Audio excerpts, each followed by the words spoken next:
Hello and good evening, everybody. Thank you so much for joining me tonight. Friday night. Happy Friday night, everybody. I hope you are having a great night and a great start to your coming weekend. I hope everybody didn't work themselves too hard this week, and I hope you all have a great, restful weekend coming up. Great to have you here. Absolutely. I forgot to drop the link. There we go. I always leave mom a link for this. Your link is in the Discord, mom. Um, so tonight, guys, we're looking into and it's not much to do with it that I can play on YouTube because they forbid certain things. So anyway, we're looking into the lost colony. I screwed that up. The Lot Colony of Roanoke Island, North Carolina. So we're looking into that as well as the Mysterylights of Brown Mountain, North Carolina, as well. It's another really interesting situation, very creepy and unexplained. Hence the reason why we're talking about it tonight and paranormal, creepy, and unexplained Friday night. Great to have it. Love it. Nice way to decompress after a long week of crime stuff. So great to be here with you guys.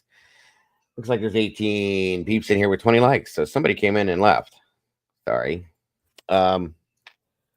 Please, guys, share this out if you would. Hit the like button if you could. And hang out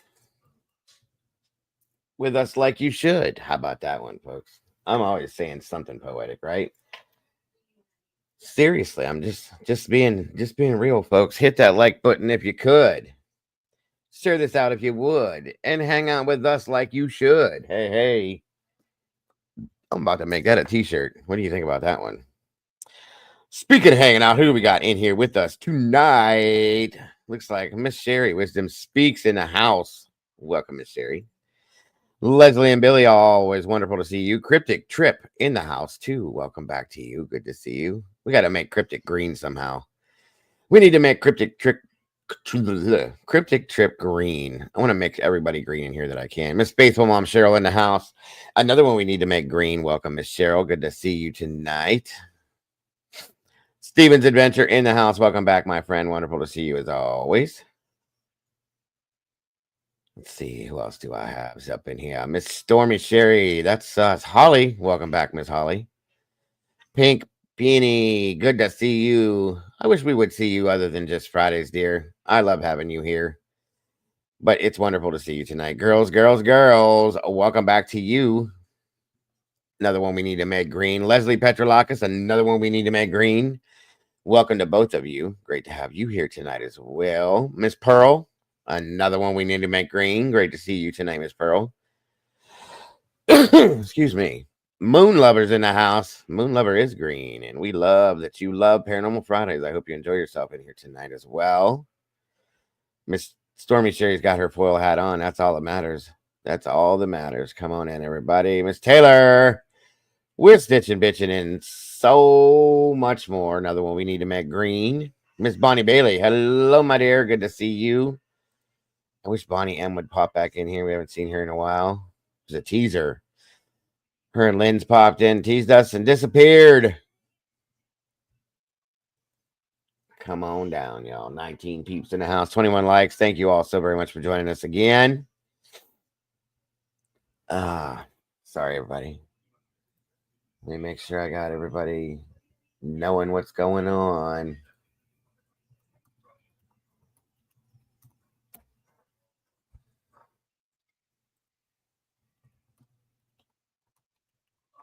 Let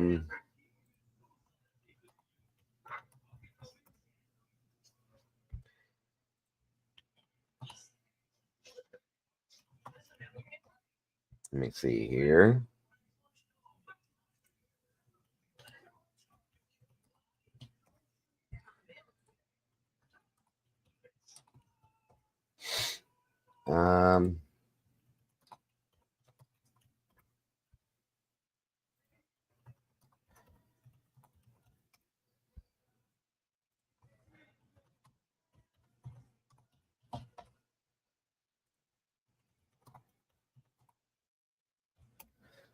Sounds like I heard the that can only mean one good thing. We got some awesomeness about to join us. Let's see here. 1 second.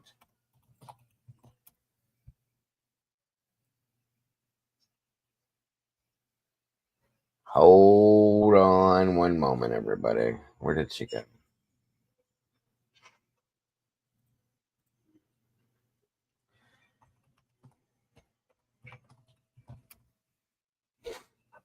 All right.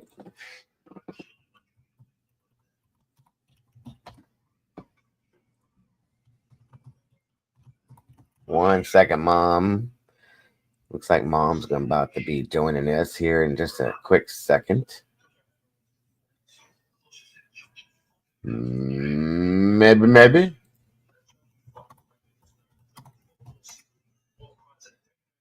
Um.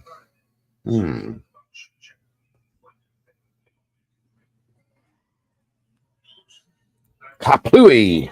Oops. Yeah, we ain't definitely in the morning show. Good evening. Hello.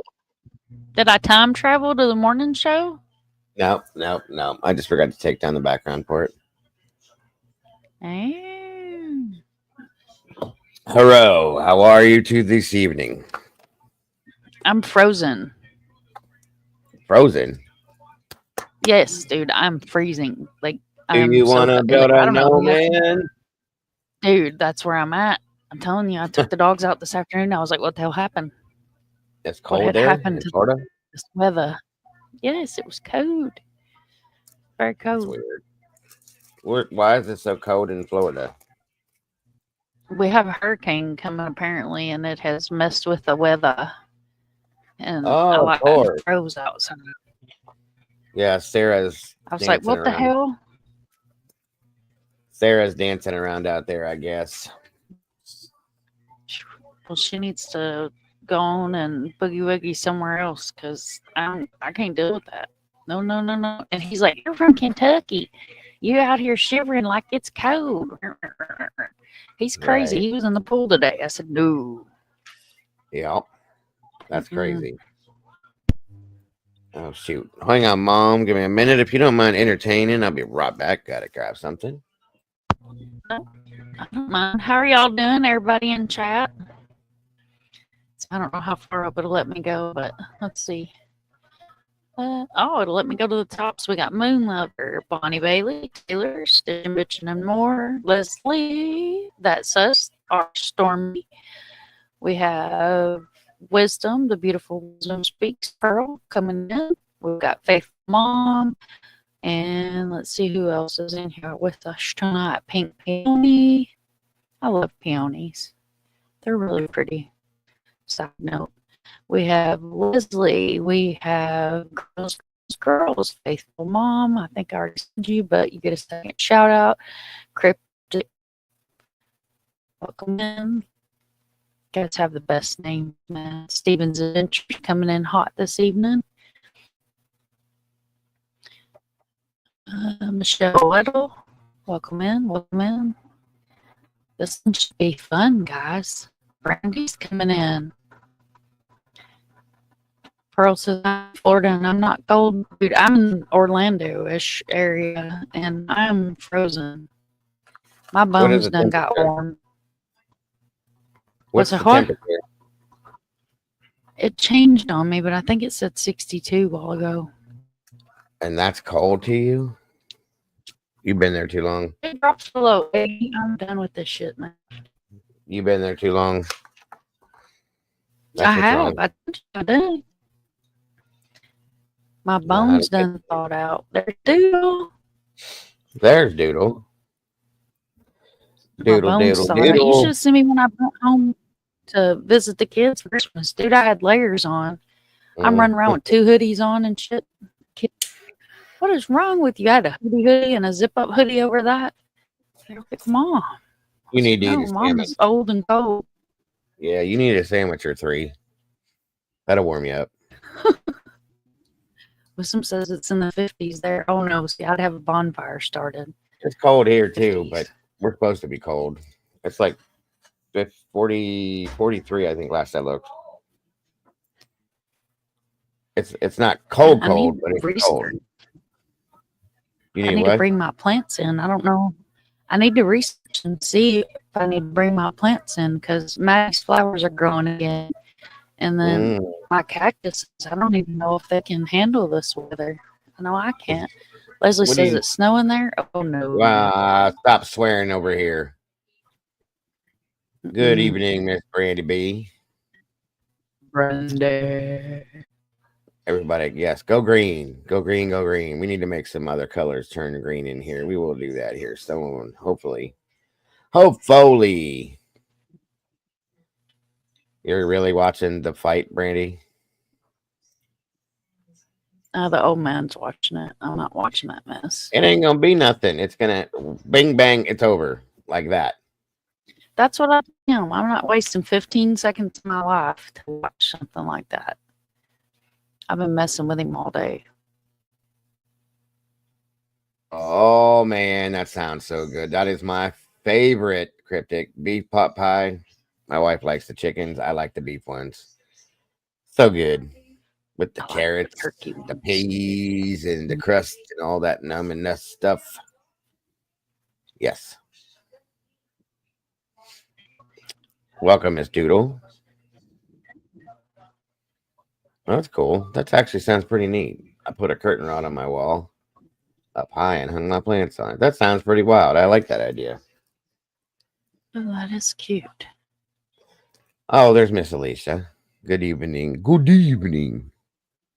I don't have cats, so I don't think we're putting them up too high, but Girly, she's curious. The little wiener that likes to be on panel, she's super curious. I am kind of worried about my cactuses. I'll probably put them up high if she can get to them. Yeah. I don't think Michelle Weddle. Whoa. Good to see you I'm gonna tonight. grab my coffee real quick. I'll be right back. Making it when That's the what I show just did. started. You go right ahead. Again, everybody that's popping in here tonight, we're looking into the lost colony of Roanoke Island, North Carolina, and because there's not a lot of it, they won't let you play on here because the History Channel and National Geographic owns all of it, sadly. And we're looking also at the Mysterylights of Brown Mountain, North Carolina. Ooh, interesting story there for sure. I think you'll enjoy it, and whatever else we talk about too. You never know. We could talk about a haunted pumpkin pie or the ghost of Thanksgiving past, a ghostly turkey that runs around throwing gravy on people. I don't know. I'm just making shit up as we go. Just painted my fireplace black so that that's cool. So you're doing the decorating stuffs. My wife, Jesus, my daughter painted hers black too. My daughter's house. It's a Victorian style house she bought, and she's very gothic, I guess you could say. So like some of her bedrooms are painted like blood red, but she did it very like classy, like it's very cool. But her fireplace downstairs is an old brick fireplace. She painted it black, and then she's got these burgundy accents that like it looks really sick. I'm gonna have to get some pictures of her house. It looks like it looks horrific. It looks pretty wild. So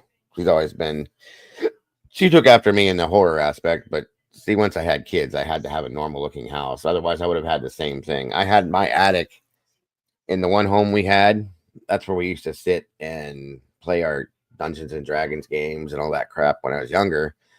And it was all kind of like a man cave. So what we did was that had paneling all the way around it. We took down the paneling and we painted it, all of it gray, and then we outlined it to make with black to make it look like stone, and we made the walls look like the inside of castle walls inside there. It was very cool, and we had a table set up there, and we had picked up from an old Brown Derby restaurant. They had a sale when they shut down, captain's chairs that looked like thrones, so we had a couple of those in there. It was a really cool place. When my peeps would come over, we would hang out in the man cave that looked like a castle and all that fun stuff. And we had sconces up that had different candles and lights. And It was cool. Very cool. Ozzy knew some cards, huh? That's awesome, Steven. You got any rookie ones? But those are worth something, buddy. So yeah, that was my man cave back then. Back then. And the creature didn't like You've it. made a man cave. Well, I would disappear in there, and that's how I would hide from the creature. She didn't like it. She wouldn't go up there either. She didn't like the way it looked. It's dark. Batty dark. Like I was telling him, it was the whole attic was finished, like mostly. There was carpet and it had paneling up on the walls all around it.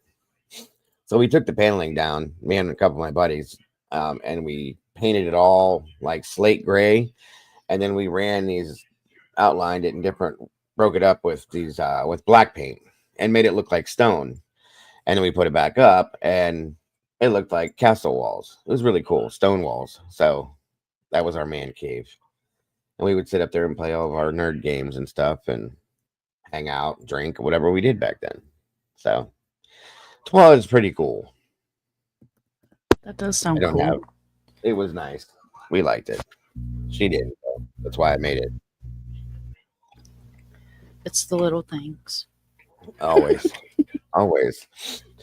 So anybody that just may have popped in, 25 peeps in here, 22 likes. That's awesome. We may be talking about this evening, guys. The lost colony of Roanoke Island and of North Carolina, and the Mysterylights of Brown Mountain, North Carolina. So I hope you're here for it. Like I said, the Roanoke Island stuff, I dug and searched, and there's not a lot. The History Channel and National Geographic owns 90% of everything on it. So you know how that goes. But I found some stuff. Walt Harris, Dago here. I knew you were at some kind of a sports event, Walt. Are we missing Molly? Should be here for this. Molly loves this stuff. I don't think Molly loves me anymore, guys. Molly doesn't. She's cheating on me or something. I don't know. She doesn't love me anymore. It's okay though. I have all of you. Bonnie Bailey, wonderful to see you. Molly, she don't love me no more. Molly doesn't love you? Nope. I call bullshit. Bullshit. She don't. I'll tell her myself. 13 gallons of paint, huh? It's a lot of paint. Mr. Brian, Brian's rambling. I see you, Stormy. Thank you for being here for sure. Moon lover. At least I'm not alone. All right, guys. I think that's probably this is probably who we're going to have tonight. Oh, I'm just messing around, Alicia, just in case she was in here. Miss Paula, good evening. Good to see you. I'm just messing around just in case she is listening. That way she'll jump in her kitty car and drive here and kick my ass. That'll be the video I get. So I just like messing with her. All right. So like I said, guys, tonight, Roanoke Island, the Lost Colony, and the Mysterylights. I don't know if anybody's ever heard of the second part. The Mysterylights of Brown Mountain. Pretty cool stuffs. Anyway, let's see what we got to you. I can't believe you don't get my sense of humor yet, Alicia. I'm never serious. I mean, unless I'm serious, of course, but very rarely. I'm always joking.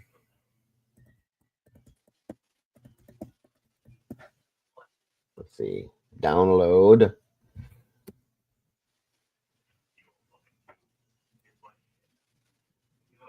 Got a bunch of different stuff there. All right. There's SR. Good to see you. Let me see. Which one am I going to go with first? I have variants, of course, because you know how that all goes.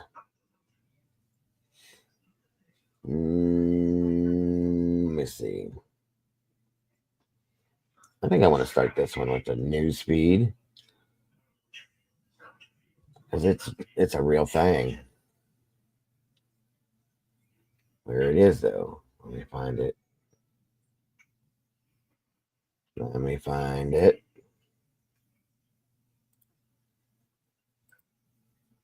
I will find it. Okay, I got it. It was all set up for you. Now I can't see it. Ha ha ha ha. Here it is. Here it is. I need to get these glasses for sure, folks. I ain't kidding anymore. I cannot see things anymore.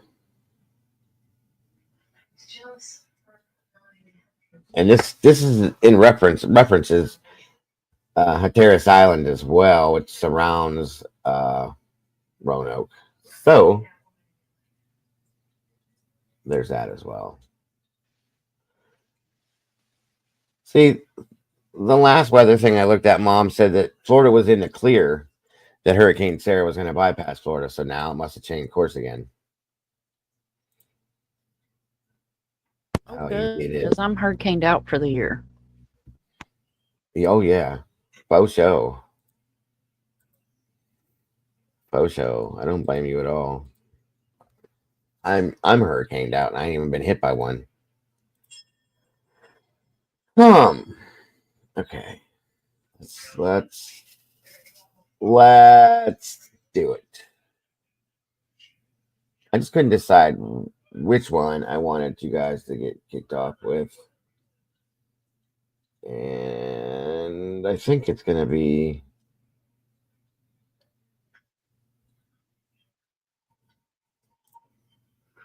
this one here. Hold on.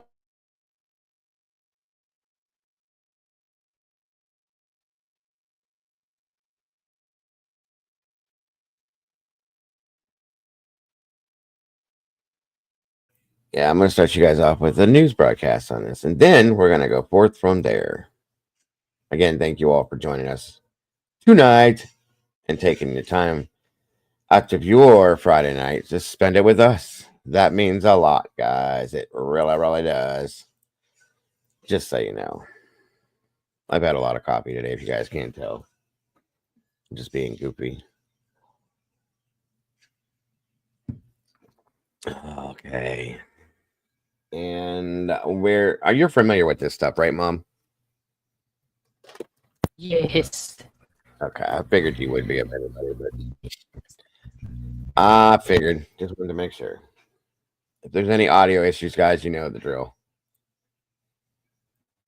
Well, North Carolina, as many of us know, is home to one of the oldest mysteries, the lost colony of Roanoke Island. And it's been almost 450 years, but we still don't know how 115 people disappeared.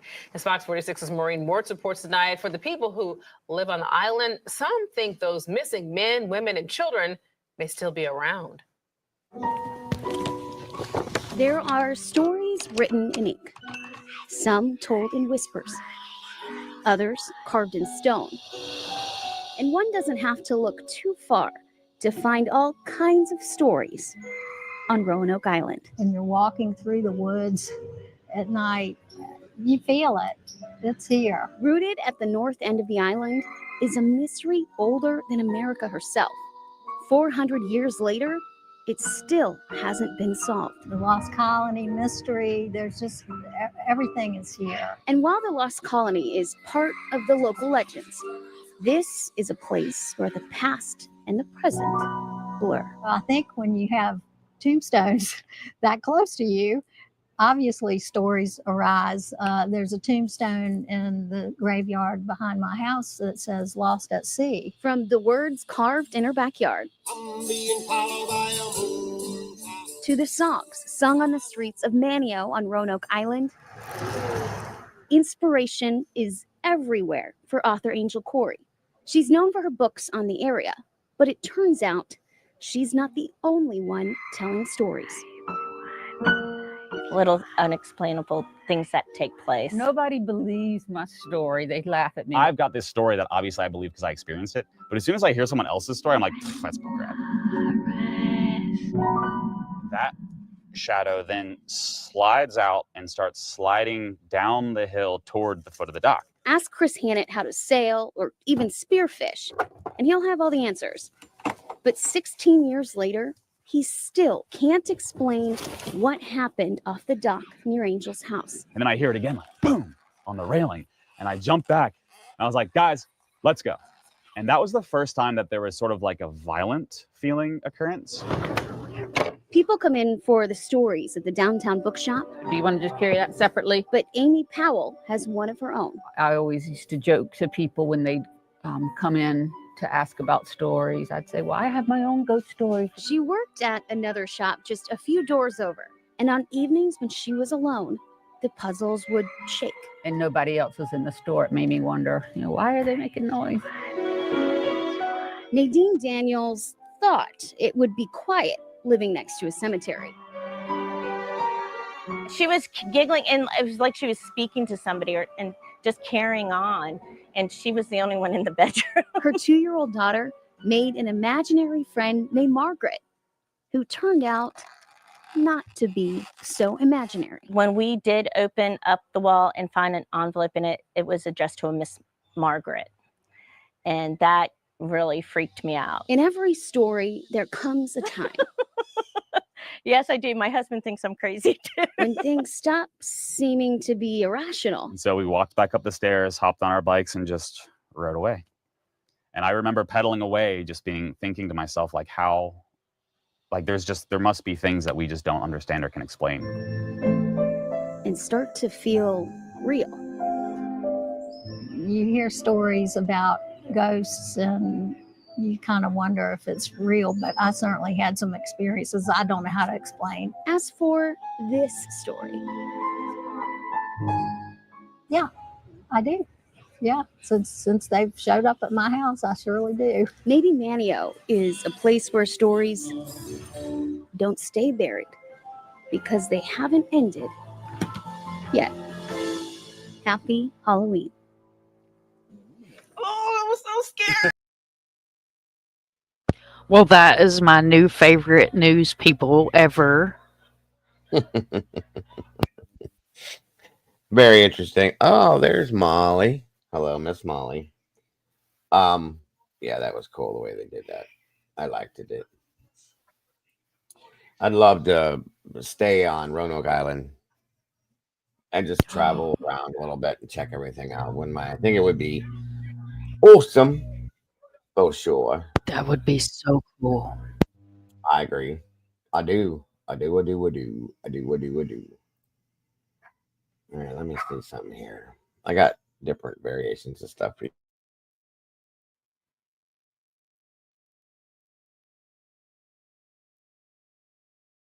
Molly.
We're going to start this out with this part. I got different ways to tell this story to you, too.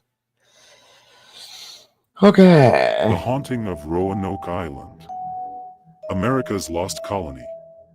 In 1587, a group of 117 English settlers arrived on Roanoke Island, off the coast of present-day North Carolina, to establish one of the first colonies in the New World.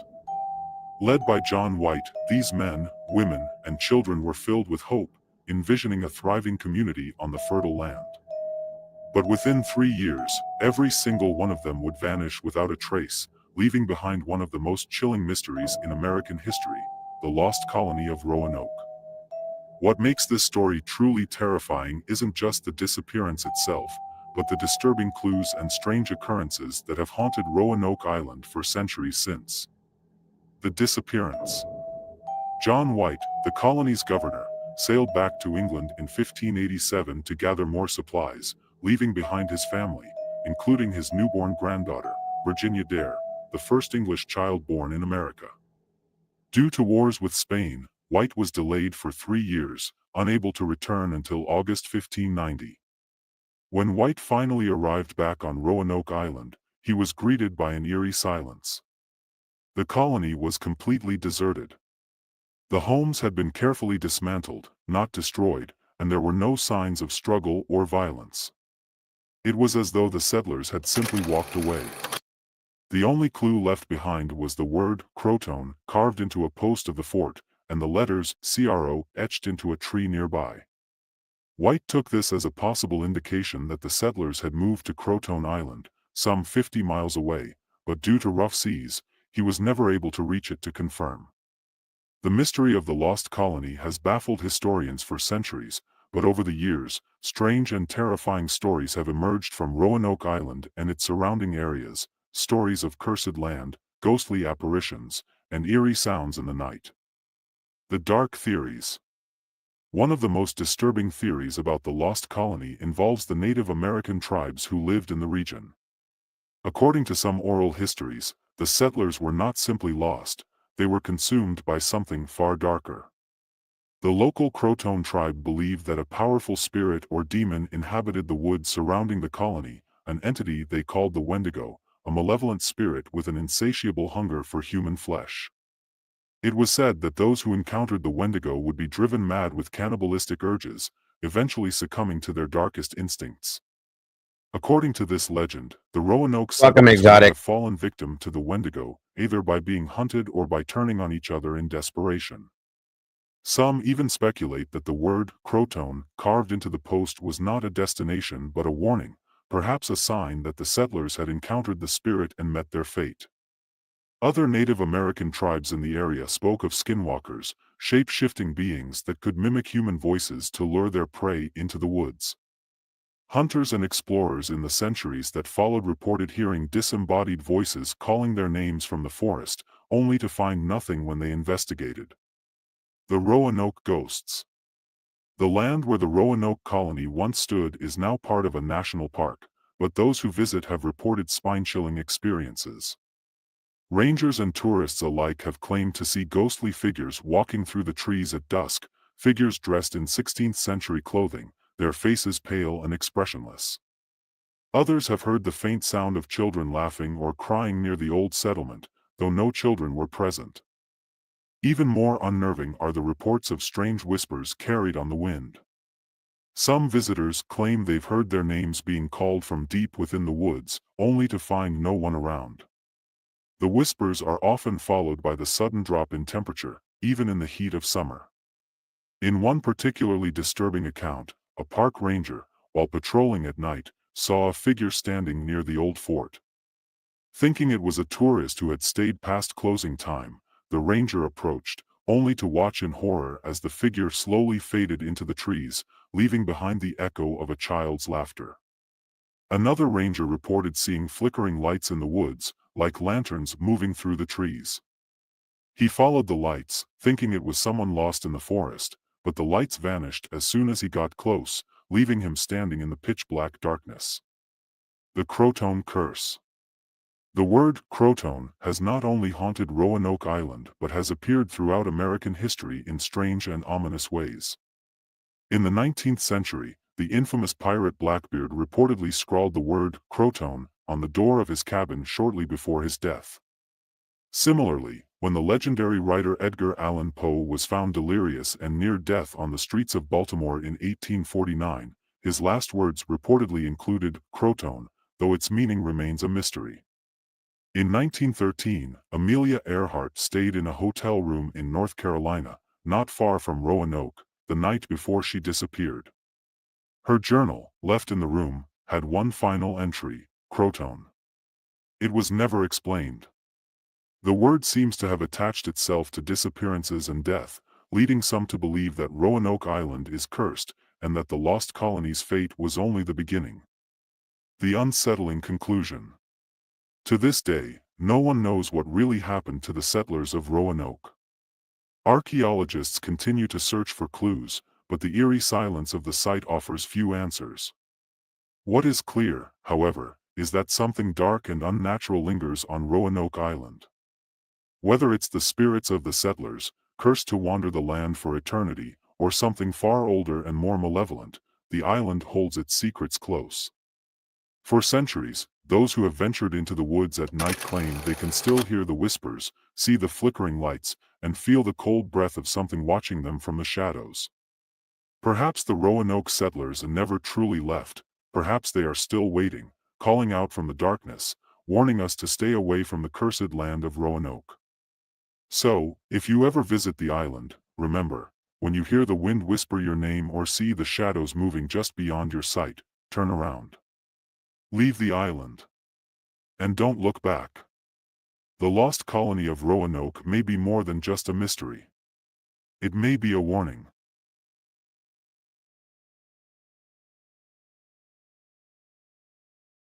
Public service announcement. If you're in the woods and something creepy starts calling your name from the woods, don't go alone. And pull your phone out so we can all see it. Show enough. Show enough. Be careful, folks, because there are, for real deal, some creepy things that have been talked about. Just saying. Yeah, a lot of people have put it. There's crazy stories. The whispering and the crying stuff is what gets me. That would freak me the hell out. Just saying. Completely freak me out. Let me see here. Let me find you the next one.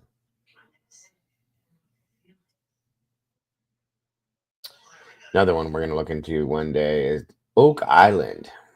The true story behind that. It's another one that's a little bit. That's another good one. Yeah. So, but sure. Mysteries and pirates and curses and all the kinds of the things. Yeah. All that stuff and then some else. So, let me see which one I want to go to next. I'm just trying to give you guys a bunch of little stuff that, well, you know, what I could put together. There's also a hotel involved and something we're going to talk about too. Where's my download? There it is. Okay, next. Yeah, load. There we go. Jeez, it's slow tonight. Stop it. Stop it now. All right. So,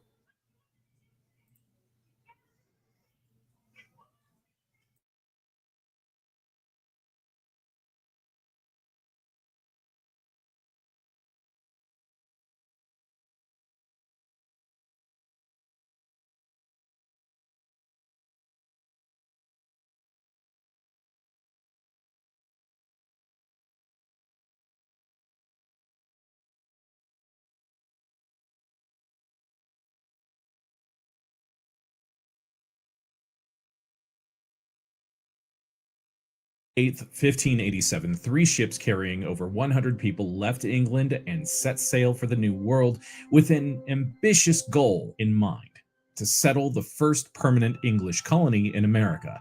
They landed on Roanoke Island off the coast of North Carolina, but they had a rough go of it from the beginning, and supplies dwindled quickly. Plus, the locals were, not too happy with their arrival. After only a month, the leader of the expedition, John White, sailed back to England to secure more aid, leaving the colonists behind.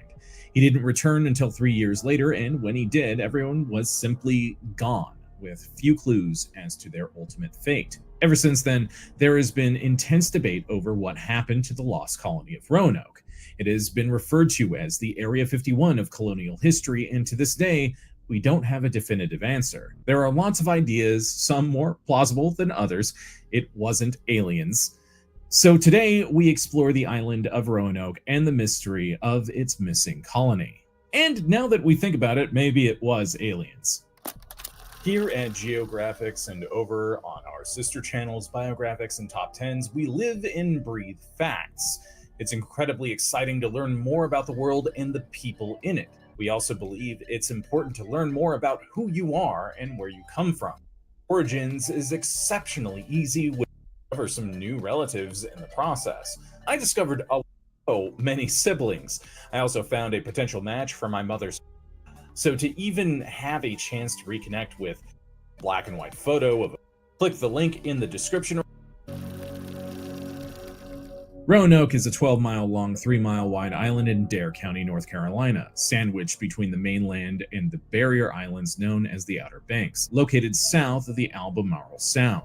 Thousands of years ago, it too was part of the Carolina mainland, but sea levels rose around 400 AD and turned it into an island surrounded by brackish water. It is named after the Roanoke Native Americans, an Algonquin-speaking tribe that lived on the island and the mainland for years before the arrival of English colonizers. Just how long is hard to say because they are an extinct tribe today. They passed down their history and heritage strictly through the oral tradition, and as you might expect, early European settlers had little interest in preserving or recording their local culture for posterity. Even before the Roanoke people, others have lived or at least visited the island for thousands of years. There is archaeological evidence that Wanchese, one of the main settlements on the island alongside Manteo, has been used as a popular fishing spot by the locals ever since Roanoke turned into an island, as well as a rich supply of oysters and shellfish. Scholars usually divide the pre-European settlement of Roanoke Island into three components: the Mount Pleasant culture, roughly between 400 and 800 AD, the Cullenton culture, and finally the Carolina Algonquin culture that was there when the English arrived and included, among others, the Roanoke people.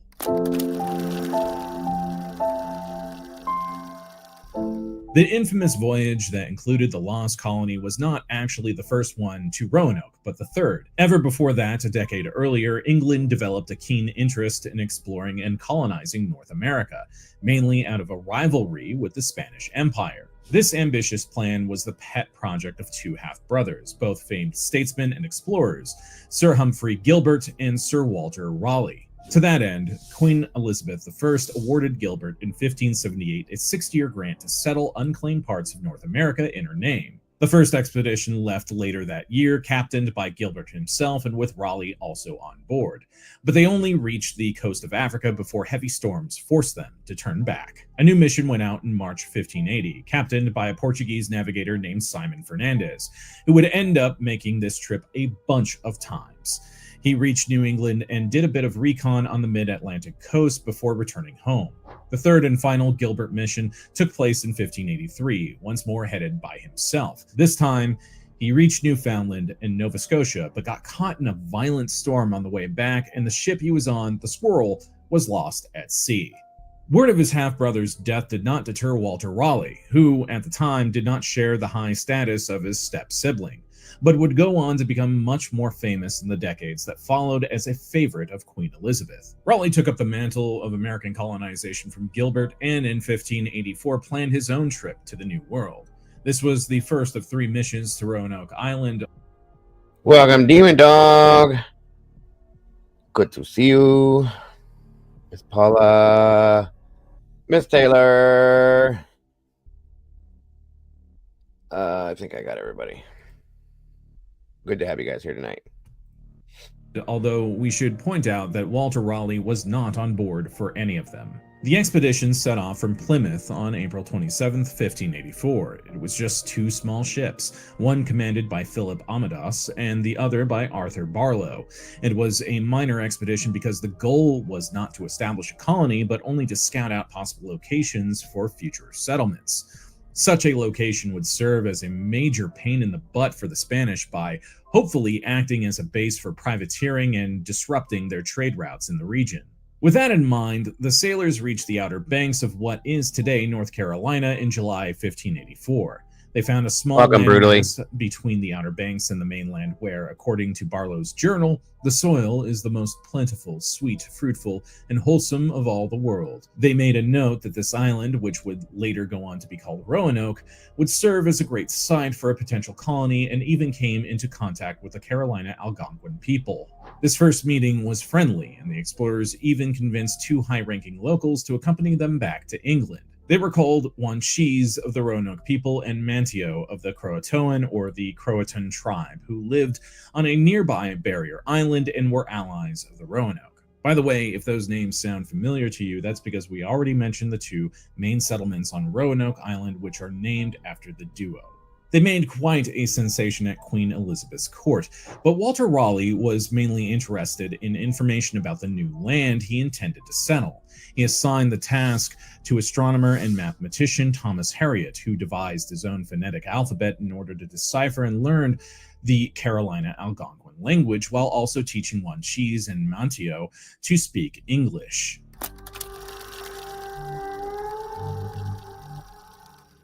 This expedition was just step one in Raleigh's plan to colonize America, a plan that was wholeheartedly endorsed by Queen Elizabeth, who considered it essential to stick it to the Spanish. Plus, if they happen to find some gold and silver in America and convert some heathens, that would be a nice bonus too. It was decided.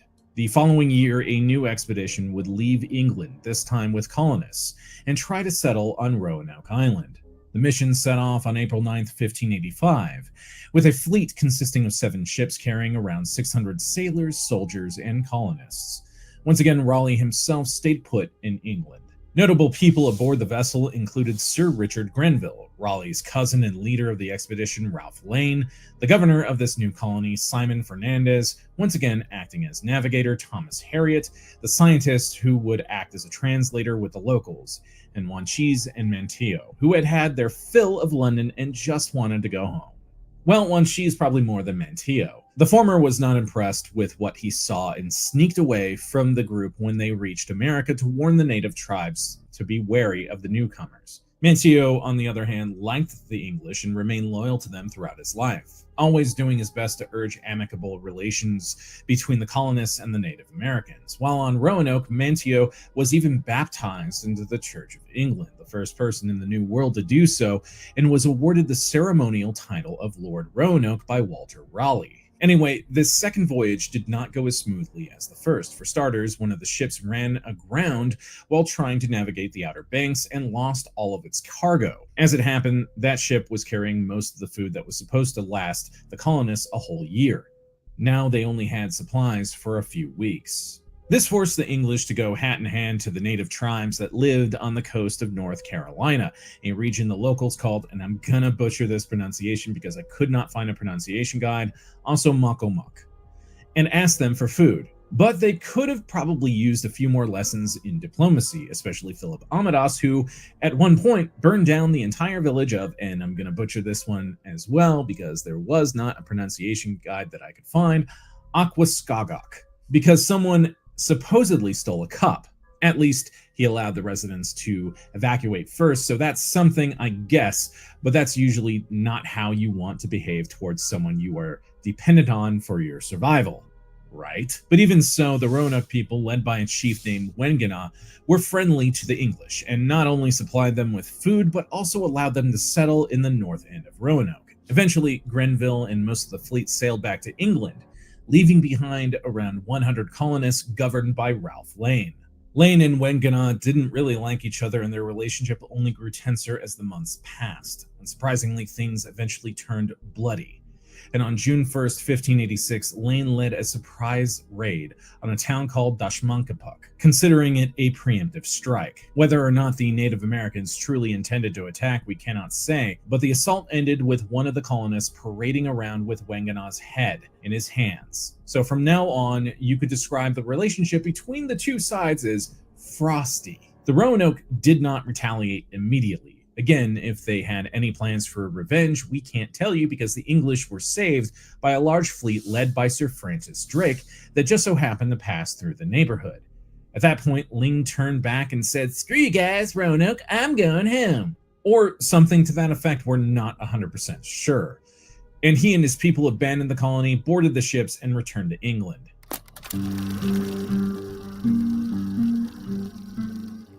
Okay, so the second attempt didn't exactly go swimmingly, and Raleigh wasn't too thrilled with Lane leaving the settlement. Furthermore, Richard Grenville had no idea that all the colonists returned to England aboard Francis Drake's ships, so he actually returned to Roanoke to bring them supplies, only to find the colony empty.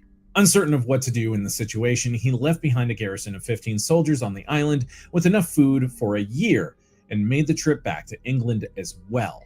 Raleigh was about ready to give up on his plans of colonizing America. He had already spent a large chunk of his own money to fund these expeditions with little to show for it. Plus, he was getting more interested in Ireland anyway. But Lane drew his interest with tales of exploration and finding an even better location for a settlement further up north in Chesapeake Bay, where deep water navigation was less treacherous and it would be easier to launch inland missions to search for gold and other valuables. And as a bonus, the Native Americans there didn't hate them yet. Undoubtedly, this would change once the locals got to know them a bit better. But for the time being, a colony there would be a lot safer, so Walter Raleigh said fine.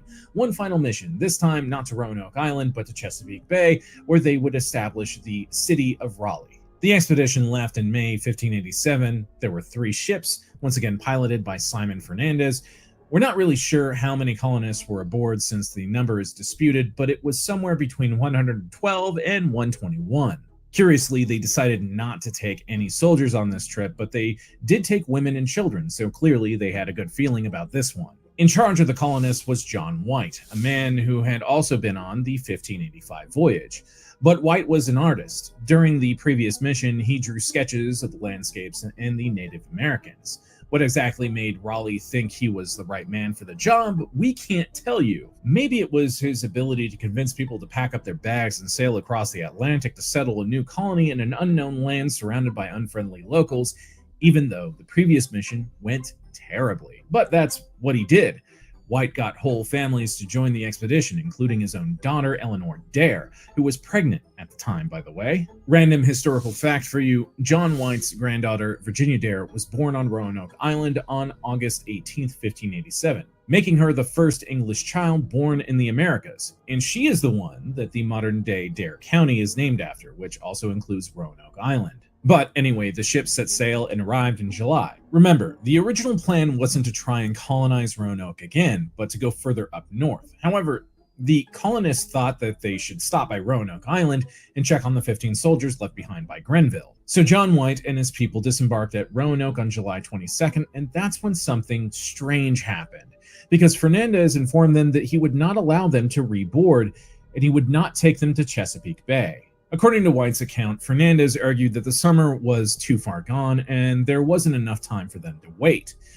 Then sail to Chesapeake Bay, then make it back home. It was a flimsy explanation, and the truth was that Fernandez probably wanted enough time to squeeze in some plundering of Spanish ships in the West Indies. That's what sailors really cared about, not colonizing.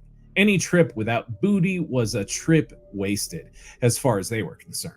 The other strange part about this whole thing was that White didn't argue at all. He just said, yeah, fine, we'll stay on Roanoke Island, making some scholars believe that he knew about this the whole time, although White still made sure to place all of the blame on Fernandez in his own account. So the English colonists were on Roanoke again, but the soldiers weren't. White found the garrison completely abandoned, and the houses overgrown, and quite disturbingly, the only sign of the previous occupants were the bones of one of those 15 soldiers who had been killed months earlier. Not exactly an encouraging sign, and things got significantly worse just 6 days later when the body of one of the new colonists, George Howe, was found in the woods a few miles from camp doing his best porcupine impersonation with 16 arrows stuck in him. A few days later, White worked up the courage to investigate. He and a few others got in a boat and sailed south to meet with the Croatans. They were Mantio's people, and were still friendly toward the English, and they basically confirmed what everyone already suspected. The Roanokes killed the soldiers and George Howe as revenge for their chieftain's death during Ralph Lane's attack, and it was highly likely that they would attack again. With their backs against the wall, the English colonists decided to launch a preemptive strike, because that worked out so well the last time. On August 9th, just after midnight, they attacked the nearby town of Dashmunkapuk, only to discover that they screwed up again. The Roanoke had abandoned that settlement and the Croatans had moved in. The colonists had just attacked their only allies in the region, and although the Croatans didn't become enemies, the relationship between the two sides was definitely strained. Things weren't exactly going well, but one small glimmer of hope came in late August when Fernandez and his fleet returned. Unanimously, the colonists decided to send John White back to England to inform them of their plight and return with supplies. He left Roanoke on August 27, 1587, not knowing that he would never see any of them again.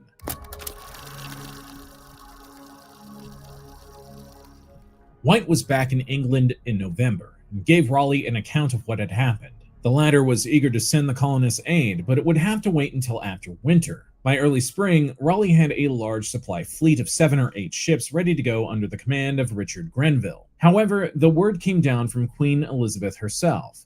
No war-capable vessels were allowed to leave English harbors. The war with Spain had intensified, and King Philip II had assembled the fearsome Spanish Armada and was preparing to attack. England needed all of the ships it could find, so Roanoke would have to wait. The good news for the colonists was that Walter Raleigh was successful against the Spanish. The bad news was that he was successful against the Spanish. The Queen rewarded Raleigh with vast plantations in Ireland. He was interested in that now and didn't really care about Roanoke anymore. It was mainly John White who still fought on their behalf, but sending a supply mission across the Atlantic cost a lot of money which he didn't have, so it took him a while to gather a syndicate of investors willing to pony up the dough. It wasn't until August 18, 1590 that White reached Roanoke again, only to find everyone gone.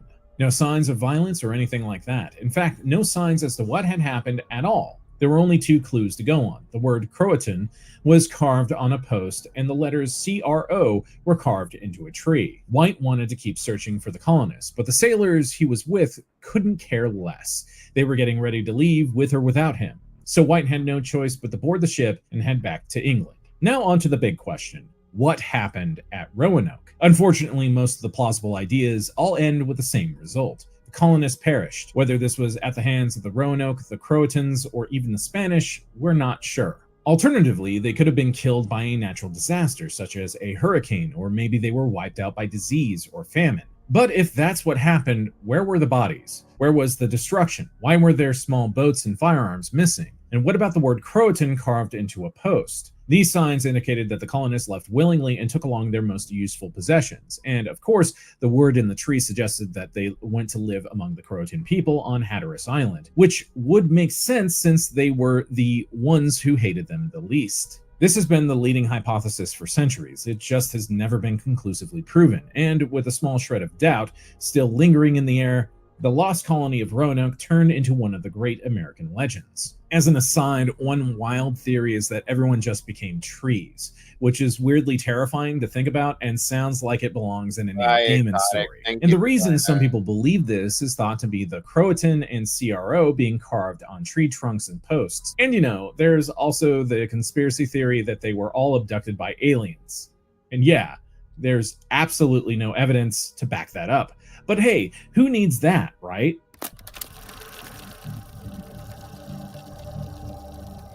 So what happened to Roanoke Island after the failed colonization attempt? Well, not much. At least not for a while. The English had no more interest in it, and the Roanoke kept living there for another 70 years until they were completely driven away by European colonists during the Anglo-Powhatan Wars. The English soon realized that Roanoke Island wasn't particularly useful for agriculture or deep-water sailing, and it also had the tendency to get struck by deadly hurricanes every now and then. Therefore, it stayed a quiet, isolated fishing community for a few hundred years, with the remnants of its turbulent origins long forgotten. However, there was an uptick in activity during the American Civil War. First, there was the Battle of Roanoke Island, a 2-day affair on February 7th and 8th in 1862, when the Union Navy, commanded by General Ambrose Burnside, captured almost 2,500 Confederate soldiers who were stationed on the island. After that, Roanoke started serving as a refuge for escaped slaves looking to gain freedom in Union-controlled areas, and by 1863, the Army had established the Freedmen's Colony on the northern end of Roanoke Island.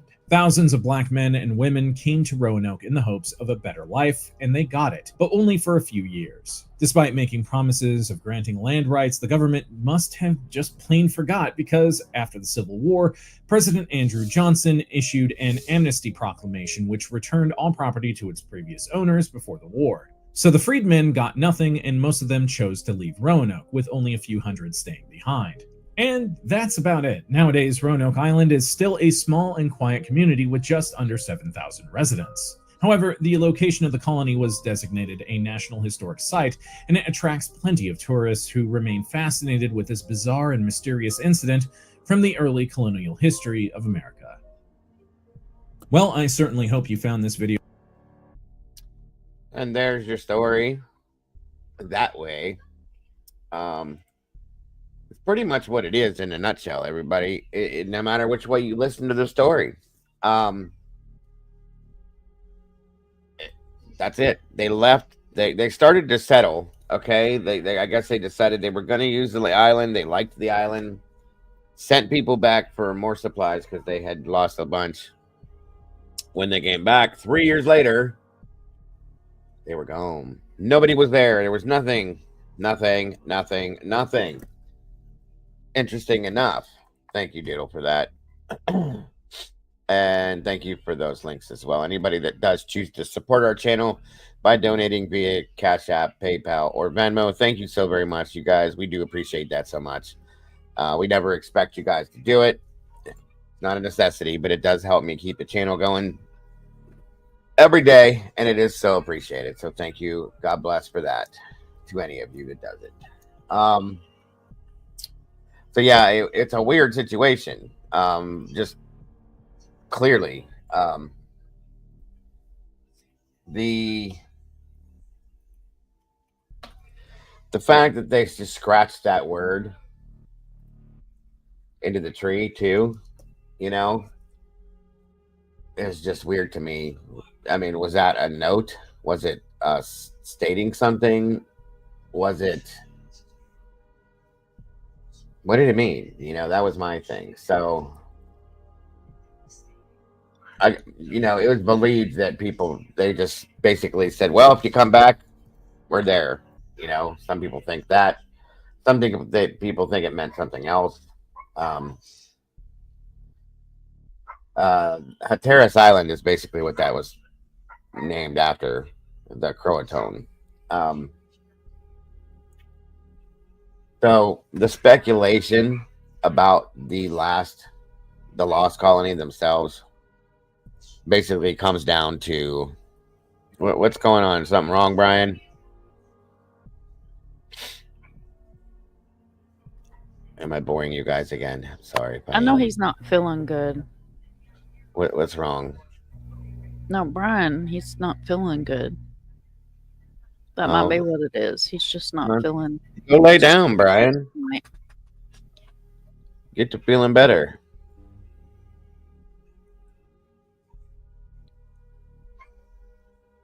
I don't even know what he's talking about. It's hard to figure it out.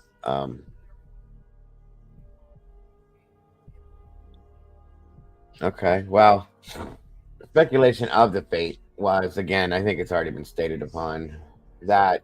Let me see here. Let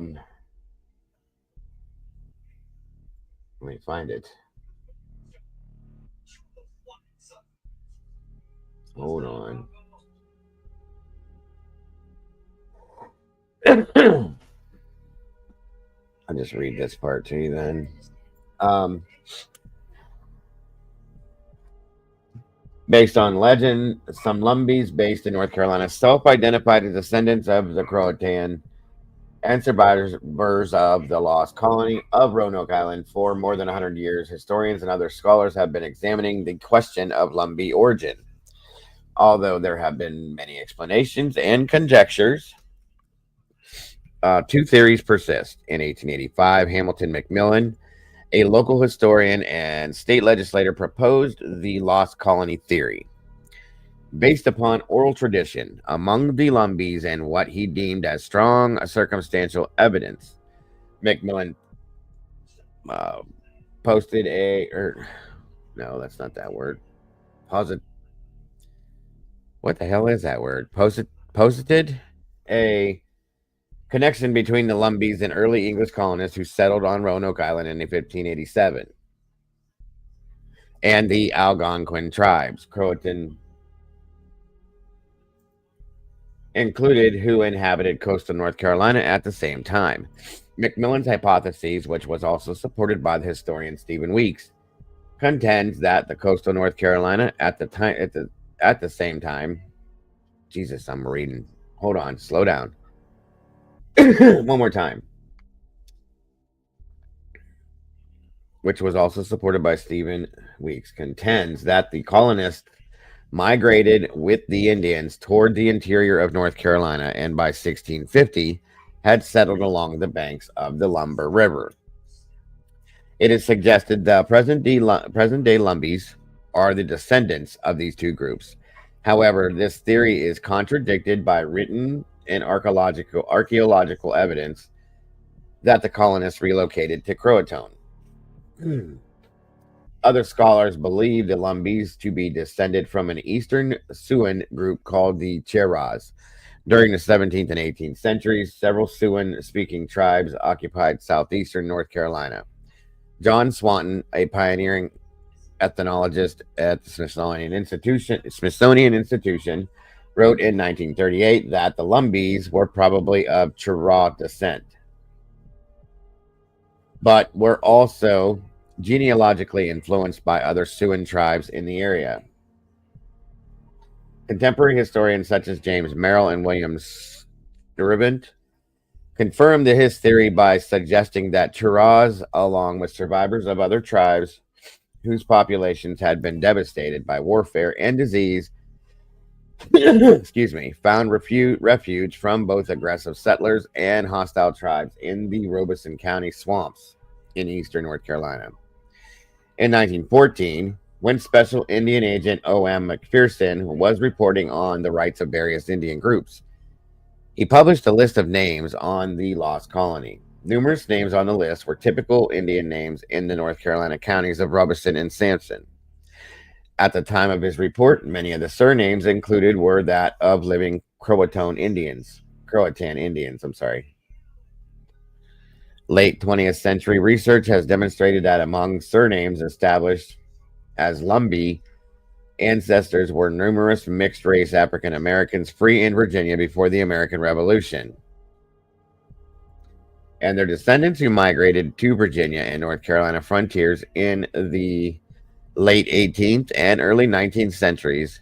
These free people of color were mostly descendants of European men and African women who worked and lived together in colonial Virginia. These connections have been traced for numerous individuals and families through court records, land deeds, and other existing historical documents. In Robeson County, they have intermarried with Native American survivors and acculturated as Native Americans, which basically, to me, it sounds like what they're saying is that Brian, what are you doing over here? Focus, Brian. Focus. Lord. Basically what they're saying is, to me, it sounds like that the colony got tired of sitting and waiting after 3 years or somewhere in that realm. Hold on, folks. My dog is going nuts. I'll be right. It might be the poosum, y'all. Gotta go see what the dog's having a meltdown about.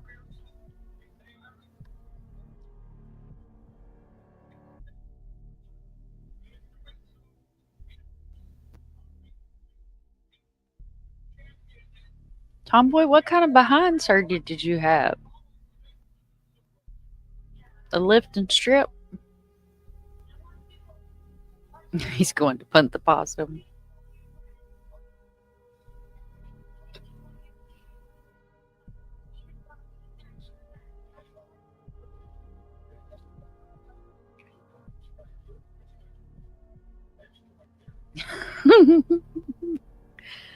I think I missed half the conversation. I was just double checking. Sorry about that. Do some? No, if they hear a thud, they go nuts because they can't see what's going on, and they don't like that. Because I have them in their cage for the night because they've been at nighttime been getting into things that they're not supposed to. So they're gonna stay in the cage tonight. We'll see what happens. To sleep, and it's I all have padded. night terrorists too. Mm-hmm. I mean, it's more comfortable inside their cage than in my bed, so they can go to sleep. I'm good. It sounds to me like these people, the colonists, may have possibly kind of intermingled with the local natives and maybe culminated a new group of people, moved in with them per se, and moved on from that area. That's what I think. Or they could have all been killed, but there's no bodies anywhere. So I don't know. It's always been a mystery though, because there's never been an answer to it. Just saying. Just saying. But that's pretty much what it is. Reading through all this is going to tell you the same story in their words, not mine. So anyway, that is the story behind that one. Kind of interesting. It's always been an interesting story. I think American Horror Story actually used it as one of their things too. Yes, they did. Pretty sure they did, yeah. Trying to find the. I just had to ask him what the name of the show was. He doesn't remember. American Unearthed or something. That's Scott Wolf, and he did an episode on Roanoke, and I was like glued to the TV because I love this. It's just anything mysterious like this. You got me hook, line, and sinker. And some people that like own property, I want to say on like mainland, like not on the island, found like footstones. Mm-hmm. And like they had like what they thought was like directions on them, and then he's really interesting. Like he ran down like people that had stuff that was supposed to be linked to it, and this big giant rock, and like it was really interesting. On Roanoke, you mean? Yeah. Oh yeah. There's a lot of stories or different things that have been done on this where they have. I can remember seeing that too, where they found the footstones and what they were doing with it. And so.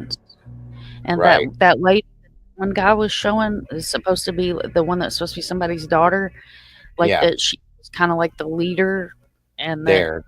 They believe that like she took the people away from there and they spread out across the United States. Yep.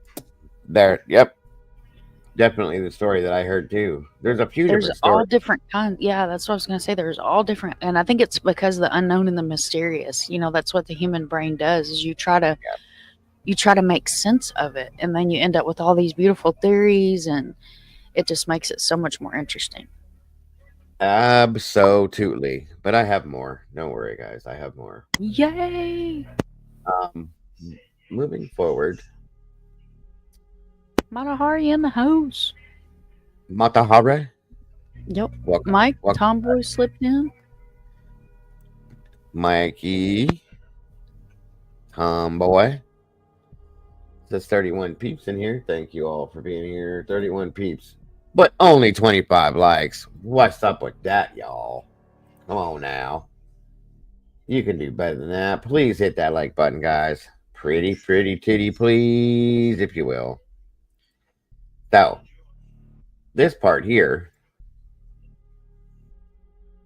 it says that they found groundbreaking evidence as to what happened to the lost colony. Now, I don't know if they know, if we know what they know that we know.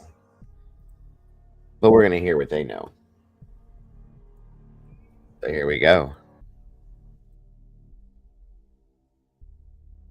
It is one of America's oldest unsolved mysteries, and it happened in our own backyard. What happened to the lost colony of Roanoke? The research has drawn people from across the globe to the Outer Banks of North Carolina.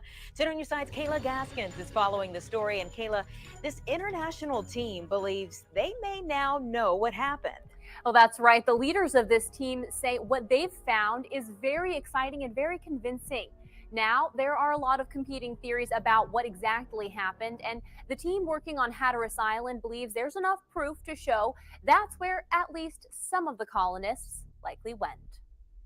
20 years before Jamestown, Sir Walter Raleigh attempted to found the first permanent English colony in North America.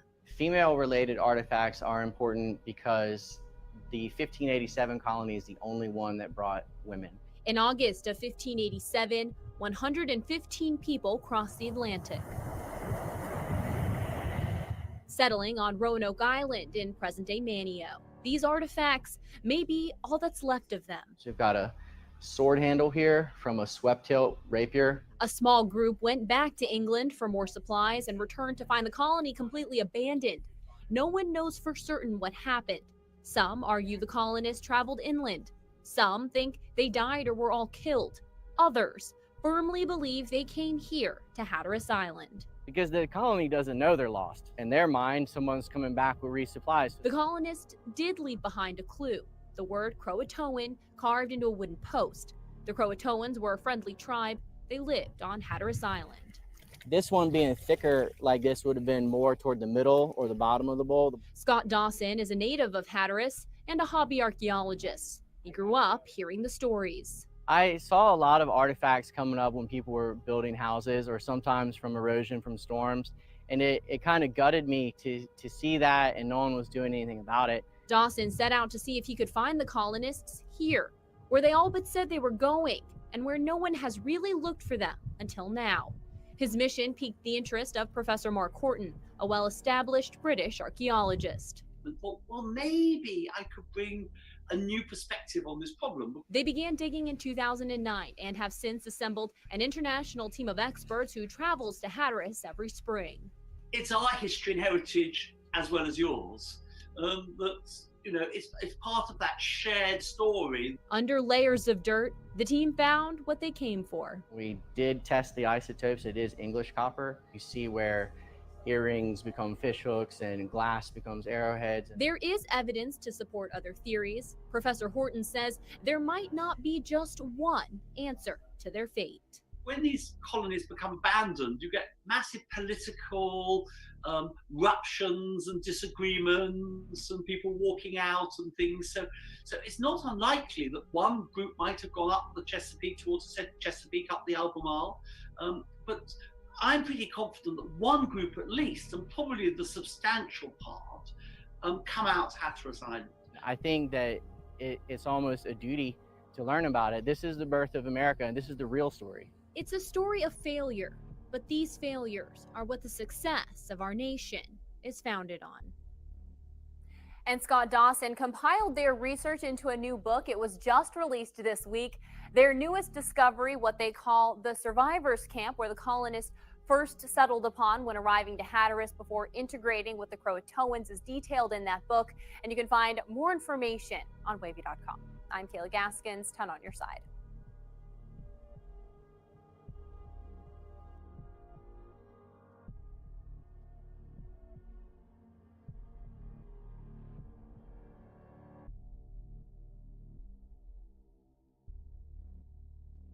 Okay, so there's that story, which does make, I mean, that's kind of what I said per se, but that my theory was too, but it could be, it couldn't be, I don't know.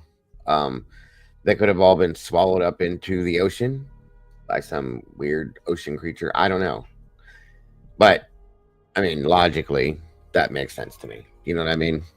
So Kraken.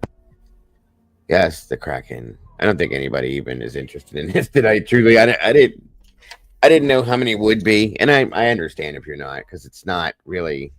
I think it's interesting, but that doesn't mean everybody else is going to.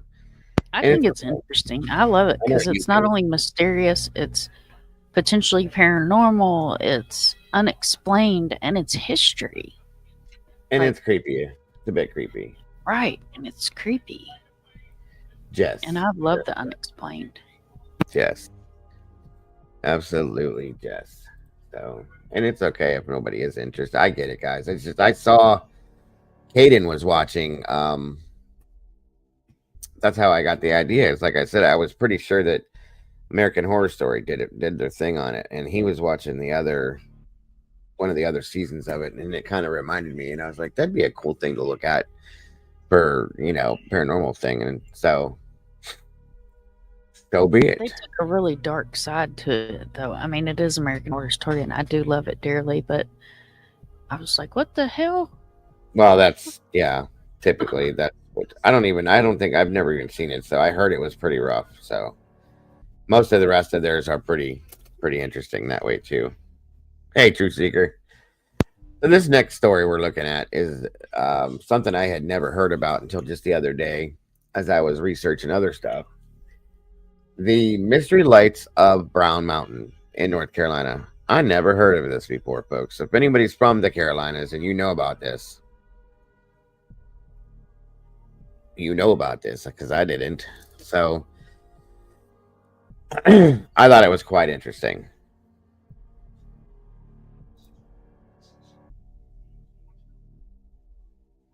It does say the lost. Well, it says the lot county. Actually, hold on a minute.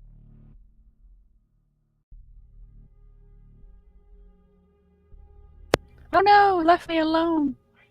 Did he eat himself? He'll be back. How y'all doing? Brian, you asked what the Kraken was. The Kraken is a mysterious creature in the ocean that would attack ships and stuff. And they say, release the Kraken.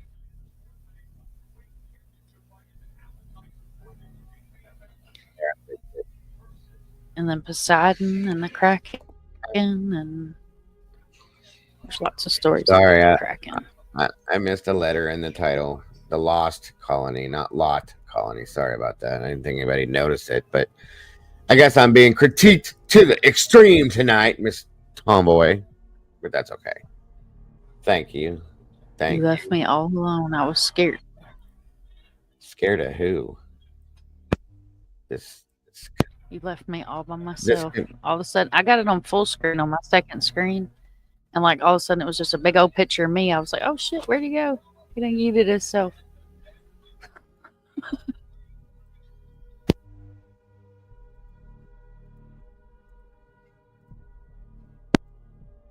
Row. What's going on here? Oh, that's cool. You made me little bitty. Itty bitty titty bitty baby. Eeny weeny, teensy weensy. I was just checking all these things to Oh see wow. I didn't even know you could do all that stuff. See, Oh, I yeah. don't push buttons. I yeet myself off screen when I do that. That's too funny. You know what? There's the one I need right there. Okay. I did it one night when Minnie was on panel. He started texting me, freaking out. Where'd you go? Where'd you go? Nice. Gotta love it. Gotta love it. B, baby, you just ain't seen nothing. Whatever. What's up, Phil? I didn't know you were singing. Are you guys like drinking over here tonight or something? So it looks like they're having a little party over here.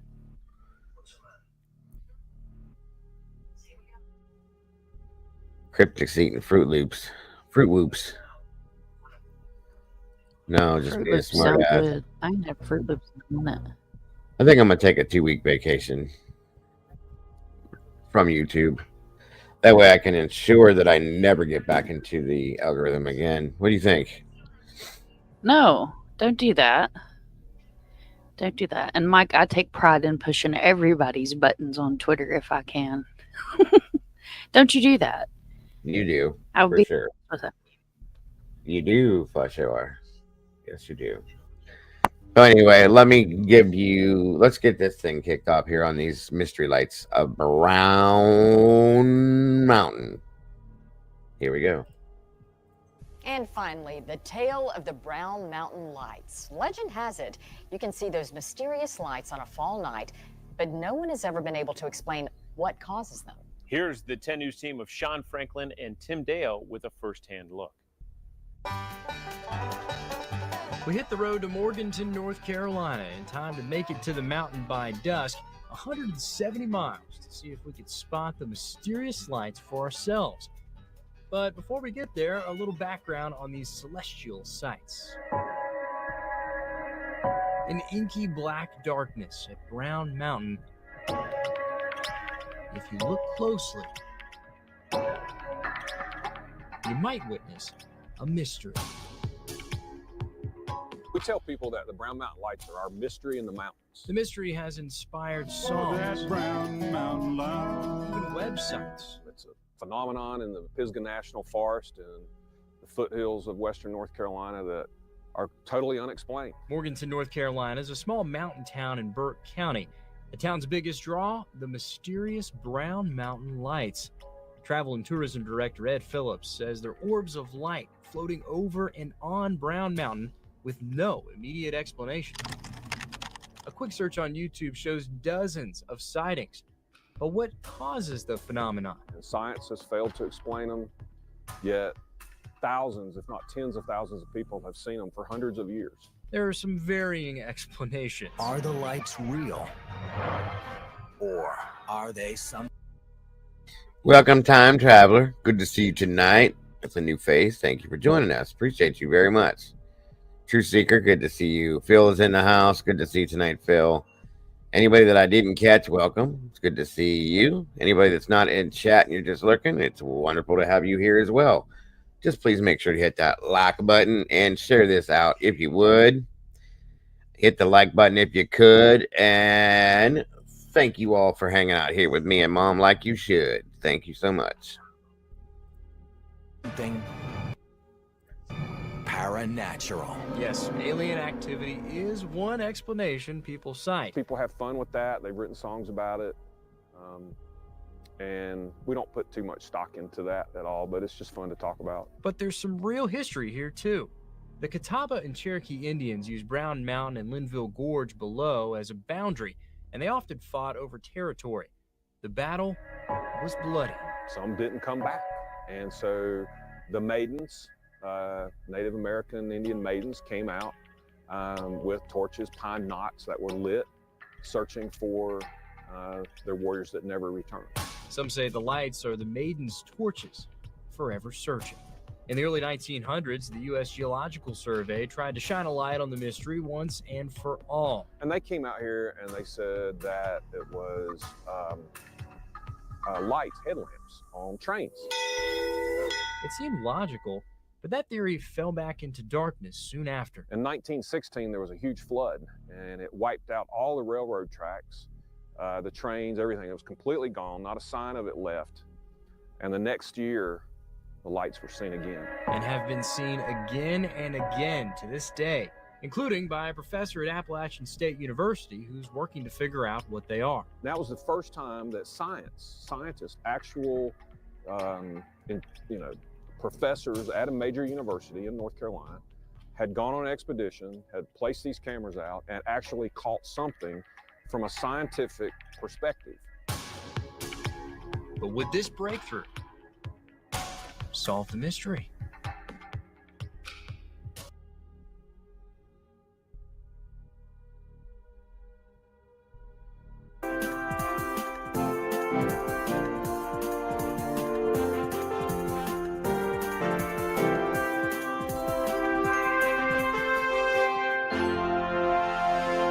Closed caption brought to you in part by Moosehead Grill, home of Uncle Donnie's national award-winning wings.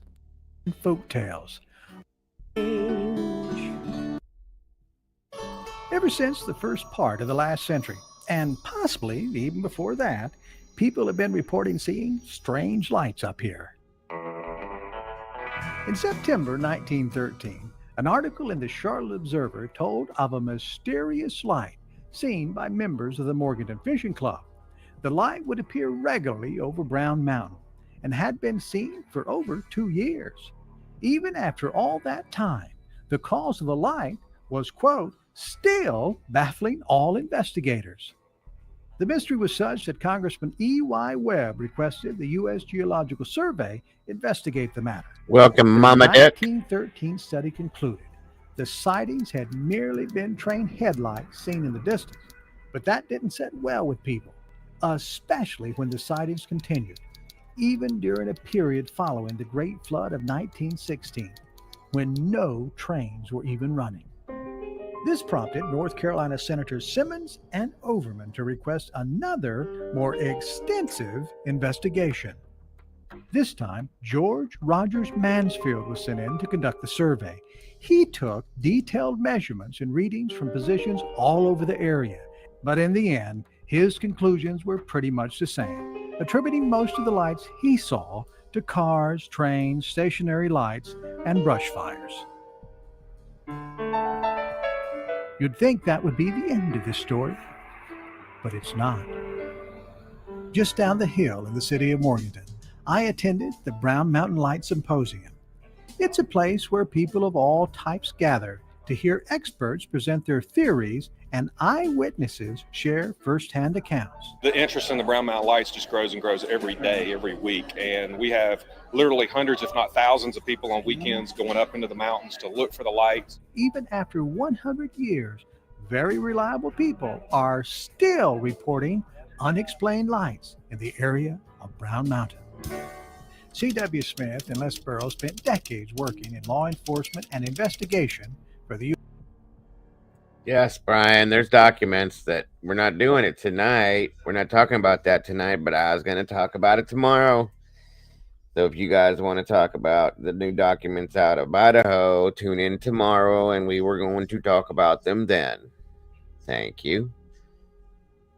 There's all sorts of stuff to talk about with them. Tonight, we're detaching and decompressing from all that stuff and talking about this stuff, but we'll be back to that stuff tomorrow in the morning. Thank you. U.S. Forest Service. They were on duty together at Wiseman's View when C.W. saw his first Brown Mountain Light. I wasn't really interested that much in the Brown Mountain Lights. We was there responding to a call. I never really looked for the Brown Mountain Lights, but all of a sudden, Les and I both approximately the same time said, "You see that light over there?" And I said, "Yep." Good point, Demon. I saw an actual light come up about 30 feet off the outcropping. Thank you, Cryptic. And it just illuminated right there. A few seconds later, there was another one. And he said, "That can't be anybody." I said, "No, where that's at, it can't be anybody." And it looked like an indistinct candle. We knew where the location's at. There was no way that it could be an individual. We just both knew we'd seen a light that we'd never seen before. And then it just diminished all the way down and went out. Kind of catches you by surprise, and you're thinking, well, I'm not going to say anything about this because Les is going to think I'm a nut. During his time working the area, Les says he saw the lights on numerous occasions. I can remember being on a night hunting detail with wildlife officers. It was a very windy night, and we were seeing lights passing over the car. And we thought it was a shooting star, and then we thought it was a meteor shower, and then we realized they don't really have that characteristic where like a streak across the sky. They were literally coming over the trees and right across the top of the car. We realized that was probably those lights being blown out of the gorge. It's the same physics to the edge of the observable. Dr. Daniel B. Caton is professor of physics and astronomy at Appalachian State University. He admits that when he first heard of the lights, he was a bit skeptical. And I got a lot of emails from people who claim to see the lights. And the particular ones that pulled me back from cynicism were descriptions of very close encounters. I'm not looking out over the gorge 1,000 feet, but looking 10 feet in the parking lot. You can confuse lots of things looking out across the gorge. In the parking lot, maybe not. These lights, they may sometimes move across the ridge, and at other times they float up into the air. Joshua P. Warren is an author and paranormal investigator. His fascination with the lights extends back to his childhood. When I was maybe about 12 or 13, my family took me and my sister up to the 181 Overlook one night. And that night, these bizarre red balls of illumination appeared twinkling on the mountain. And I can't say exactly to this day what I saw then, but it was enough to really inspire my curiosity. And as soon as I became old enough to drive at the age of 16, I was spending time in the Brown Mountain area. What do you say to those people who say there are no Brown Mountain lights? I can tell them they don't know what they're talking about because I've seen it. And I know beyond a shadow of a doubt that where I saw them, it couldn't have been anything else. Sorting out the bogeys is hard when 90% of the signal is bogeys. And Joshua Warren will tell you that too. You have to sort fact from fiction because it's also very easy to manufacture these things, fake photos and fake videos. But you believe the sightings are real? I believe that about 5 to 10% are. Any doubts at all that they exist? No, they exist. I have no idea what they are, but they exist. I don't have any doubt that there are weird lights around Brown Mountain. So, if the Brown Mountain lights are real, what are they? I'm constantly doubting theories and explanations, including my own. When we come back, the theories, the evidence, and the ongoing debate. The Brown Mountain lights are there. There's no doubt in my mind. There's no doubt that very reliable people are continuing to report seeing strange lights in the Brown Mountain area. But after a century, we're still left to wonder, what are they? I always thought that there were people much brighter than me who have looked at them and tried to figure out what they are.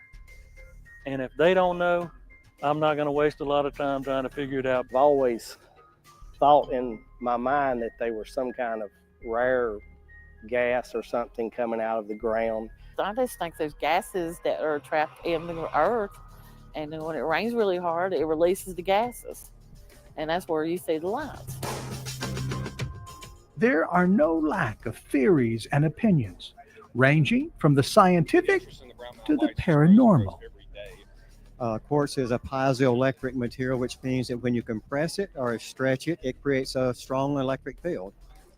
And I think that with the magnetite and some of the decomposing magnetite creates some sulfur oxides, and the strong electric field from the contracting and expanding quartz ignites that. And I think it is a plasma. I still kind of like the part where there might be spirits walking around. My dad thinks it's four-wheelers. Everybody's got different stories. I've never seen them. We thought we did one time, and after I'm thinking back on it, I believe it might have been aircraft lights. So there's a lot of interesting theories as to what could cause them, but nobody knows for sure. And maybe it's better that we don't know. Whatever they may be, the symposium is a place to hear a diversity of voices. One of those is that of author and paranormal investigator Joshua P. Warren.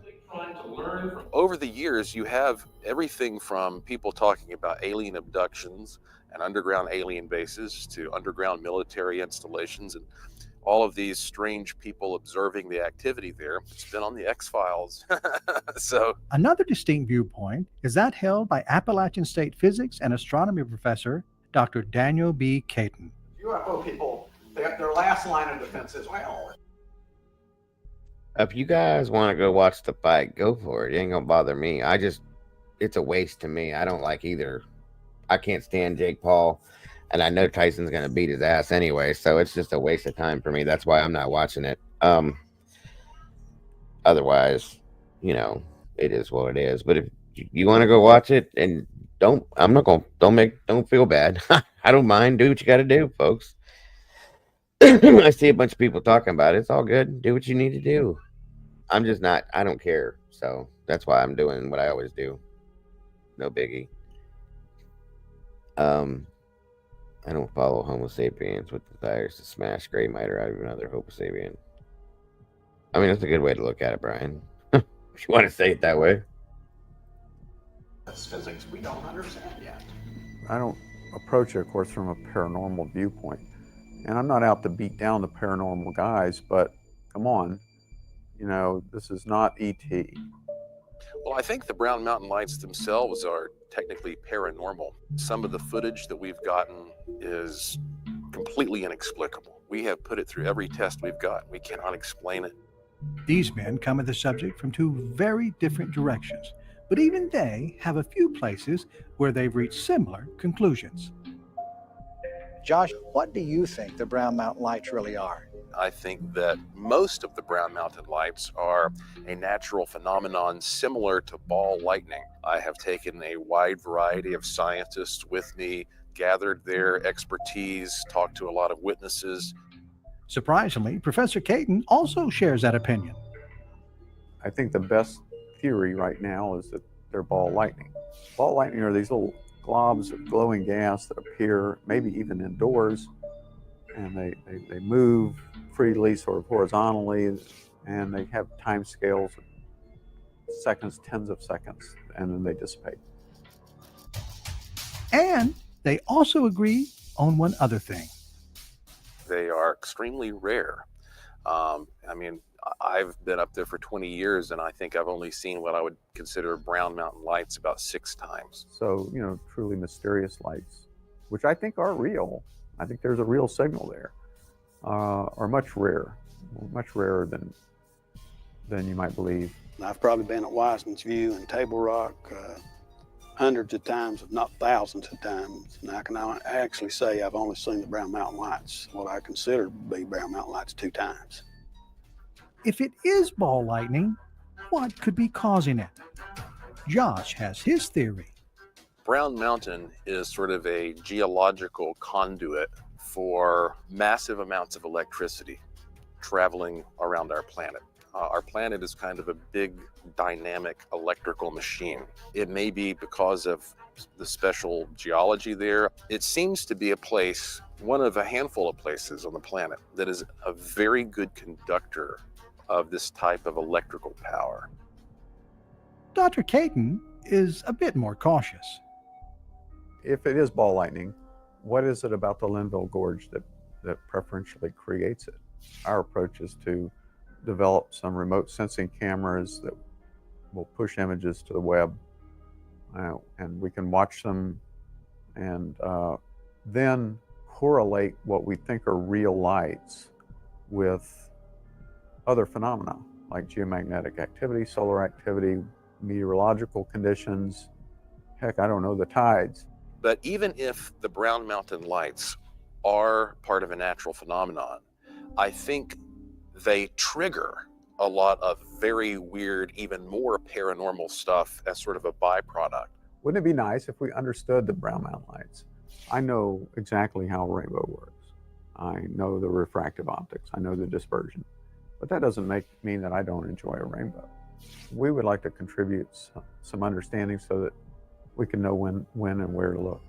When you have a mystery like these lights that's been sitting there for at least 100 years, it becomes this blank slate upon which people can project their own dreams and visions. Whether you have a very scientific mindset and you want to come up with some intricate theory, or if you are a spiritualist and you're looking for evidence of ghosts, or if you're a UFO enthusiast and you want to believe that there are beings flying around, you can adapt this mystery into your particular area of interest. It's great that we have this mystery, but I think it eventually will be solved. And at that point, people will no longer be interested in guys like me. The real scientist will step in and say, we'll take it from here, thanks. When we come back, the search for evidence and what you can do to be a part of it.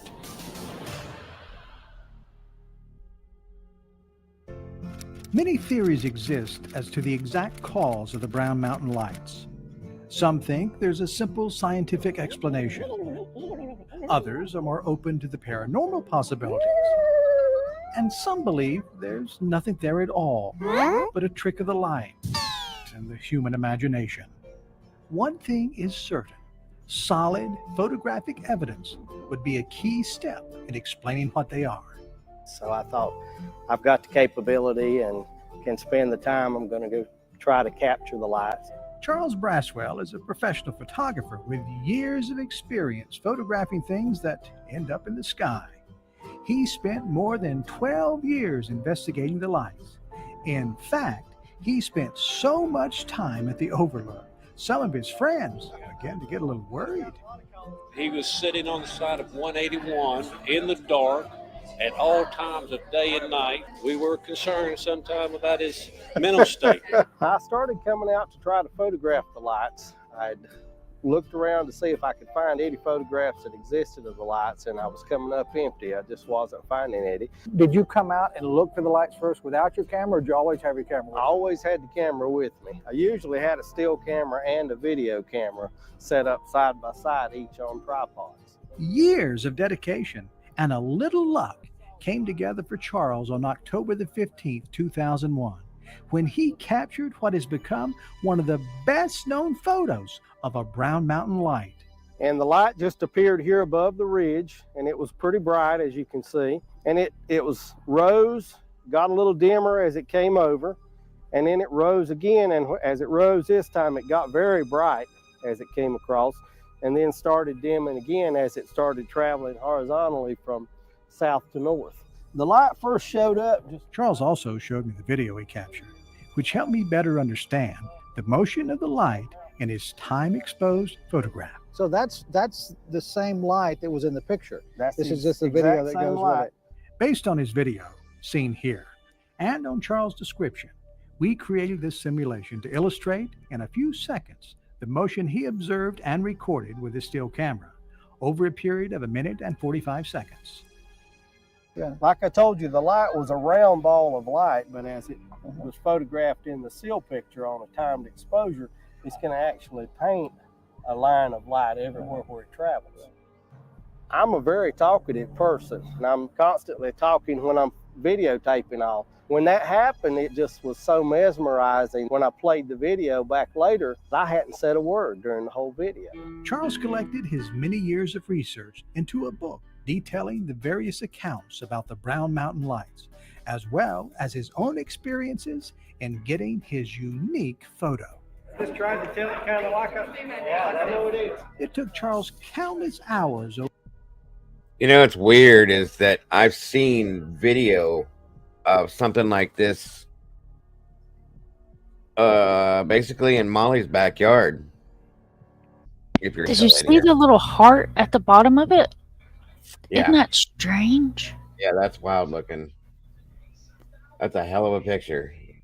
But literally, yeah, it's wild looking. I can't even describe what the hell that would be. Like I said, Molly has sent me video proof of things that look just like this moving across the sky in her backyard. No lie. And I can show it to you when we're done with this just to prove it to you again. And it's live. It's not, it looks just the same dance.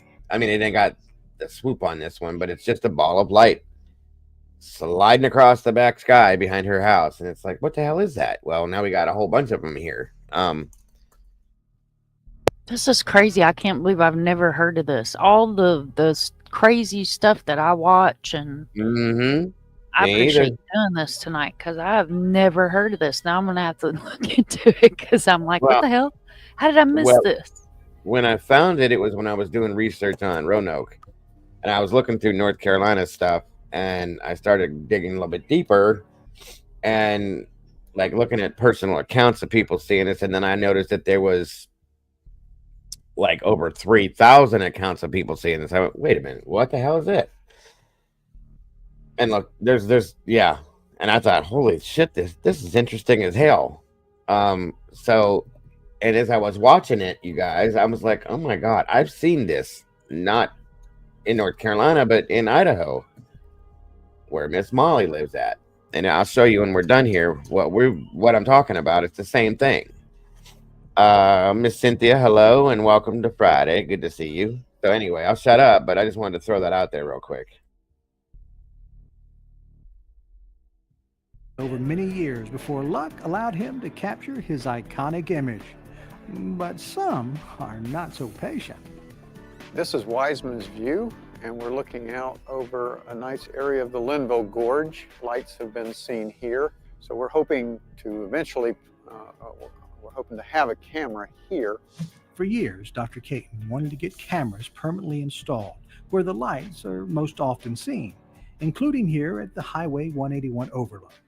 Now, with the installation of 2 repurposed cameras, with one overlooking the Brown Mountain site, he's starting to make some progress. The thing we want is a constant view of the mountain. And so it's impractical for us to stare out all night. So we mounted camera one, as we call it, up on the eave of the roof of this private residence. That has led to the first real imaging of Brown Mountain, sustained imaging ever. Dan's camera one points at the north end of Brown Mountain, imaging roughly the same area you can see from the 181 overlook. Our cameras take a sequence of digital images, and so there are individual frames that you can look at online in real time. Then we take those frames the next day and we build them into a time-lapse video. And that's what we post on YouTube. And so you can watch the night unfold in several minutes. We look at that to discover any interesting lights. Dan and his team have also done extensive testing to rule out possible misidentifications. They've cataloged everything from ATVs and flashlights to military aircraft doing flyovers. Some of our group has hiked along the ridges. We've run ATVs, motorcycles, and hikers with... Welcome again, Mike. Image those. So we know... Molly, check Discord, dear, please.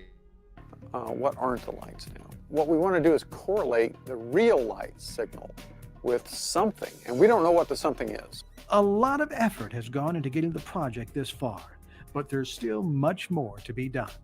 To do proper scientific research takes money, and money for a project like this is hard to come by. We're hoping that crowdsourced funding will provide new equipment and maintenance. But there's more you can do to help. If in visiting the area you happen to catch sight of a truly unexplainable light, Dan would like to know about it, but he also needs to know more. If someone were to contact me about a reported light, I'm going to know the date, the time, what they remember about the weather, what did the light do, what color was it, and where you see the lights. Do you see them below the horizon, against the face of the mountain, or do you see them above the horizon or right on the horizon? All of those details are important. So pay attention and take careful notes the next time you visit the area around Brown Mountain. It's an unexplained phenomenon hidden right here in our own backyard. The still unsolved mystery of the Brown Mountain Lights. Will we ever know the truth behind them?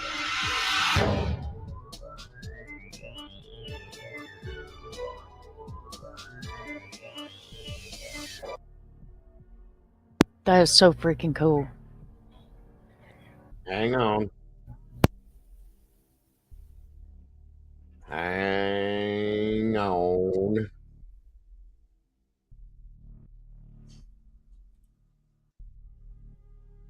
Give me 1 minute, please.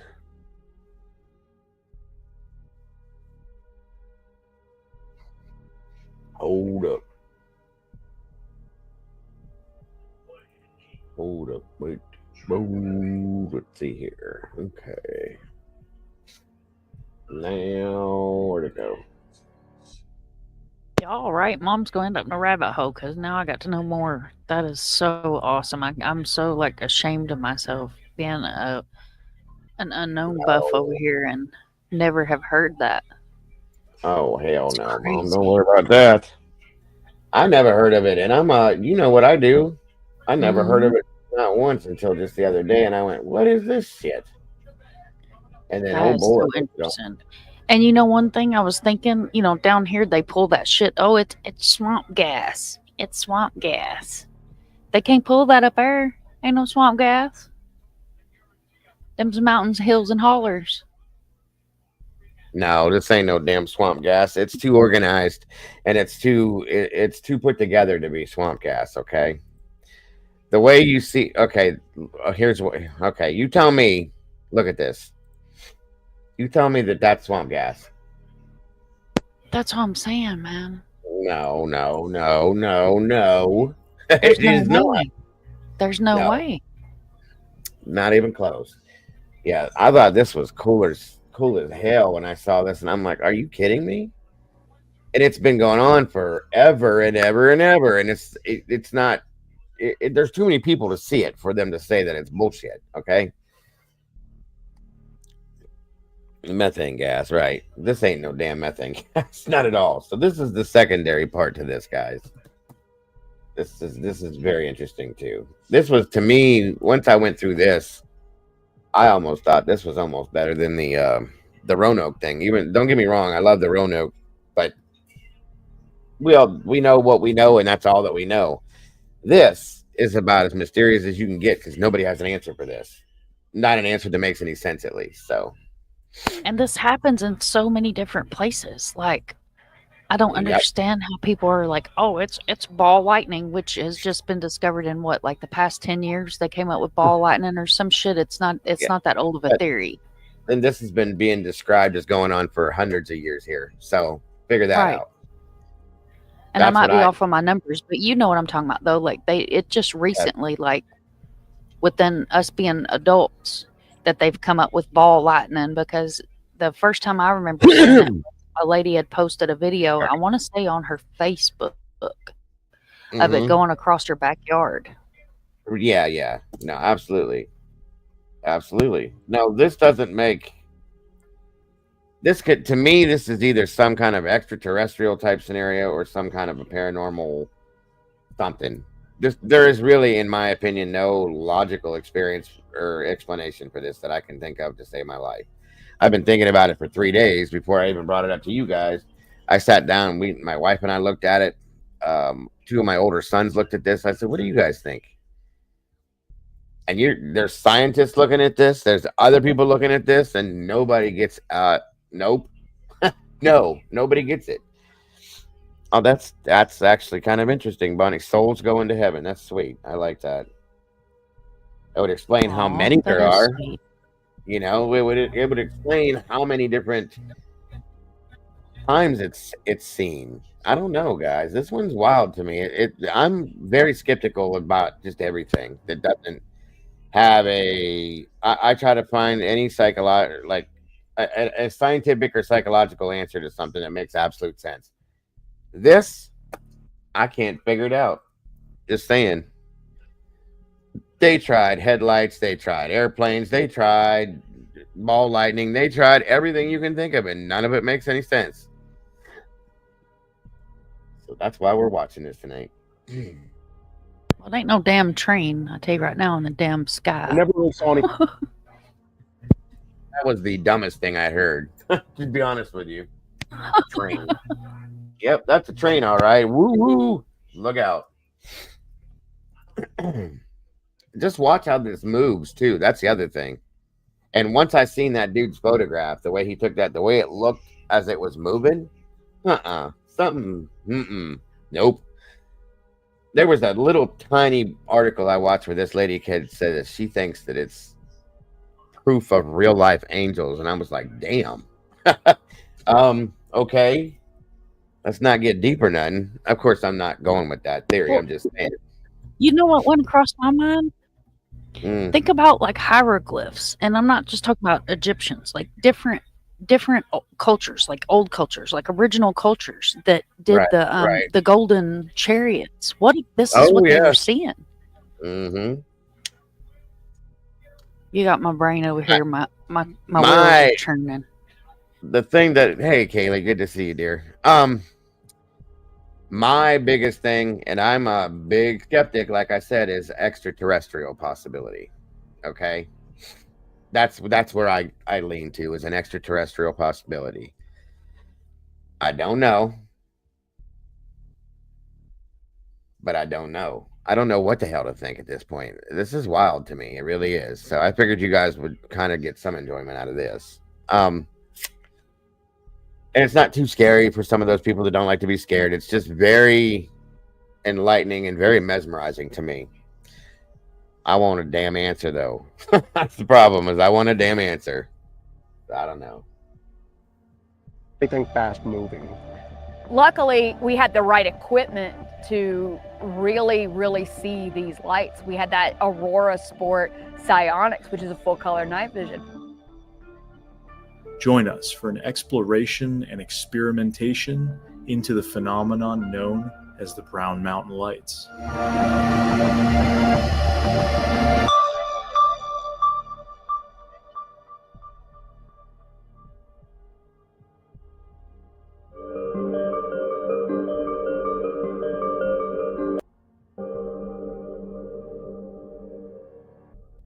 very hard.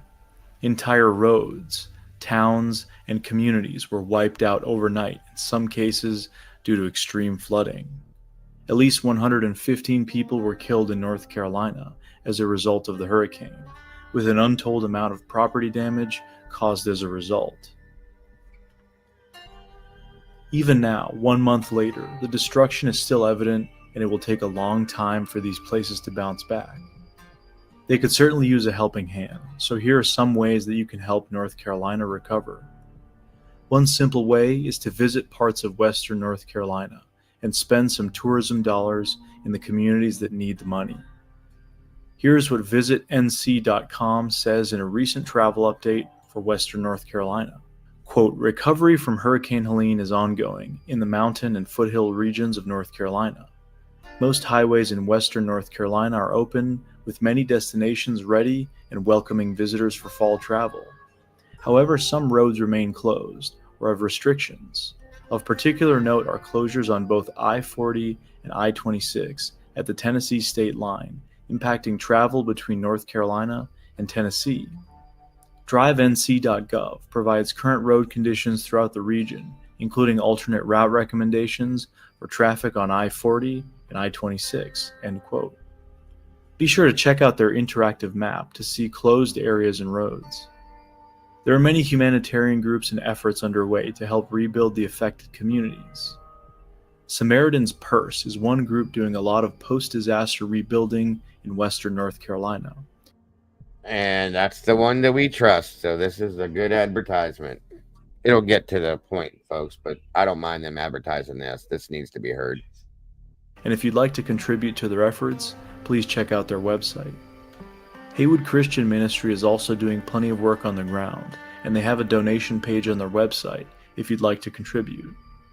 These are just a few ways you can help the people of North Carolina. However, there are many other groups and organizations doing great work as well. In these tough and trying times, I'm sure the people of North Carolina could use all the help they can get.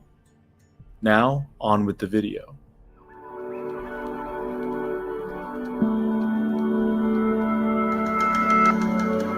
The mountains of North Carolina are filled with many mysteries and strange stories. Tales of unknown creatures lurking, old superstitions, and mysterious phenomena abound. One of these mysteries that has evaded explanation for decades and has intrigued many a curious person is that of the Brown Mountain Lights. So the Brown Mountain Lights are a phenomenon that are indigenous to Western North Carolina, named after Brown Mountain, of course, in the Black Mountain Range, and that's adjacent to the Linville Gorge. And really, the lights are sort of seen all throughout that area. Some locals I've spoken to would say you really only see these phenomena primarily at Brown Mountain. Then there are others over there close to Linville Falls who I've known over the years who would say, well, you know, we think you should call them the Linville Lights because we see them over here too. Ideally, it's probably some kind of a natural phenomena, and something about the region, maybe geologically, is what's causing it. So it makes sense that we would see these lights all throughout the area and not just at Brown Mountain. In my own research, I've certainly found a concentration of reports at Brown Mountain, but some of the best photos I've seen have also been taken from at Wiseman's View, looking over at Table Rock and Hawksbill Rock. And so indeed, there are different kinds of phenomena that occur, and they do appear in different areas throughout the gorge and the adjacent Black Mountain Range, presumably, of course, Brown Mountain being kind of a central focus of that. So as far as what the lights look like and what people are used to seeing, I mean, there are kind of two varieties of the phenomena. One which is a ground-based phenomena. It almost looks kind of like lightning, but moving maybe along the ground or amidst the trees, and it can sometimes sweep right across the mountain. This is often seen at Brown Mountain. And some of the locals who have described the phenomena, who have lived there their whole lives, they'll say, well, that's really what the Brown Mountain Lights are. But then there are also these instances where you'll see these globes of light, maybe somewhat kind of like a beach ball in size, usually yellow, orange, or white in coloration. And sometimes they'll be seen drifting along the mountain. Sometimes they lift up above the mountain, and they'll actually rise up into the air. One rather interesting account that was shared with me many years ago by a gentleman.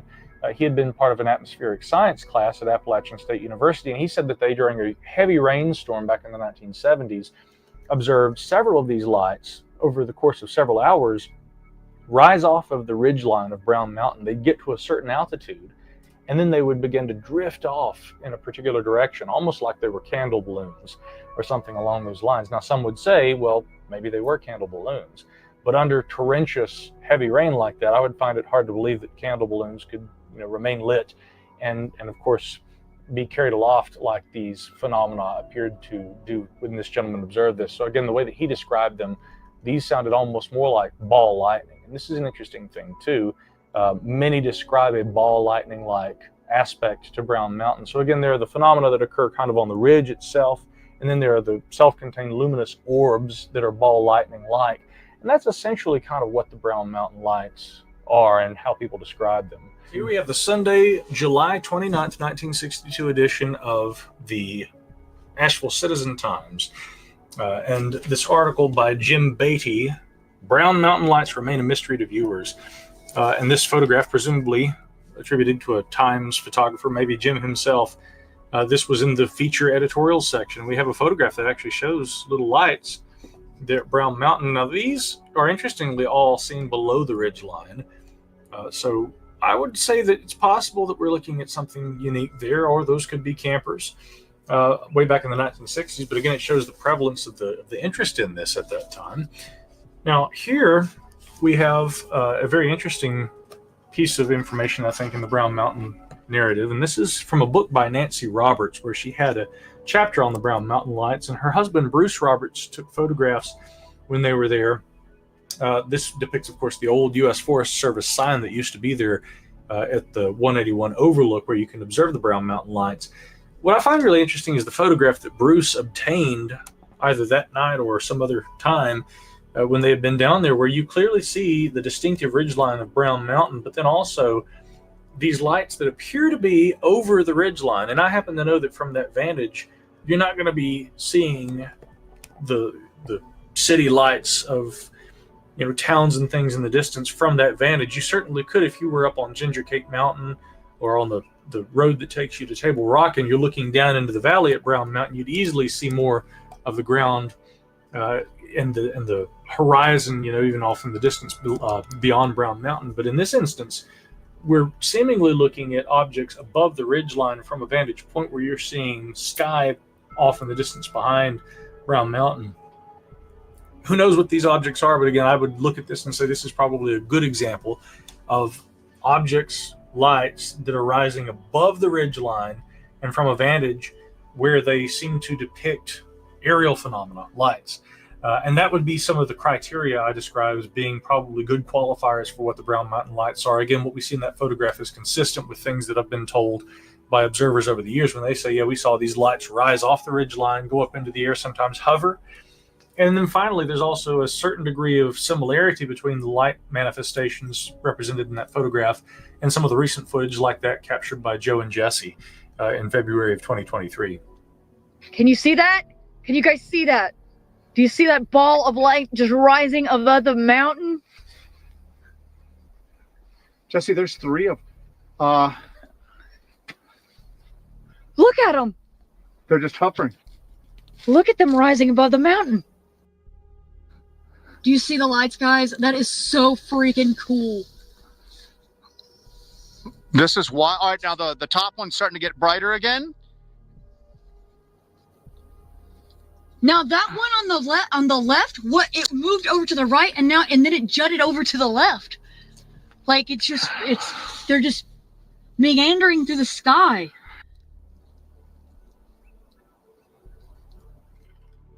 It was February when we decided to come. It was extremely cold up through here. And the mountains, obviously, it gets cold in the wintertime, but it was going through a cold spell at the time. So we figured that would be good, even though it wasn't the ideal time of the year, because it would limit down on the amount of people that were in the mountains, and then limit the possibility that we were seeing mundane light sources and then misidentifying them. So we kind of just did it all a lark. We just kind of loaded some equipment in. We had a Psionic Sport night vision camera, and we just kind of came up with like no scouting, got up here late, didn't even check the surrounding area out during the daytime, and then just came up at night and came up on Wiseman's and had only been there for a few minutes when we started to see those orbs form on the top of the mountain. and then just lift up. And then we watched that for well over an hour at that point. So the footage we released was just a representation of what we were able to catch that night. I mean, we were up there literally until we ran out of memory for the camera. We went out there, we went out on the overlook and emerged from the woods out to the overlook there. And we were there for a few minutes, and then all of a sudden you see just light and down, like on the mountain there. And it wasn't up in the sky yet or anything like that. It was down kind of where you expect the lights to be. And, you know, with our channel, we were like, wait, we have a little bit of a signal. Let's live stream. We're here at the Brown Mountain Lights. Let's live stream it. So I set that up. We started live streaming. So we live streamed the entire event. So you can barely see them with the naked eye. And luckily we had the right equipment to really, really see these lights. We had that Aurora Sport Psionics, which is a full color night vision, and it just gathers in light like crazy. So you can really get the full picture of what these look like. And I think, you know, talking about the right equipment for it, a lot of people have come out to these areas and they don't see the lights. And I think that has to do with a lot of the light pollution. That there is a city in the distance, Lenore's in the distance. And I think that kind of drowns it out a little bit. But when you have the right equipment, you can really see it. I think that's why people saw the lights more consistently before electricity was widespread in the area, because you didn't have that vast amount of light pollution. So you would first see a glimmer of light on the ridgeline.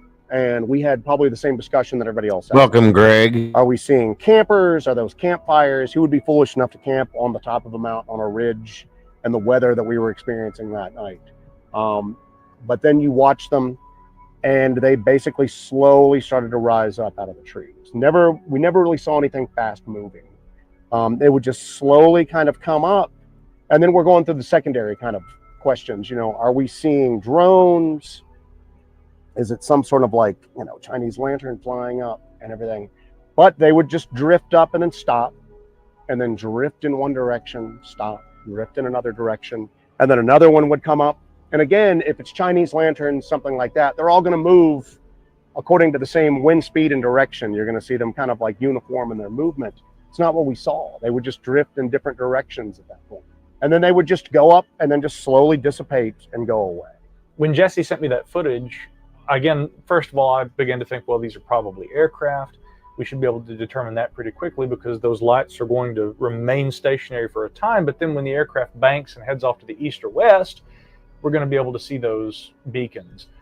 And the lights never do that. I had an astrophysicist friend look at those and say, well, maybe these are candle balloons. But again, with the wind conditions, and also the duration that the lights remain aloft and also in a single location, hovering seemingly for a fairly long period of time captured on film, I find it hard to believe that those are candle balloons. Not impossible, but again, I find it harder to use that as an explanation for what appears in that footage. Now, what appears in that footage is also consistent with photographs and video that other friends of mine, including former scientists at Bell Laboratories, who I've worked with over the years, it's consistent with things that they've seen and filmed as well. And so over time, I think that you begin to assemble these sorts of criteria, you know, very bright globe of light, white, yellow, or orange, often rises off the ridgeline, remains stationary for a long enough period, or it moves in a way that is inconsistent with aircraft.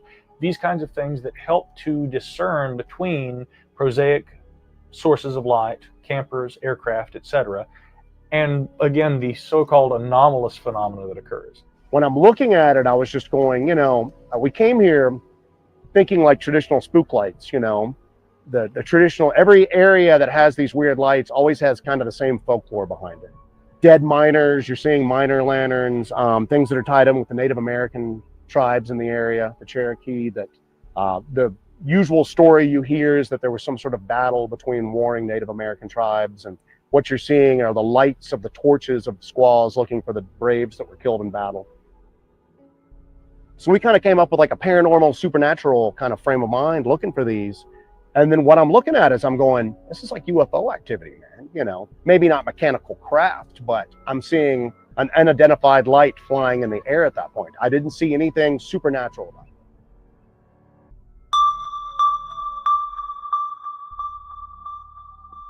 So, as far as some of the earliest sightings of the Brown Mountain Lights, according to some traditions, there are accounts that date back again to prehistoric times. I mean, this essentially being oral traditions shared by the indigenous Americans from this region, primarily this having been the Cherokee. And they describe sightings of lights that have been known again throughout this region for many centuries.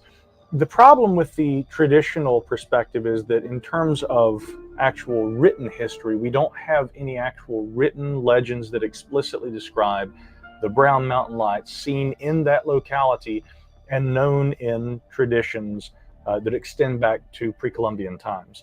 I guess the perspective on this being something that's been known for centuries and present in the regional folklore, the indigenous traditions, is an idea that began to emerge only after the first known historical sightings were recorded. So in terms of the first historical sightings that were recorded, really this takes us back to the 19-teens. That's when we have the first sightings that began to be documented in newspapers. The Charlotte Observer and others began talking about sightings by locals, a lot of them down there in Morganton. And in fact, I think one of the very earliest reports described a boating club down on Lake James, and they said that looking up in the direction of Linville Falls, they could see these lights sometimes from all the way down there at Lake James. There was an investigation back, I believe, in the 1920s by a man named George Mansfield with the USGS. And when Mansfield went up there and did his investigation, he had spoken to some of the residents who lived at Ginger Cake Mountain and some of the adjacent ridges. And some of the people who lived there in the areas where many would actually sit and watch the lights in the evening, and said that these were the good spots where you could watch the lights off down on Brown Mountain, they claimed to have actually known about these lights as far back as the Civil War. They had family members who had said that they recalled hearing about these things going all the way back, to maybe the 1850s, 60s, and 70s. So again, according to those stories that Mansfield collected, there were some in the region who said that they knew people who had known of the lights at least by the middle of the 19th century. But again, the only documented reports that we really have don't appear until the very early 20th century.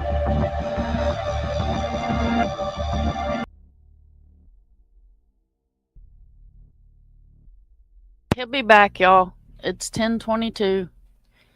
He'll be right back. The mysterious lights and the ghosties and the aliens stole our Dago, but he'll be back. I need to practice a song to sing for y'all while he leaves us. Oh shit. Oh, there he went.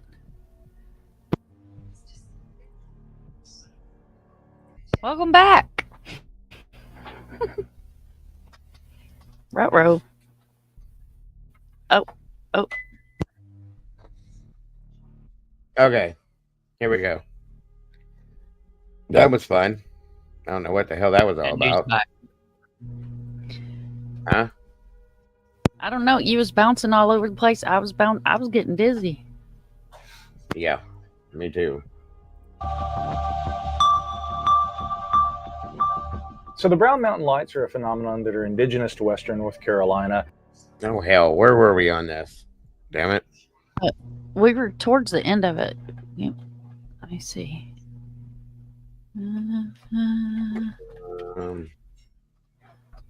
It wasn't like this yet, was it? No, I don't think it was quite that far.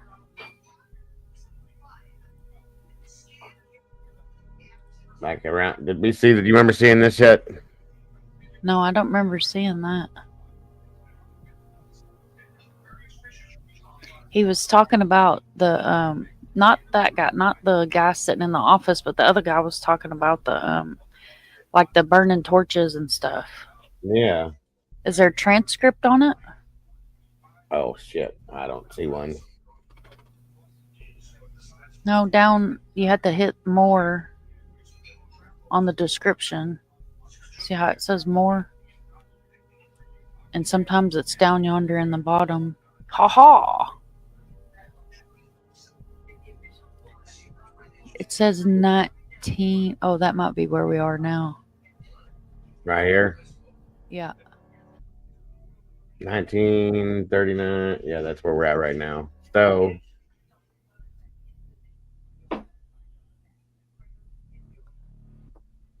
I wonder if you can control F it and make it search torches. Mm, I hadn't used transcript to look for something in a long I time. didn't think we were that far in, but hold on. I had an astrophysicist friend of mine look at them, and she said maybe candle balloons. Oh yeah, we went past that. We was past that. He was talking about the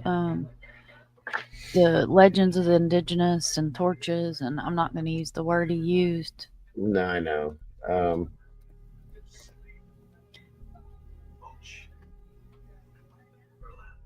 Don't like that word. My own personal reasons. From the top of Table Rock, that would be a really good sighting of in my.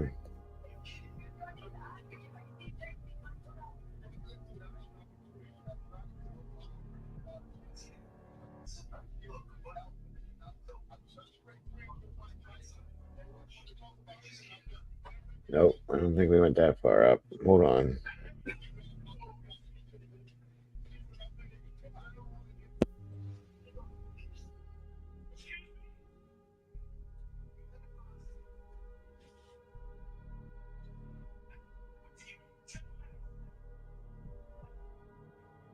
Let me see something.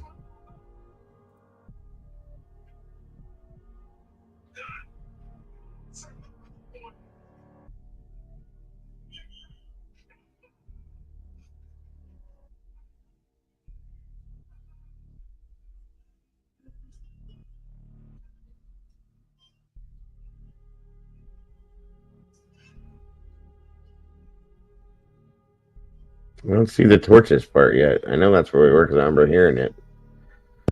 Yeah. Yeah, he's saying like, different people, and you usually hear the same story. And Remember hearing about Jules Verne, the Eagle's Nest.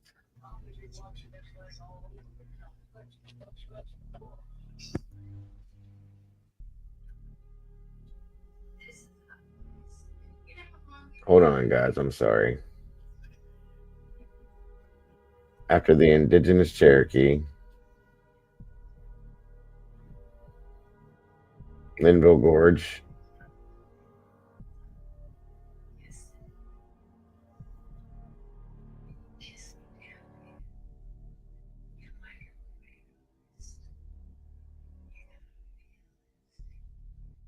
Hold on, y'all. Let's see if I can do it like this. I'm going to pull the stream up and see if I can calculate how far back it is.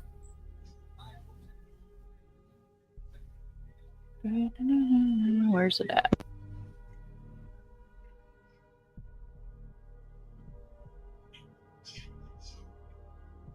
It'll usually pick back up where it left off, but it didn't this time.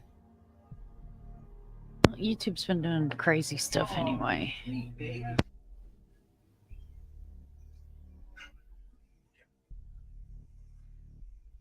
YouTube's I going don't got premium no more, so it's going to take a minute to get past this.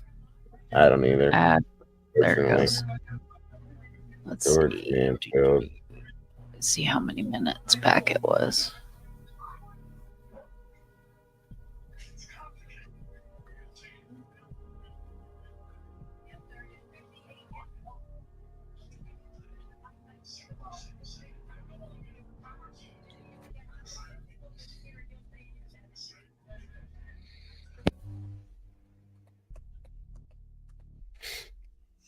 Hang on, guys. Thank you for being patient. I'm sorry. I don't know why this happens every damn night either. I still can't figure it out. I'm just about to pick a spot and just go from there. Hello, Heather Fitzgerald. It's right past. We was right past the chick with the badass ink sitting in like a right, almost like a park or something. And then the next clip is the guy, him right there, that guy. Like he looks like he's in a cave or something. There you go, there, right there. Yeah. Okay. Sorry, we were right I had around to back that, it up right? because I was listening. I was intrigued. I just go frame of mind looking for these. And then what I'm looking at is I'm going, this is like UFO activity, man. Yep, this is maybe right. not mechanical craft, but I'm seeing an unidentified light flying in the air at that point. I didn't see anything supernatural about it.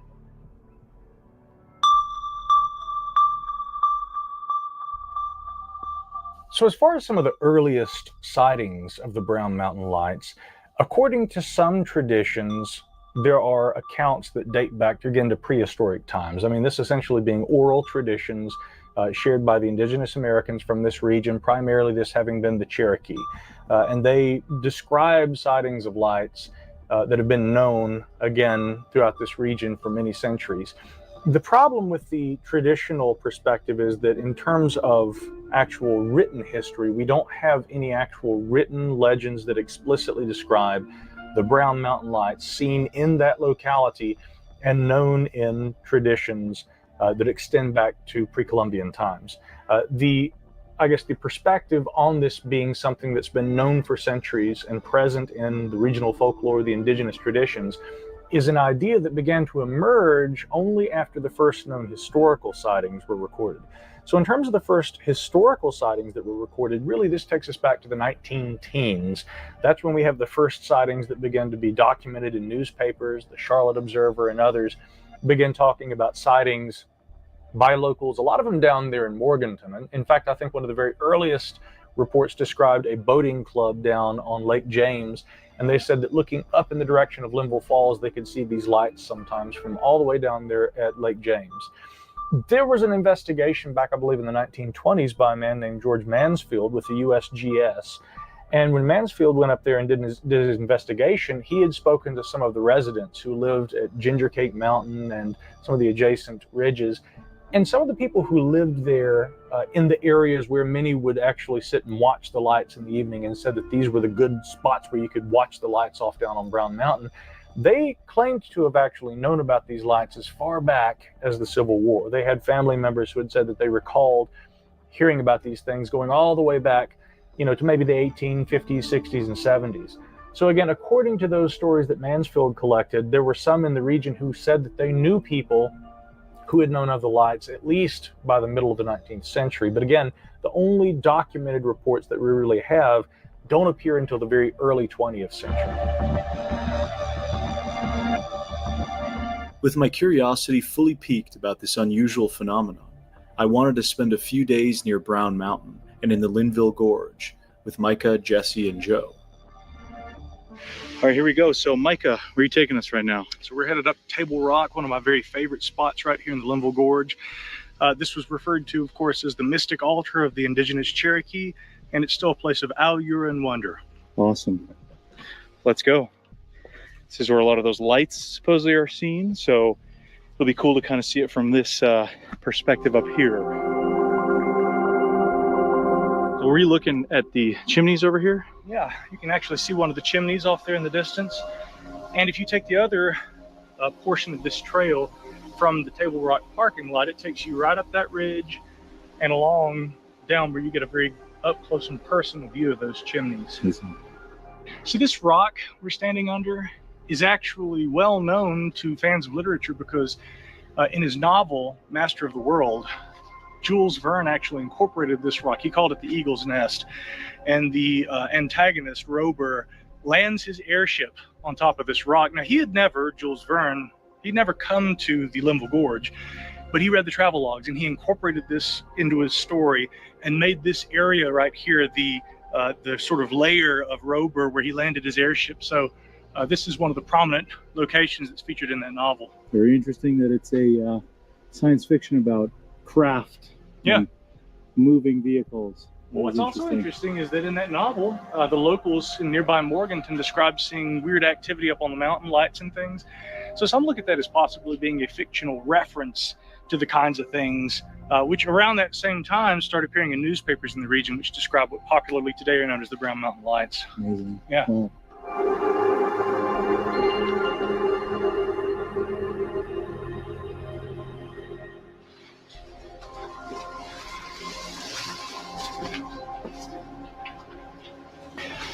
This is cool. This would have been an exceptional camp spot for any ancient hunters who would have come up here been hunting or just seeking shelter up on this incredible, majestic rock. And I have to imagine, I mean, if we're drawn to locations like this today, I mean, ancient minds would have been just as fascinated with these natural prominence. And so, yeah, a spot like this, yet again, we're probably standing where countless thousands of years of human presence, camping has occurred. Yeah.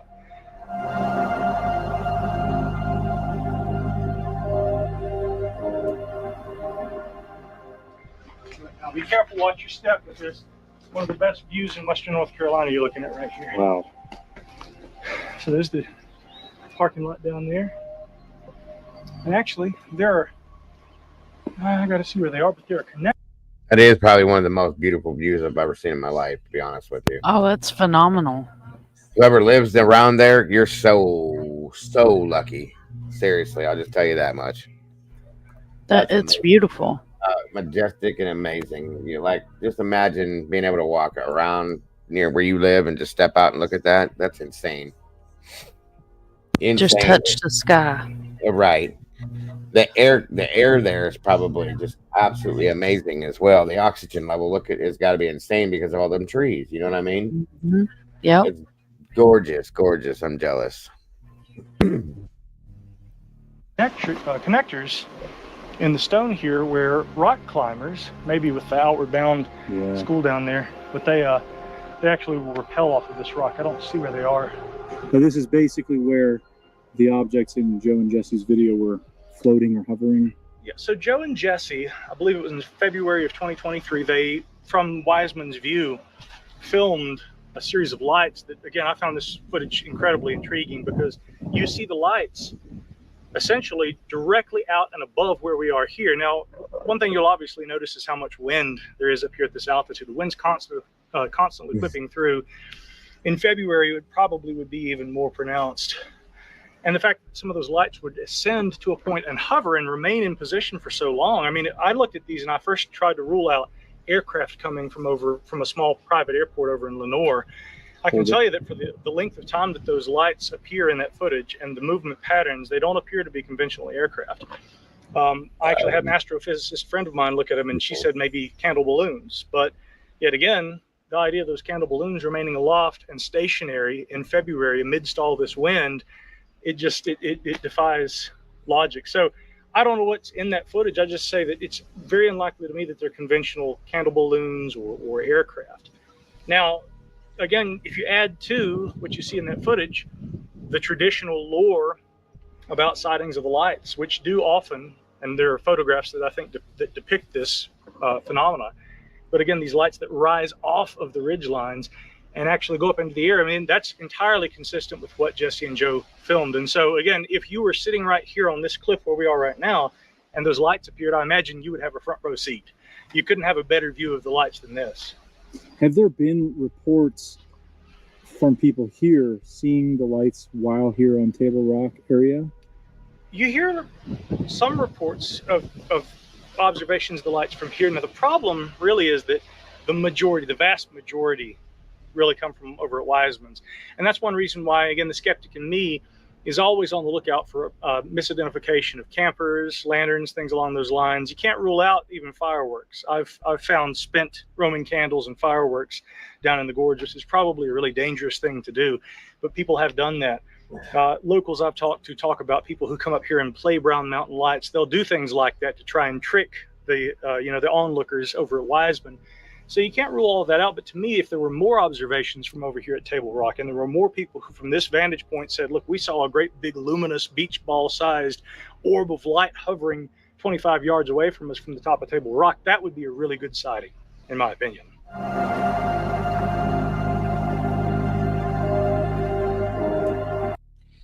Now that, no, you ain't never gonna catch me standing on the edge of that cliff looking at. That's a beautiful view, but I'm gonna be looking at it from quite a ways back. I'm gonna tell you that much. That's insane to be standing that close to that edge. You're out of your mind, bro. Back up. Back up. Back up.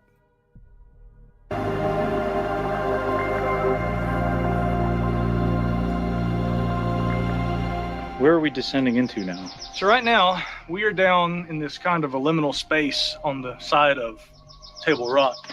And until recently, I didn't know that the actual official name of this, and this was never marked on the trail previously, is apparently the Devil's Cellar. I have known this cave just kind of, as the cave at Table Rock for many years. Others have known it by other names. This is one of my favorite spots. And it's a very challenging place to get into because we've got to go down there. We got to crawl down through all that and down into this canyon.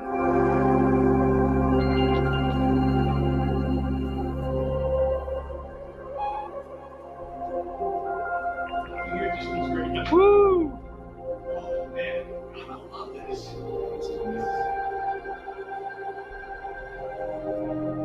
So this is Nope. the cave. Let's go in. Have a look around. Huh? Anybody home? Welcome, TWY. Definitely a cellar. So, one reason this probably would have been used back in the day for camping is because, there's your chimney. And you could build your fire right here. And the smoke has an escape. Yep. It looks like there's been some erosion. Could you shine a light? Yeah. It looks maybe like some of these rocks have moved around a little. I'm sure that'll come down eventually. Yeah. So that's a little freaky.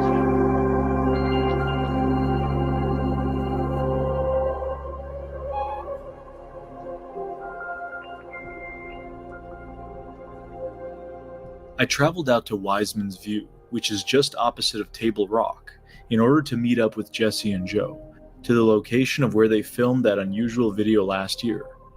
While it was night when we arrived, to our surprise, we immediately began seeing lights on the opposite side of the gorge by Table Rock. The following is our documentation of what we witnessed that night. All right. I see. Oh, wow. Look at the flash. Wow.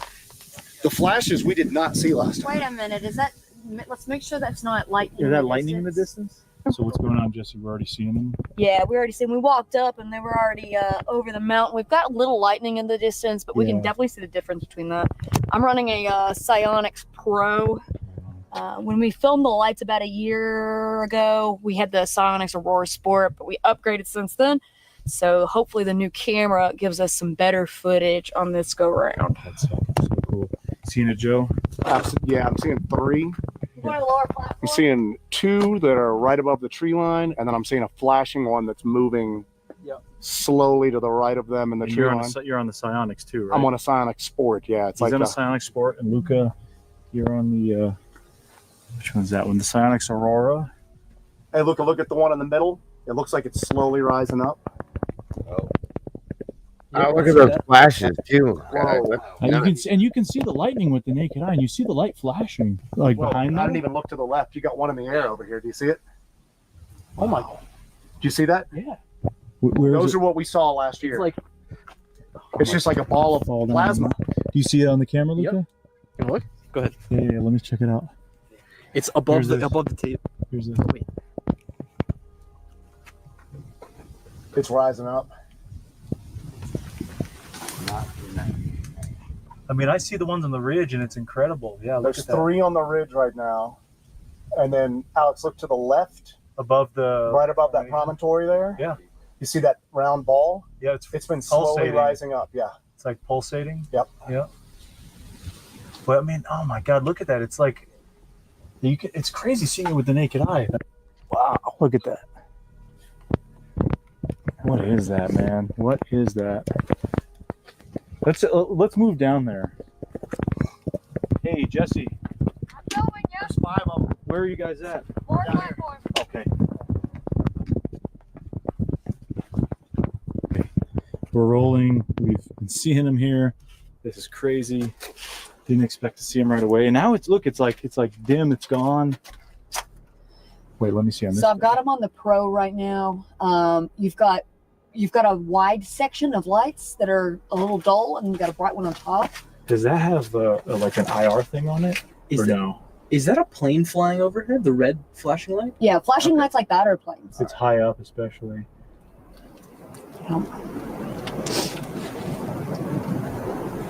But that lightning's beautiful behind it too. Those guys are like, it's not lightning. I'm like, well, what would it be then? Yeah. So what is in this valley here? Is there anything in this valley? It's a river. It's like there's people up there messing with lights. That's literally what it looks like. But look at that one. That one's up in the air. That was way above the ridge right there. There was one earlier that was very bright and very high. Okay, the top of the mountain is lighting up Yep. in a wide You seen that, pattern Luca? on the left side. Yeah. Like it's lighting up in a very dispersed, diffused, lighter, wider pattern. It's not a concentrated light. Yep. You've got a Oh, did you green see that? kind of blinking. Yeah, that's wicked. Dispersed, diffused, lighter, wider pattern. It's not a concentrated light. Yep. You've got a green one kind of blinking in the center there. I'm scanning with the thermal and I don't see anything. Right. Well, guys, this has been crazy so far. That's wild. Yeah. And you can see the city lights in the distance. See, that's something about filming with the camera because they missed that. Yeah.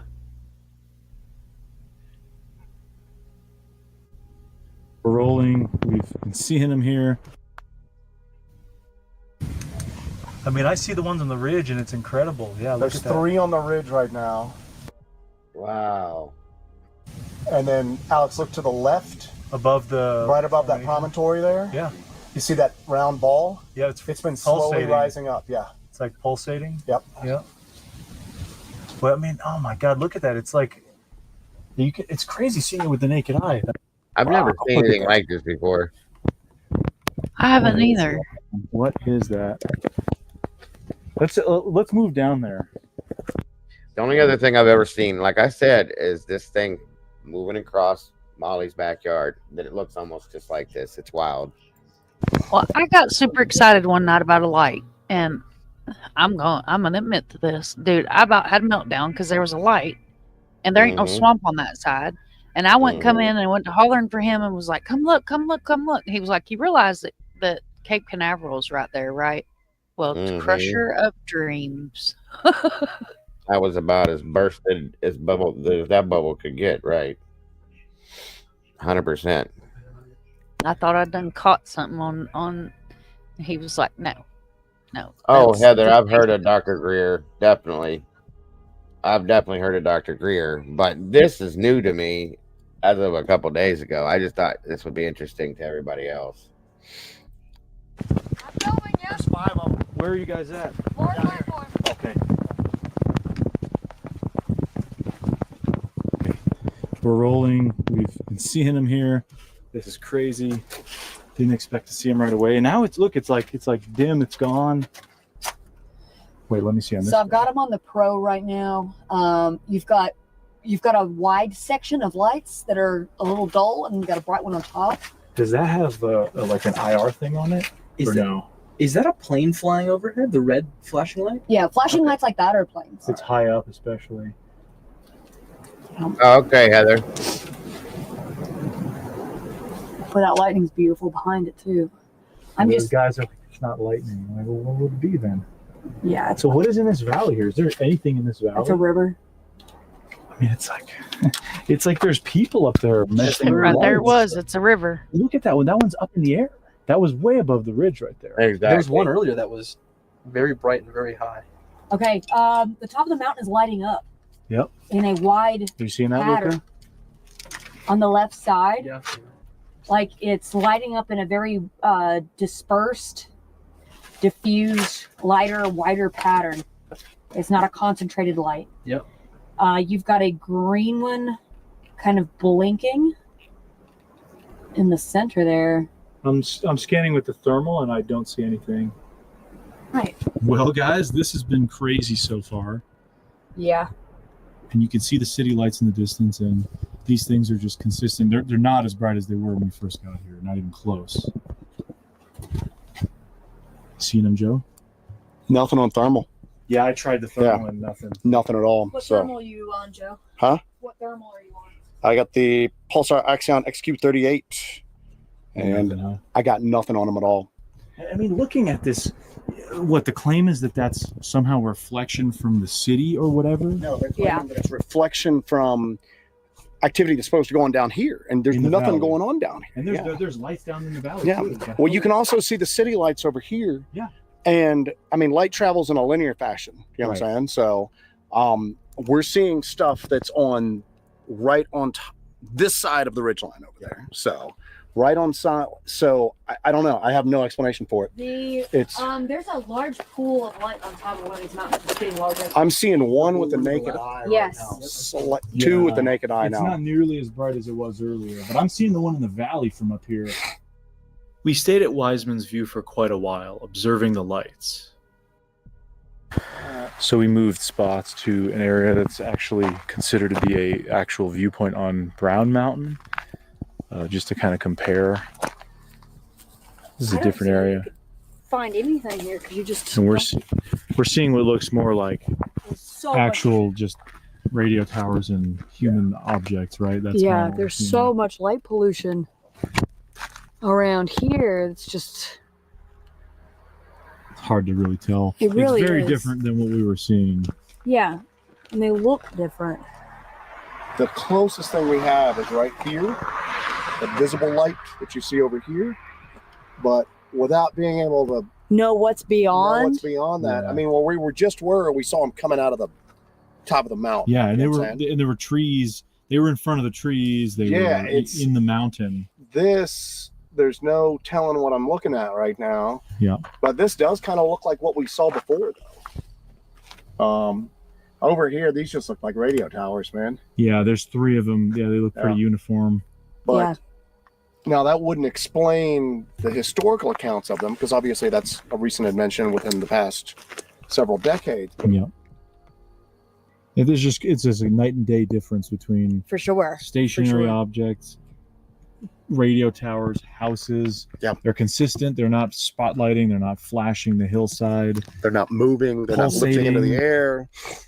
And people had gone, "Oh, you saw somebody letting off Chinese lanterns," and I'm going, "It was like windy as all get out when we were up there." Yeah, there's no way. We were freezing. I mean, we were literally, we were numb by the time we left out of there, and we were bundled up. The wind was just cutting, and I'm going, if you release a Chinese lantern into that sort of wind, it's just gonna, it's not gonna float gently away at that point. It's not gonna change direction. It's not gonna stop and hover. Well, it's wild. You guys have been out here now twice. Yeah. And you've seen it on both occasions. Obviously, we just saw whatever we saw. Yeah. And you compare the differences between what you saw to now. It just kind of leaves you scratching your head as to what it is we're dealing with here. I mean, I don't know. I've seen what I would consider a UFO by definition of the word. There was an object in the sky with things like bright lights flying inside and out of it. And this was totally different. This was like just things in the trees, above the trees, moving around, and no rhyme or reason. I don't know. And what's weird is what we saw tonight. I could see why people could, because what we saw last time, I'm looking at it going, I don't see supernatural here. Right. I see this is an unidentified flying object. Doesn't necessarily have to be a craft, but this is an unidentified flying object. Tonight, with it being in the trees and then lifting out of the mountains and all that, those were what I would consider spook lights, ghost lights almost. The way that they drifted, they kind of light up part of the woods and then disappear. If it's hypothetically somebody moving around up there with really bright lights, why is it that we're seeing them mostly in one area, and then all of a sudden there's 2 way high up on this ridge that it's difficult to climb from the bottom of that to the top of that in the dark without a light, and then they suddenly just turn it on and then just stop doing it. Yeah, so is this is this a constant coordinated effort to hoax everybody all the time, every night? And you brought up earlier the point about people that have been living here, come out here, and they don't ever see anything. Yeah. Well, you guys have been out here twice and seen something. Yeah. This is my first time ever here, and you saw something. We see something the moment we get there. But we saw it with our naked eye, and it's not wishful thinking because we have all these devices that capture the devices help us see more. Yeah. But we saw stuff with the naked eye. I mean, we saw on the mountain that was facing us. It wasn't houses. It wasn't. There was nothing there. Right. The next day, we headed back up to Wiseman's View to see the location during the day.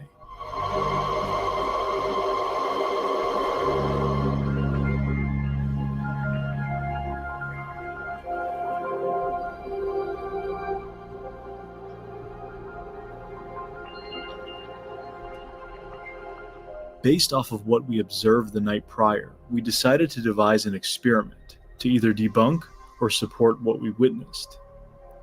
For this experiment, Joe and Jesse would head over to Table Rock in order to hike it at night, while I would stay at Wiseman's View. All right, so we're in the truck. We've got a pretty severe storm right over top of us here. You can see it. We got the radar going, the satellite radar going. We're going to try to wait out some of this. I'm actually using the lightning detector for its intended purpose instead of the miraculous portal device.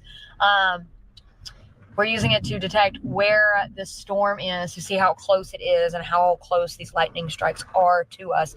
Because Joe and I are about to climb to the highest point in the surrounding area to do this light experiment.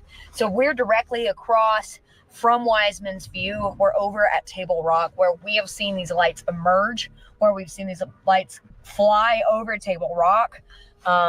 Last year in February, we captured them flying over Table Rock. We captured them coming. Whoa, that was a big one. We captured them coming from around this area here, this mountain range here. So we're going to try to be up here. And if they see these lights that we have no explanation for, we can either be vectored in or we'll be up here when it happens. But we're also running a light experiment. Joe and I have several types of lights. We're going to go up to Table Rock. We're going to climb Table Rock in the middle of the night. I don't think so, Ro. Hopefully not during a rainstorm and a lightning storm, but we're going to do what we have to do. We're going to climb up Table Rock. It's an hour and a half. Flashlights. Say again, Mom. It's an hour and a half, like northeast. There you go. So I guess kind of close, but not right on Not top. like, right, not super. Right. We have red flashlights. We're going to have a camping lantern with several different settings that we're going to put off and see if we can wave that around and see if they can catch that. We've got IR beacons. Is that it? Is that everything? Oh. Laser. We've got a laser. Yeah. We're going to shoot that. And across Linville Gorge, Alex is going to have our Psionics Pro set up on a tripod, and he's going to be monitoring the whole mountain where we are. We've got walkie-talkies, so we're going to be in touch with them, and we're just going to run this experiment. And we're going to see in real time what each type of light looks like on the Psionics Pro from Wiseman's View, from the vantage point that we had last night and a year ago when we saw these mysterious lights. This is an experiment that no one else has ever done before. And I don't know if anybody's stupid enough to do it, because look at this. Jesus. Well, here's the deal. The best time to see the lights are after a rainstorm. Yeah.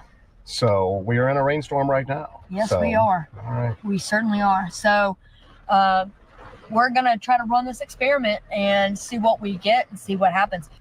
Sun's setting that way towards Wiseman's View. This is wild, huh? This is very wild. We're in contact with Alex and Luca. They're going to go over to Wiseman's View and see if they can detect any of the light sources that we're going to try to emit. And man, we are losing light fast. Hi, we are back here at the Wiseman's View Outlook. We're looking now. Joe and Jesse are on the other side on the mountain over there. They're climbing up. We can't see their lights. I don't know where they're at, but the experiment is about to begin. So we're about to find out whether or not it's just hikers and what's going on. So pretty exciting stuff. Okay. All right, we are pretty much in the same position we were last night. We are just getting the cameras up and running. Same exact spots. That's the whole point, is we want to try to make sure to replicate conditions and positions and all that kind of stuff.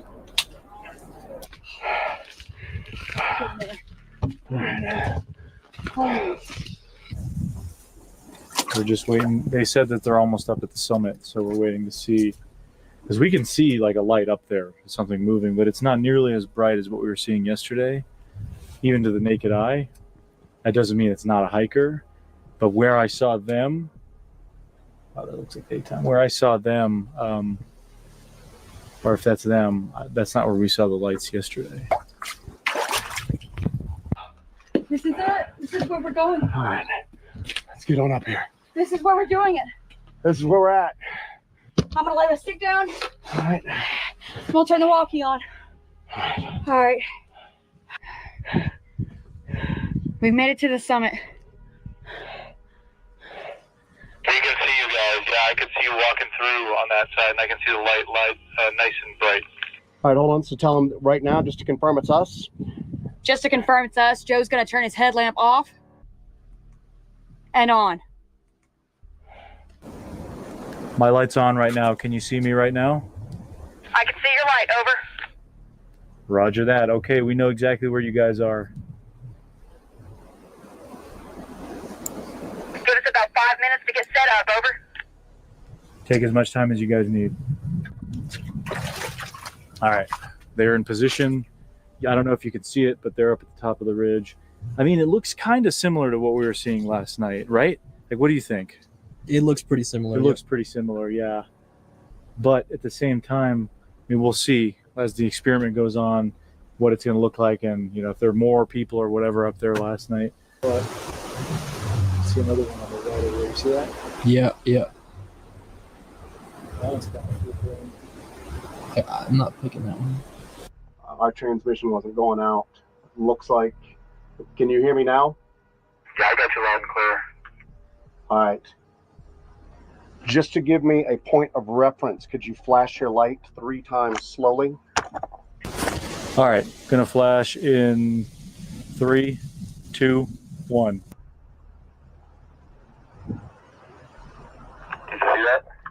Yeah, I've got you. That ain't nothing like what I'm they getting were ready to getting. extinguish my headlamp. You just took And the we're words right out of my mouth. I was gonna say no.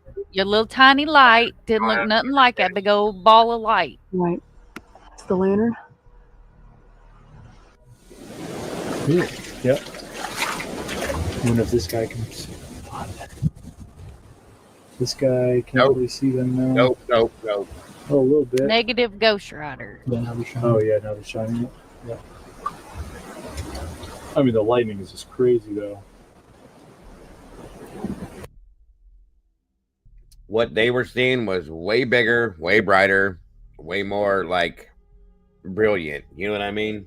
Yup, it was a big old ball of light, and like they was like that one was dancing. Like I don't know of any other way to describe it. You know, no, you standing on a rock like that, you ain't gonna be dancing around like some kind of damn fool, end up down in the ravine.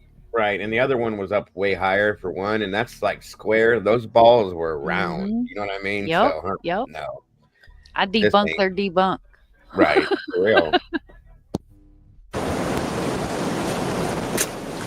it look anything like what we saw last night? What do you think, Luca? Yes. Yes, it does. I mean, on the psionics, it almost looks even brighter, which is kind of surprising. But you guys are the only thing on the hill right now. Everything else is completely dead. I don't see any glowing areas or anything with the Psionics Pro. So I don't know. It looks similar also on my A7. Gotcha. 10-4. Going to high lumen flashlight. He's full of shit. Over. Go ahead whenever you're ready. Oh, that's bright. That is super bright. Yeah, very, very clear. That's a completely different color. That's blue. Mm-hmm. Okay. I don't think it's the same thing personally. No, and, and that looked like a lighthouse light when he turned it like that. So no, I call bullshit. That don't look nothing like the lights they was showing before they went over there fooling around. Right. I don't think so either. At all. Not even close.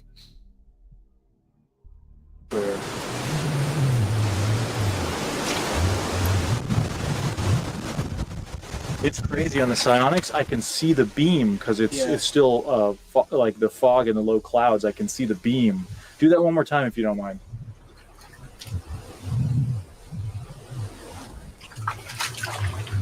Oh, look at that! Yeah.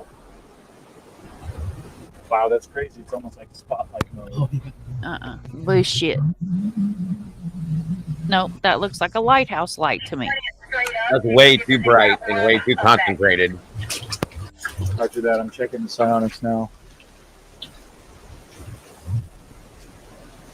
I can't see the beam vertically, but I can just see you guys on the psionics. That's it. Just the orb, the dot that you guys are at.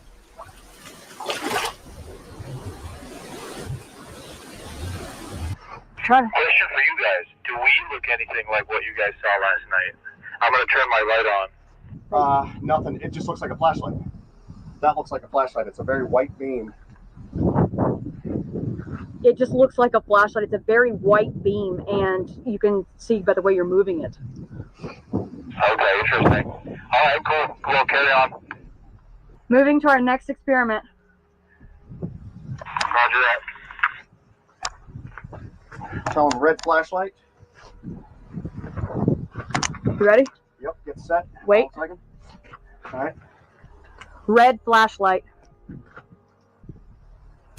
Oh yeah, we can see that very well. Oh, hell it looks no. insanely red on the psionics. Like, it's actually crazy how red it looks. Bullshit. Are those bugs, Dago? That's driving me nuts. Did you see that little blue streak? Yeah, they're bugs. Okay. So maybe that's what we're seeing. I don't know.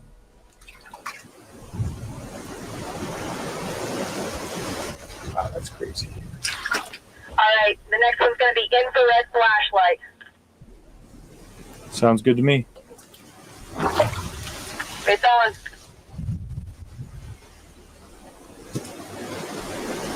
I can see it with the psionics, but we cannot see it with the naked eye. Can you see it with the Handycam? Because the Handycam has a... No, it's just won't focus. It's too far for the Handycam. But yeah, psionics, both of them can see it. All right, we're going to move on to the next one. Give us a second. All right, next up is the infrared strobes. It's going to be... Have a good night, Brian. Love you, brother. Hope you feel better. Be safe, and hope to see you soon. Good night, Brian. invisible to the naked eye, but you should be able to see it on the psionics. All right, roger that. Whenever you're ready. They're up. They're up. Yeah, I can see it with both the psionics and I don't know about the Handycam, but he can't really focus that far. So yeah, psionics are both picking it up.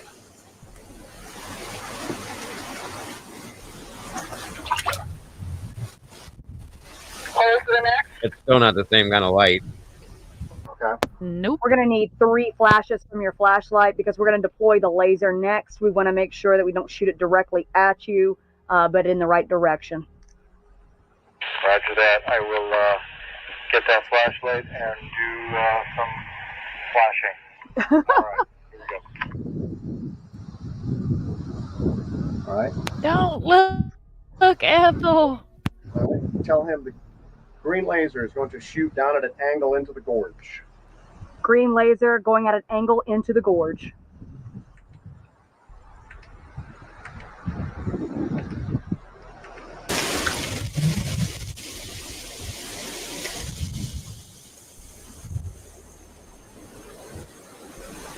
I can't see anything. I can just see the dot of you guys on the psionics, and that's about it. Alright, well, that was it on the green laser. That's surprising. Yeah, just nothing visible. Just that I can see your guys' light now, and that's it. I mean, I was checking both the psionicses, and I just had the let's see, the Sony I had on a long exposure. Let me see if that maybe got the laser. Oh yeah, I got the laser on the Sony for sure. That definitely. Is there anything else you want us to repeat? Because we're not going to climb back up here. Luca? No, I think you guys are good. I mean, you guys did a great job. I think the next phase of the experiment will just be when you get to the parking lot, just, turning your headlights on, driving it in a loop, and I'll see if we can see it with the psionics. I'm going to keep the radio on. If you guys see any lights other than maybe our headlamps and us moving down the mountain, let us know. Yeah, I see one. Absolutely. We see one right now over to the right where we saw them yesterday, but it just flashed briefly. But we will definitely keep you posted. We got the radios on. We're watching. We're monitoring the whole place. Please just get down safe and let us know as soon as you get to the parking lot. So I hate to be the bearer of bad news, but maybe we did just debunk what we saw last night. It seems pretty reasonable. Maybe that's what a lot of what people see here is. You're full of shit, dude. None of that looked anything like that. Nope, I don't agree with this guy. I think he no. He needs Not to at shut the all. hell up because that did not look nothing like the same. None of that looked the same. Sure as hell did not. If you go back, we'll go back to what they saw. Okay, real quick here. Nope. No, that's not the same because you could plainly tell they were standing on the friggin' mountain. It's high up, Right. especially.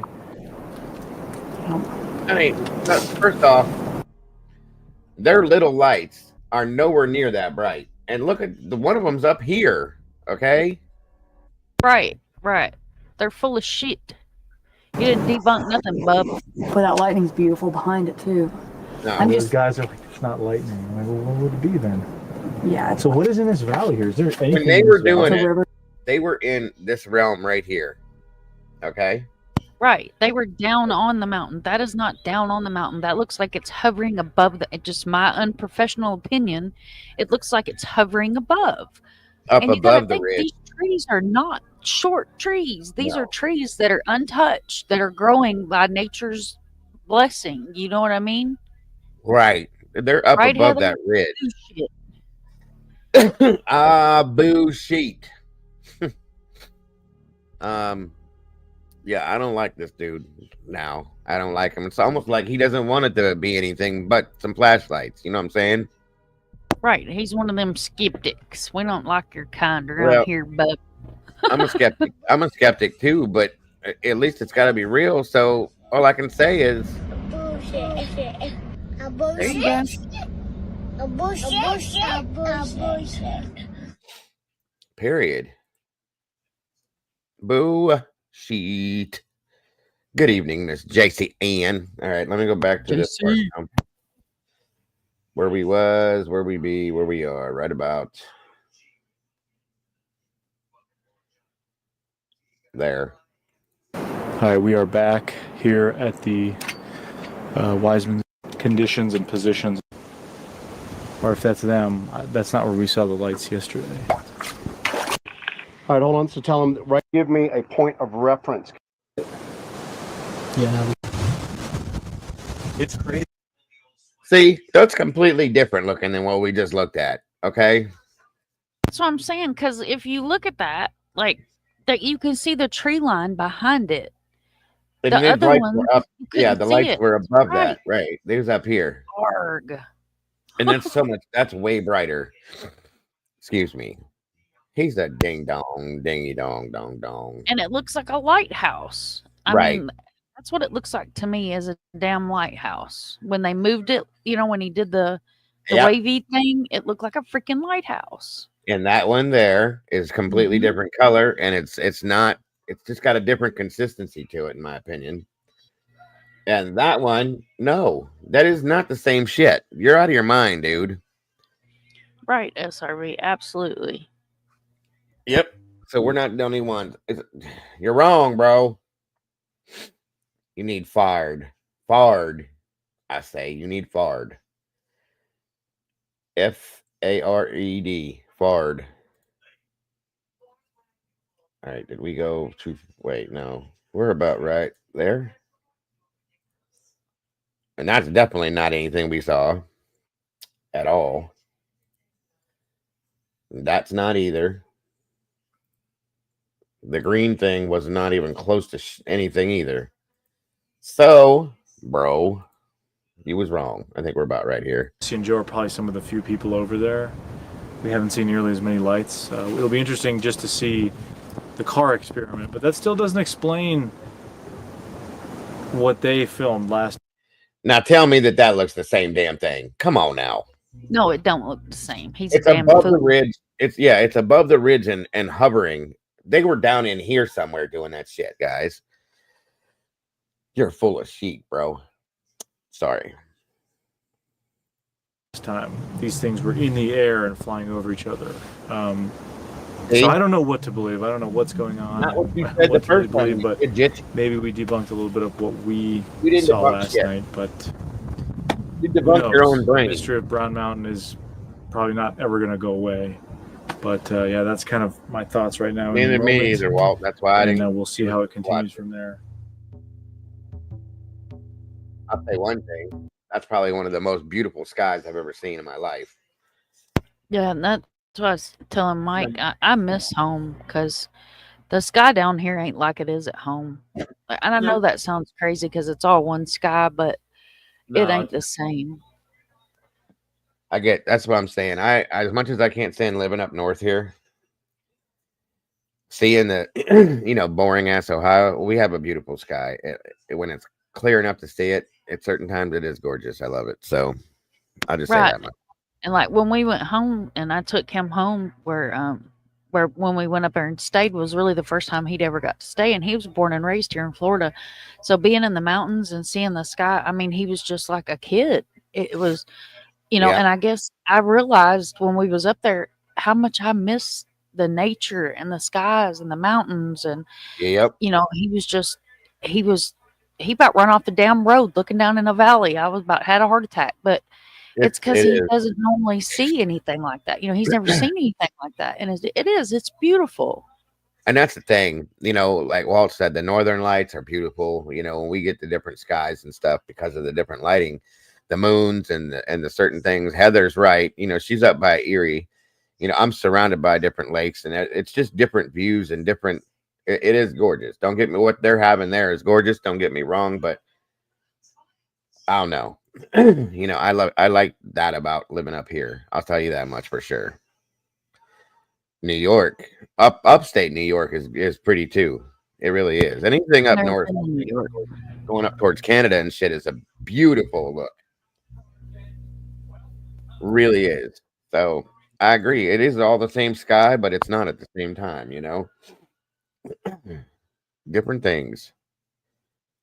Iceland. I would love to go to Iceland. That's I'll beautiful. watch the Greenland and documentary. Iceland both. Oh man, beautiful. That's We awesome. watched a Viking documentary the other day about the Norse people, and it was about Iceland and Greenland, and it was amazing. Like the footage that they got, breathtaking. There's no other Yeah. word for it. That's the one thing I'll say is all the things we have in our homes and in our lives, they're great. Our houses and our cars and all that fun shit, but they ain't nothing better that God gave us than the outdoors, the trees, the grass, the sky, the sun, the moon, all that shit. It's amazing to see it on a regular basis, if you know what I'm saying. Yep, it is. It The way is. nature is, it's just a beautiful thing. It really is, and I think that's what try to get back to nature. You know what I mean? That's why we like kayaking and we go fishing, and you know what I mean. So I can still be connected with nature because I grew up in nature. It's in my soul to be outside. Mm-hmm. Yep. Absolutely. Yes, ma'am.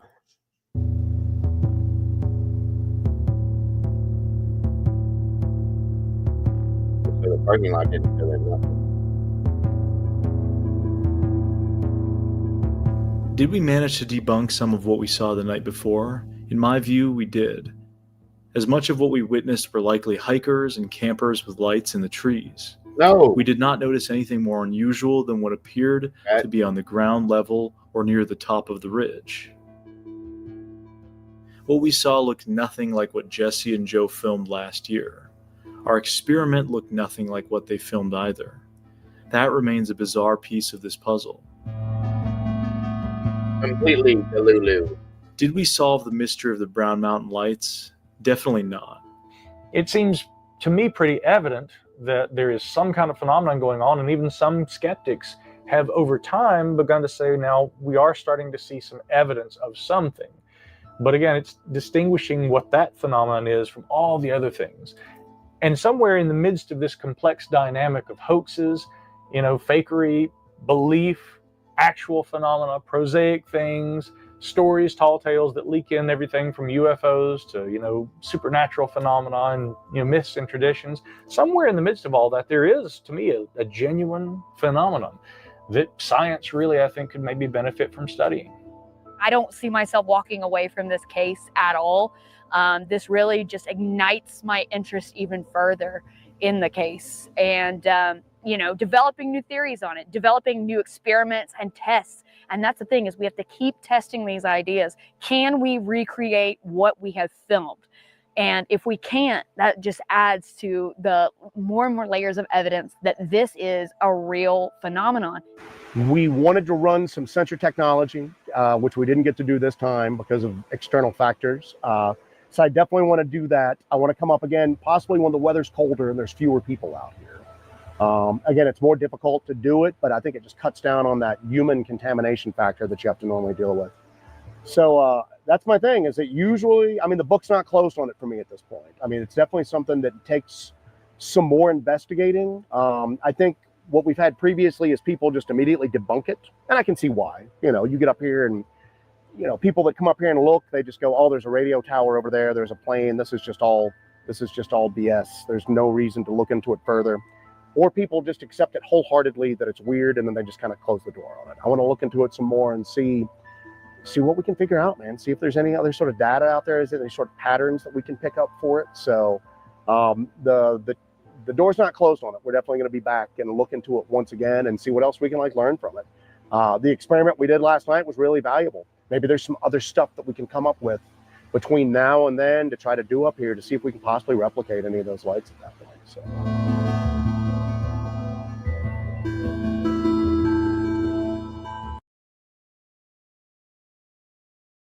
No, they didn't debunk. That other dude didn't. They didn't debunk nothing as far as I'm concerned. Just saying. No, but he's the kind of guy that would go in a haunted house and then yell because he heard something. Yes, ma'am. I do be agreeing with you. Big old burly man scream like a girl because something fell off a shelf in a haunted house. Come on now. Yep. In denial. I tell you one thing, it's definitely caught my attention as to what it is. Let me see. I had one more thing, two more things actually I had for you guys on the Brown Mountain thing. I really got into that. There was a video that had it up close. As close as they could get it. Now, I don't know. This is a whole different thing, but still wild as hell. And we're about done for the night anyway. You got me on this. I'm intrigued as hell, man. I'm going to be looking up and see what I can't find. I have been. I'm going to be looking deeper into it too, truly, because I want to know, it looks to me, as much as I'm skeptical as I am, like a possible extraterrestrial UAV type thing, maybe. You know what I mean? So I don't know. Yeah. I don't think it's paranormal. I'm gonna tell you right now, they ever come for me, I'm gone. Yeah, right. Yeah, Vacation. I don't think it's supernatural. I don't think it's paranormal. If anything, I think it's possibly like extraterrestrial. It's something up higher related, possibly. And I'm a skeptic of that kind of shit. But this is different. This is wild. So let's see what this shows real quick here.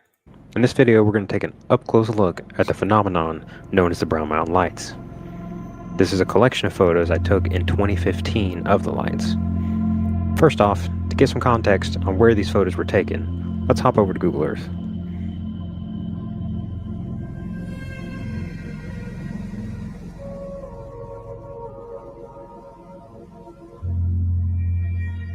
So here, you can see the Wiseman's View overlook. Down here is the Linville Gorge. Over here is Table Rock Mountain, where the lights appeared that I took photos of. Hopping back over to the photos, let's dive. Now, when they climbed that peak, when they were over on the other side of that mountain, they found small caves. I gotta wonder if there's more caves in there, and if there is, I bet there are. And what comes in and out of those caves, possibly. That's my curiosity right there. You know, some of them caves may not be visible. a lot of them are hidden sometimes too, and you got to kind of find them, dig deep to find them. But I don't know. I'm just saying. Well, what the hell are you talking about? Of course, I'd offer that advice as not a means of medical advice, but for entertainment purpose. Jesus, Walt, you're insane. I swear to God, truly, you're insane. I love Walt. So here is the ridge along the top of Table Rock. These photos were taken somewhere. That's the thing. It's moving. Just like the one on the picture that was taken. There's a tail on it. See it? That is neat. There's something. The light is moving as the picture. Because the pictures are frame by frame, it's catching a tail on it. The movement of the light is moving. See it? Uh-huh. And then you get it in that stop motion right there as the frame ticks. Right at that moment. That's nuts. It's so awesome to look at too with that purple color and shit. Damn. That's crazy. The old man says you see some weird shit in Miami too. He said that like the further you get down towards the coast, that like he's seen some weird shit like sober in Miami. I'm gonna tell you that the ocean, in my opinion, is just as bad as outer space, if not worse, because there's more space has been more explored than the ocean has. Remember that. And you just don't know what's coming up out of that ocean. So that's all I'm saying. I said sober. That is funny, Mike. On we go. Between 9 and 11 o'clock at night. So it was pretty much pitch black. So in order to get any kind of photos that dark, the photos had to be taken at 20 to 30 second exposure times. So that's why you're seeing a trail of light here. This trail of light indicates that over those 20 to 30 seconds, whatever this light was moving through the frame over that course of time. Exactly what I was saying. That's wild. Continuing on. You can see whatever this light is was bright enough to light up the surrounding forest as it moved down through the mountain. Now you tell me that that's somebody walking around with a fucking flashlight in their hand. I'm gonna call you a liar. Facts. They ain't no damn flashlight. I mean, look up here, Mom, and everybody. Actually, the light is so bright. It's lit up all the way to the top of the trees here. See that? Yeah, but you have to wonder, like, my brain is going a million miles an hour. I wonder if they've ever had like forest fires or anything. You know what I mean? Know. Yeah, but that's bright to hit the like top a plasma. It looks like a plasma, yeah, which is creepy. It don't look like nothing I've ever seen that we use. No kind of lantern, light, any of that shit. If it's bright enough at that level to light the whole thing up to the top of that tree, which has got to be, I don't know, 15, 20 feet up to the top. At least. That's a bright light. Think of that like if you're standing in the woods with a lantern in your hand, it lights up just the general circumference around you, not way that high. You know what I'm saying? Unless you're holding that up. It's stupid. That's weird. Heather said only UFOs can prevent forest fires. And Walt, I swear, Walt, you got to stop doing drugs. Could be the Goodyear blimp of sex toys. I'm done. That's it. I'm cashing my chips in and I'm out. No, Ro, it looks like it's on the surface of the mountain, but it's frame by frame is why it's doing this. That's still it like came off the ridge and then like headed down the side of the mountain. Yeah, this is crazy shit. Damn flashlight. Brown Mountain, that's a huge snake. I don't know what these lights are. I don't claim to know. A lot of people have their suspicions, either being ball lightning, some type of natural gas, aliens. Many theories are floating about what these are. I think it could be anything, CW. But you can see here, Crazy to me. kind of cycling between these two photos, on how the light moves from one area to another.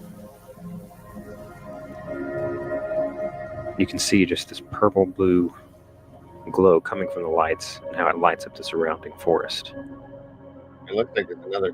Oh wow! And then it will continue, move all the way on up the mountain here, lighting up the forest as it goes.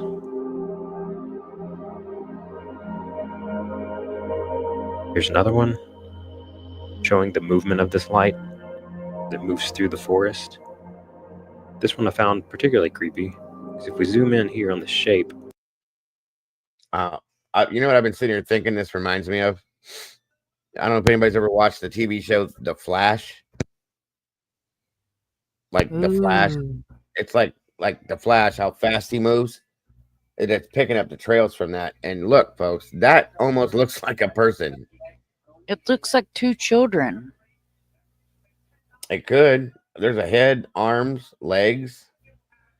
Do you see what I mean though? Like the little boy with his arms up, and then the little girl with like a skirt on. Could be, yeah. Yeah. I mean, it could just be the way the lights working it, but still. I mean, I don't believe it's a person. It's just the way it looks. But earlier when I was watching the way it moves, it's like it reminded me of the what you see behind the Flash when he's running. It is nuts.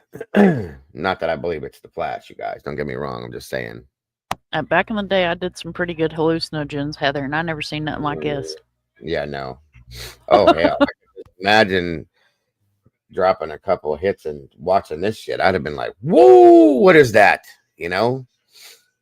Just saying. It almost looks like some type of little phantasmal force, some little body of some kind. Almost looks like two of them. Yep. No idea what that is.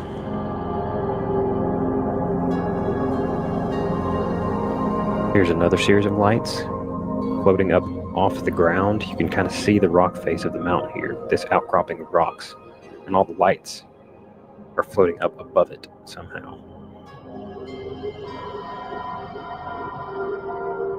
Another one in the same location. You can see the lights moving up and down the mountain in various spots, multiple of them.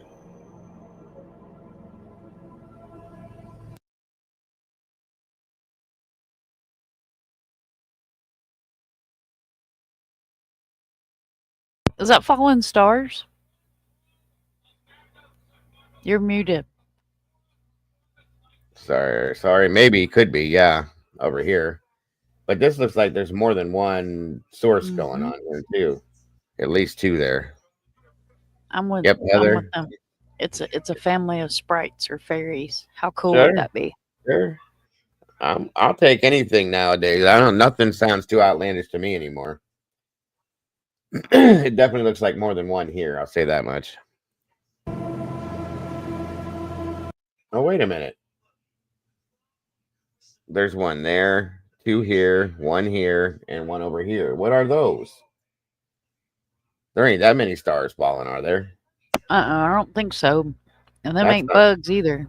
No, that's 1, 2, 3, 4, 5. There's 5 of these things, whatever these are. That's weird.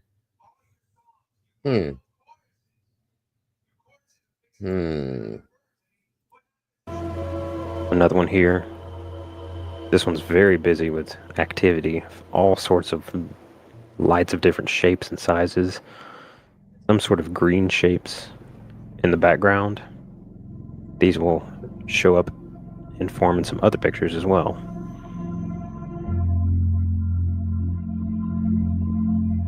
Again, same location, but obviously different shapes and movement of the lights. 2016, Heather. Very strange. And here you'll start to see a recurring theme of some of these lights have sort of green trails behind them, kind of linking multiple lights together. This one, sort of on the other hand, is just a very bright white light. You can see it sort of lighting. There it is again, how bright it is. It's lighting up everything around it brightly, almost like a scene light or a spotlight. You know what I mean? To It's light so up intriguing.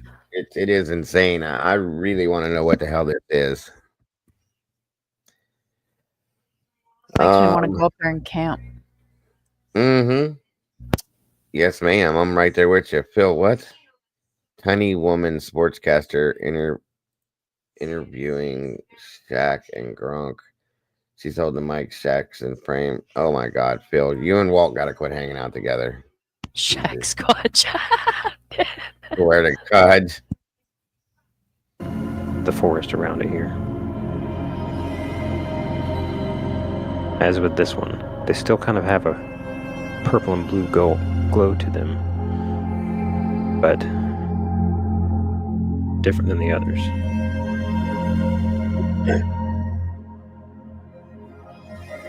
Oh, squigglies! Look at that. It's really unexplainable. So It's the movement, flying. yeah, the movement pattern on this is going all over the place. It's like up and around, like a bug or something, but or a fairy. I hate sounding crazy, but Oh, that's what you should cover. You should do the fairies. I have no problem doing that already. I would really enjoy that. I do. I have watched videos of these things. They called them sprites that they caught on video. I can't tell if it's been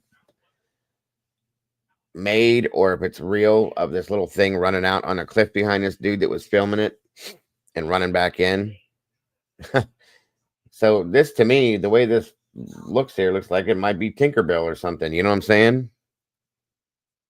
I'm telling you, man. Just a little bit of fairy dust. And the color is what's getting me too. You're probably right, TWY. No lie. You can see here the light over the course of time traveled up through the air and circled around, making strange shapes way up off the ground. Never seen anything like that before. Now we'll hop over to the top of Table Rock. This is where the kind of left side of it drops off on a cliff face, and right at the very top, a handful of photos of the lights seem to congregate right at the tip of here in multiple orbs of some kind. And then, just as quick as they were there, they would disappear. And there wasn't much left but one small light behind. And then just as they were gone, they would come back. Same as before. Multiple balls of light sort of floating up above the rocks.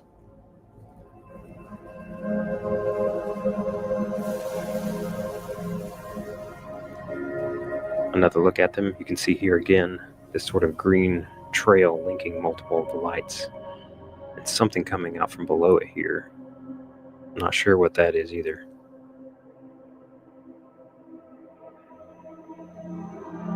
Same location, but now the lights are emitting a much different type of glow. It's pure green. There's no blue or purple, just green light. And again, extending up from the ground, up through the sky.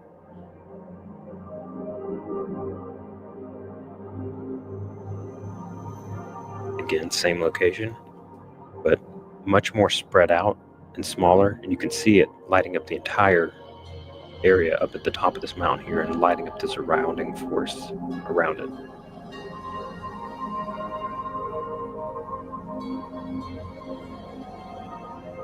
And then this one here, great example of this green linkage I was talking about between multiple orbs.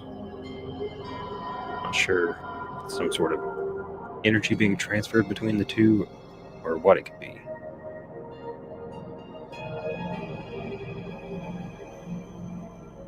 This one I found really interesting. There's those things again. Look. That's so strange. Back up just a tint. You can see it as he goes in on it. Watch. Over here, and there's another piece over here. What the hell are these things? And are they related to this? I gotta wonder.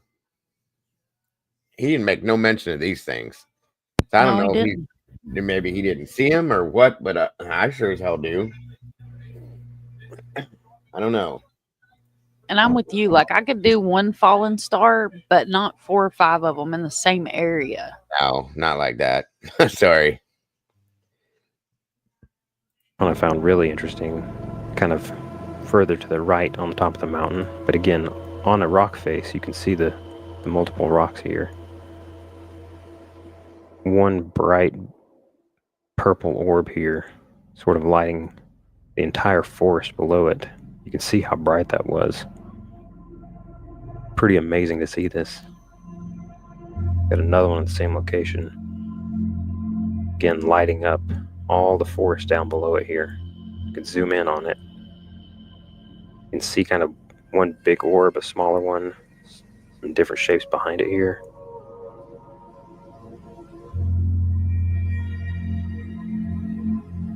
And finally, this one here. Very creepy.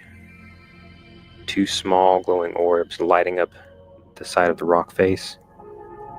If you look really closely, you can almost see some type of figure standing there on the rock. Did you see Heather's comment?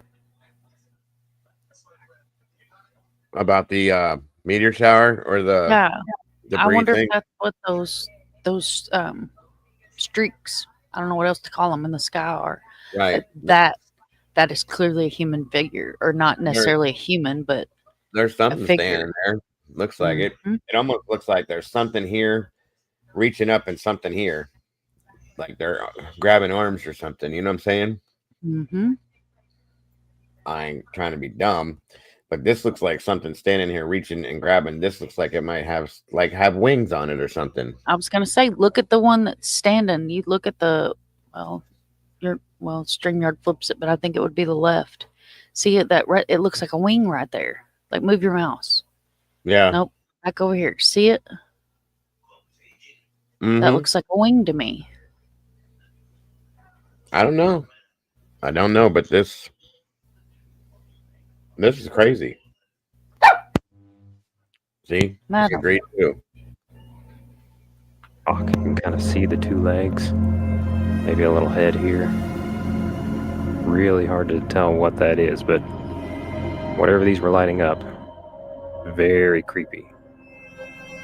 Anyway, that's all for today. If you like this video, please give it a like, subscribe.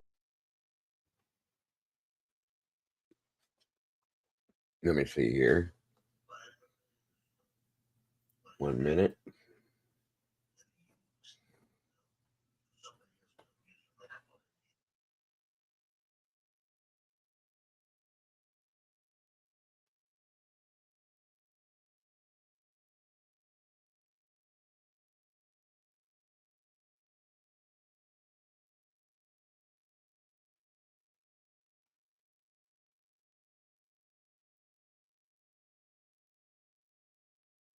That is so cool, Matahari.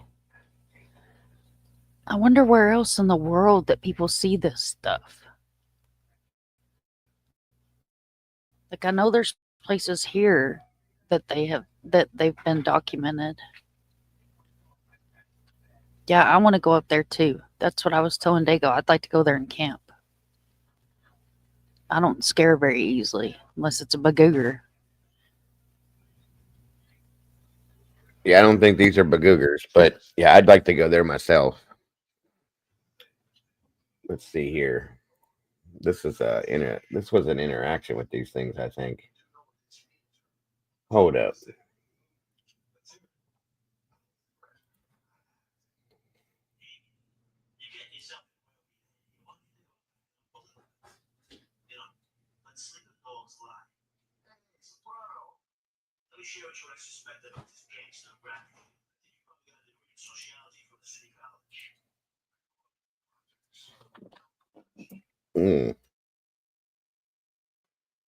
that. It's like a family of them.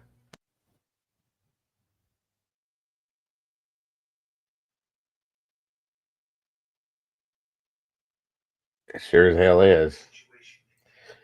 Let's see. Yes, I've seen the lights, the Brown Mountain Lights, one time. It was about 4 years ago.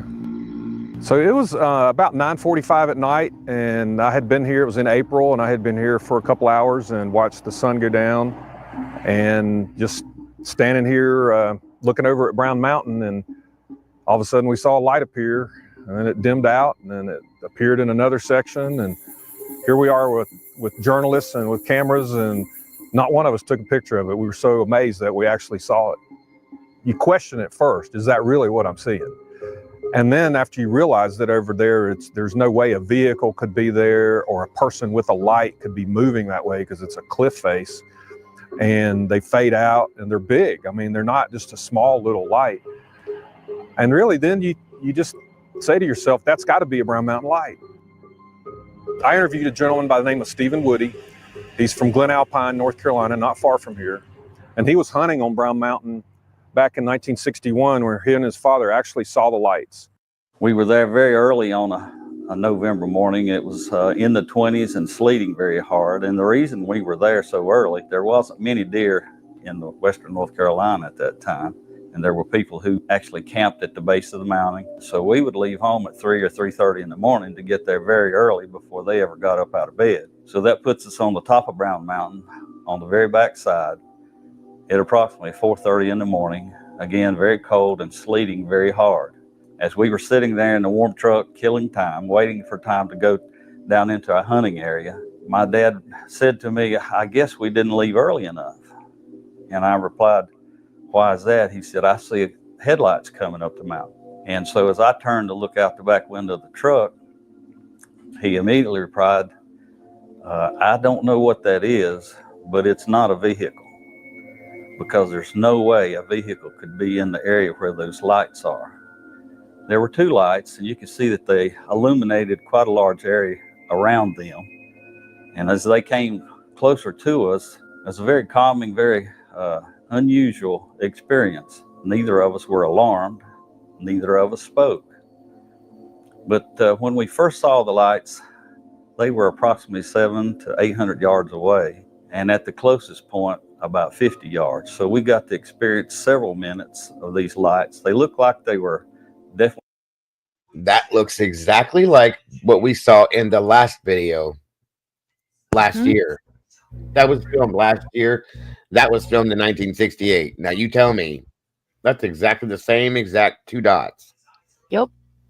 That's crazy. So, nope. Ain't no damn flashlight. Nope. Ain't no lantern, no flashlight, no laser, no nothing. That is something else completely different. Traveling somewhere. They were traveling together, but independently. They were approximately 4 to 6 feet in diameter, perfectly symmetrical, and had a three-dimensional effect to them. They put off a very soft and pleasing orange light, and they traveled 12 to 15 feet off the ground, and they would actually float and move independently.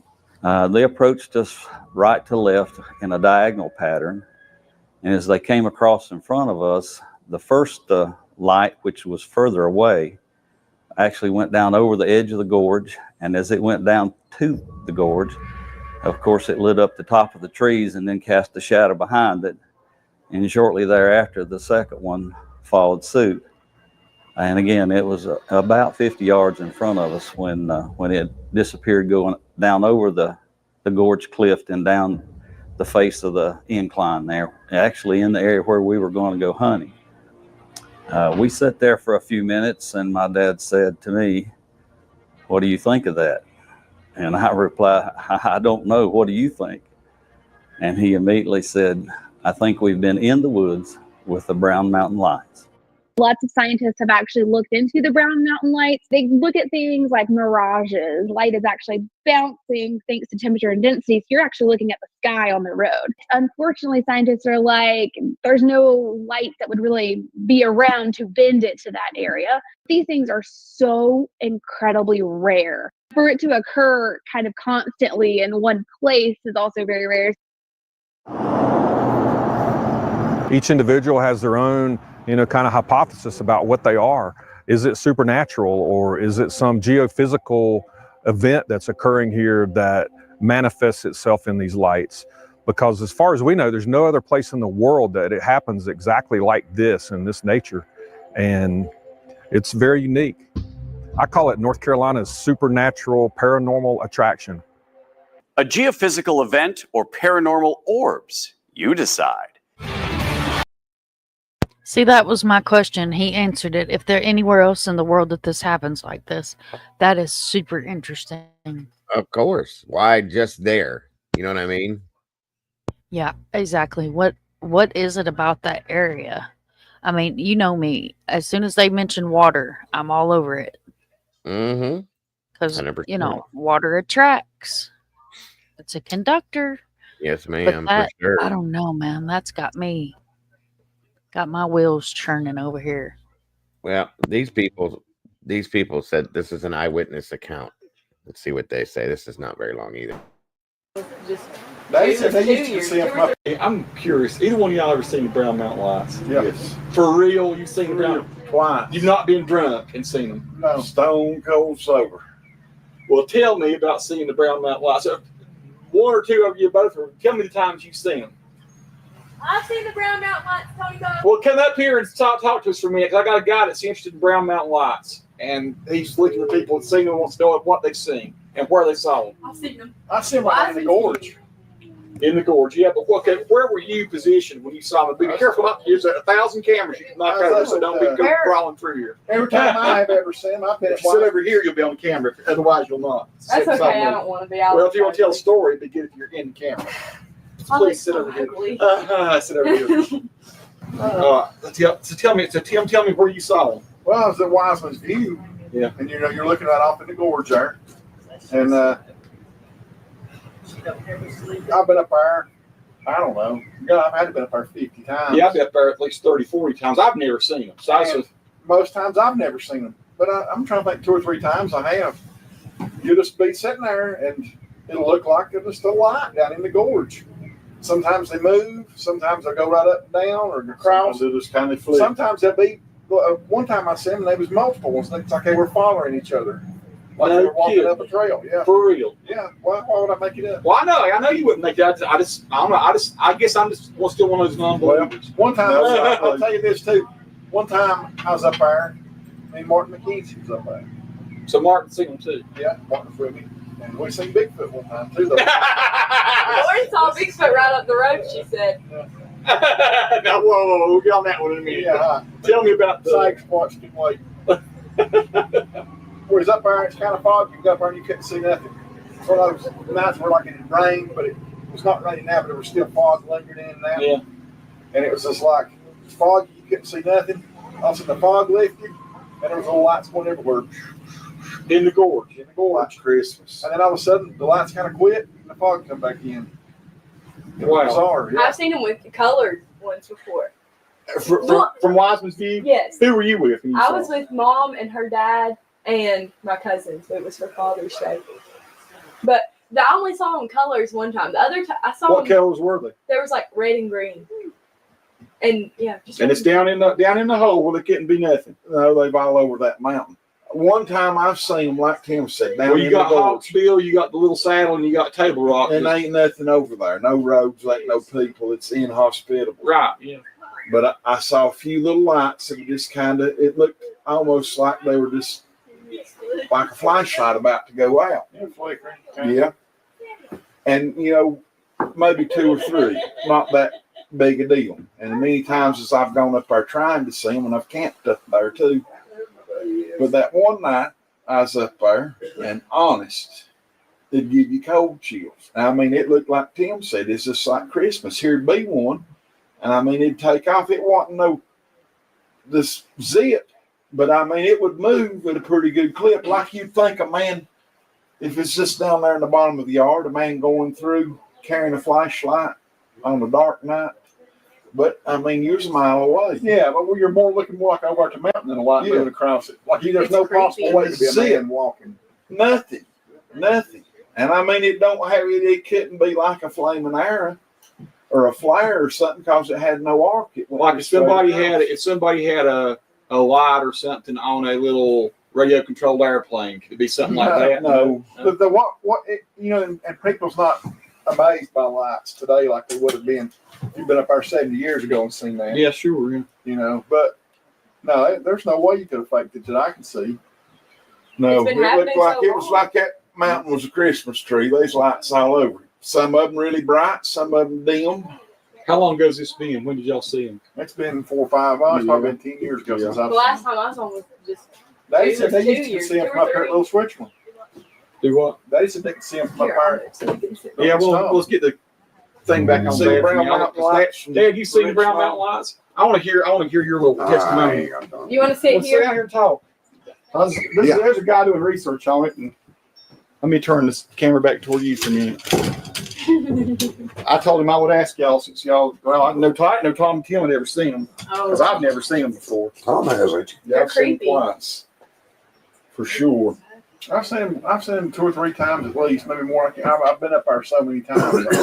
I saw them one time. Me and Lauren and Taylor and Bubba went at like 1 a.m. and we saw them. Well, Dad, talk about when you saw the Brown Mountain Lights, or how many times you've seen them and what they look like. I just look like lights up there on the hill. You see them from Wiseman's View? I saw them from Wiseman's View. You see them from Chestow View too, occasionally. Yeah. Can you see them from Chestow? I don't understand how you can see them from Chestow View. Well, you can see the side of Table Rock. No, I ain't. I don't know if I've. You're looking across the mountain. I gotta look across. But you're looking right down in the North Cove right there. You'd be. Yeah, but you can still see Table Rock from over. It's in front of Table Rock. Table Rock's The only huge. place I ever seen was in the gorge. They ain't up on. I saw them up from up there. I reckon that's what it was when we used to camp around up there.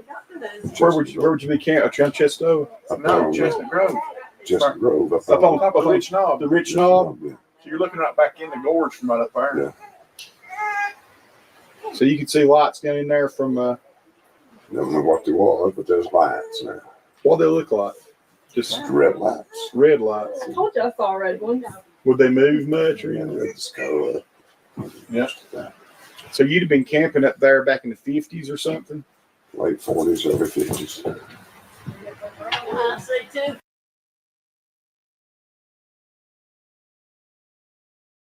There's a hell of a lot more shit on this than I thought there was. Good Lord. This is so interesting. I love hearing from locals too. That's why I grabbed that. Yeah, I thought that was really good. Hold up here.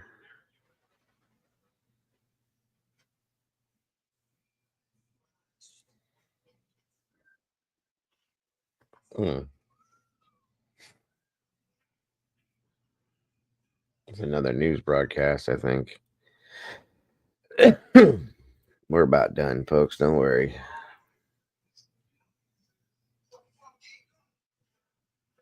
Well, tonight is the last of our week-long Carolina Traveler ghost stories. Yeah, here's an especially spooky story for you on Halloween night here. For hundreds of years, mysterious lights have appeared on Brown Mountain, North Carolina. Mike Redding explores the mystery and finds new geological evidence to support what locals say the lights are the spirits of the dead from a battle fought on that mountain long, long ago.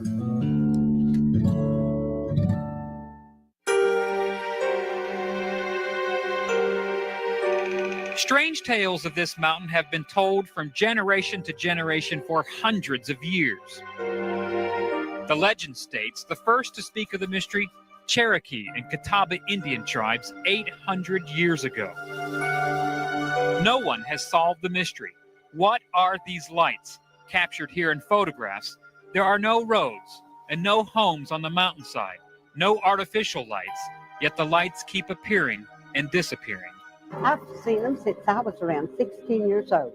At the bottom of the mountain, they come up in little red lights, so then they fade away. Patsy Keller has seen the mythic lights and she's heard all the folklore about what they might be. The oldest saga told is that of a vicious battle in the 12th century between warring Indian tribes.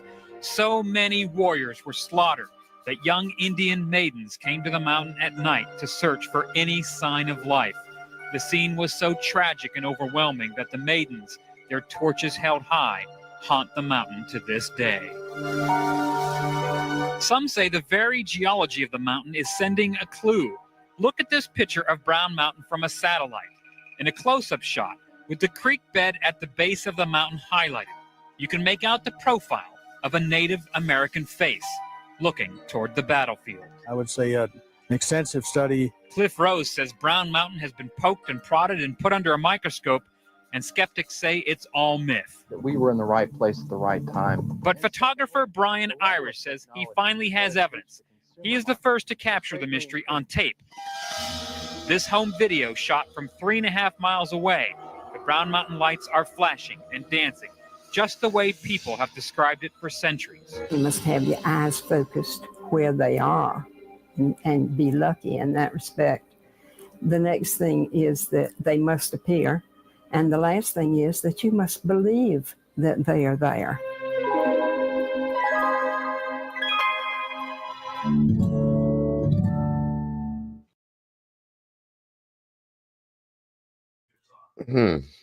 Okay. Interesting. Let's see.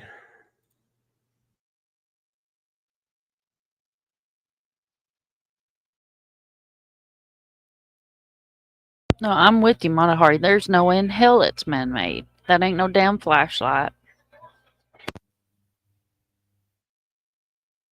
You're muted. Not even close. They've been seeing this shit for this long. Like, no, come on now. There wasn't even nothing man-made that could have done this then. Okay, you know what I mean? That long ago? Come on. Nope, not purple lights. Maybe orange if it was torches, but not a light that gives off a purple and blue hue like that. And green. I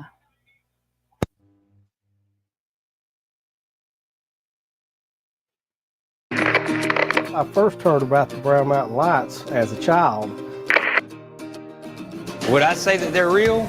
I wouldn't say they're not real. They do some strange things sometimes, these lights. I just got to be skeptical and then cynical.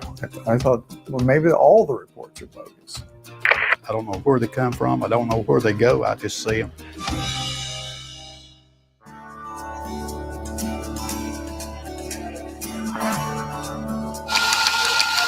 Ever since I was a kid, I can remember adults talking about having some sort of encounter where they see the lights, floating up on the thing. I'm a cyclist, and so I ride all through the woods where folks say that the lights occur. Never seen anything, but have definitely had a few encounters that have left me with a weird feeling, a sense of something being there.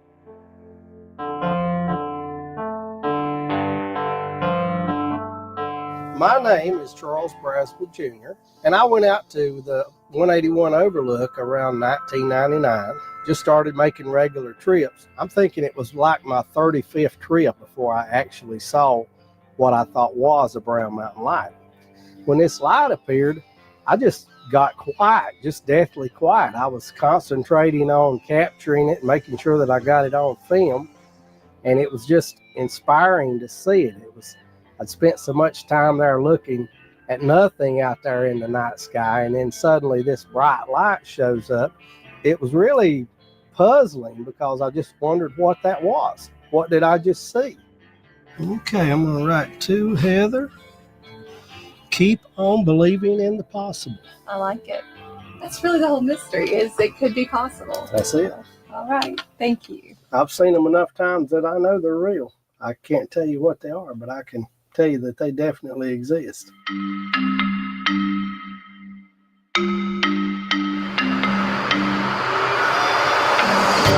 My name is Dan Caton. I'm a professor. You got me wanting to go camping up there now, Mom, for real. I do. I'm telling you, I win the lottery. We're going camping. I'm dead serious. You, I'm going to come get you. We're all going camping. Dead serious. I'll spend a week up there just to make sure I see this stuff for real. Oh, man. I can cook on a campfire, too. Make your mouth water. Oh, yeah. I'm good with that. I've been camping enough times in my life. My wife's professional, so I'm good with that stuff for sure. This has me mesmerized at this point. I'm really curious, like, because I don't see any way. Well, we already saw that experiment, which was stupid. That didn't work. It's not headlights because there's no way they're up there. These things are, and they're emitting these wild colors. And I'm telling you, it. Oh, I believe it probably is tribal land, TW. Honestly, if not, Well, it they should said be. that one part was national park now, Mm-hmm. but I don't know about the land around it. It could be. I'm gonna have Let's to say I ask. would love to come to Skinwalker Ranch. Yeah, me too.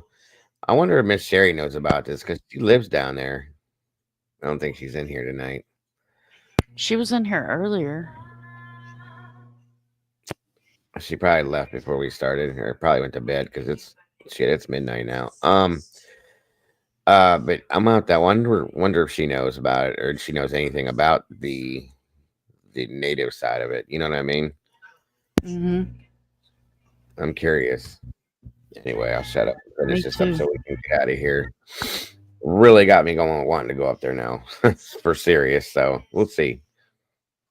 Professor of physics and astronomy, and I've been studying the Brown Mountain Lights for 2 or 3 decades. This is Lee Hawkins. He's my observatory engineer. Tell me a little bit about the significance of having the cameras and what you're hoping to achieve. Well, we hope to capture images of the lights. The general scheme now is they go out thinking they want to see the lights, they see some lights, and they leave thinking they've seen the lights. Whereas most of those lights they saw were man-made or natural lights of one type or another. If we can actually sort out what's real, then we want to correlate that with something like the ionospheric activity or meteorology or whatever might trigger. And that's the big question. It won't matter what we find because the myth will outlive us. I'll be long gone and the myth will be out there. I'm C.W. Smith, and I worked as a recreation technician for the U.S. Forest Service. Spent a lot of my time in the Weissman's View area, patrolling the area where a lot of people go to look for the Brown Mountain Lights. My, it's a little on the nippy side here. So Wiseman's View. Is this your first time here? It is. It I'll is. tell you, just wait till you get on up here where you can see it all. Oh, it's gorgeous. You'll want to come back. So is this where you first saw the Brown Mountain Lights? This is the first place I ever saw him. Me and my buddies come down here responding to a call. He said, that's got to be one of them lights. And we knew the area so good by patrolling it all the time. We knew it wasn't a flashlight. We knew it wasn't a lantern. We watched it for probably 5, 10, 15 minutes. I don't know. Time, you don't keep up time. Those kind of things happen. And then it got up to the ridge line and just blended in with the stars and other lights you see. You say you've never seen this kind of thing. It was totally clear a few minutes ago. Never seen this before. That's the thing about Weissman's View. You never know what to expect. This could be the Brown Mountain Lights. The legend does not want to be told. That's it. That's it. Majority of the people really don't see the lights, but if you ever see them one time, you'll know it from there on out.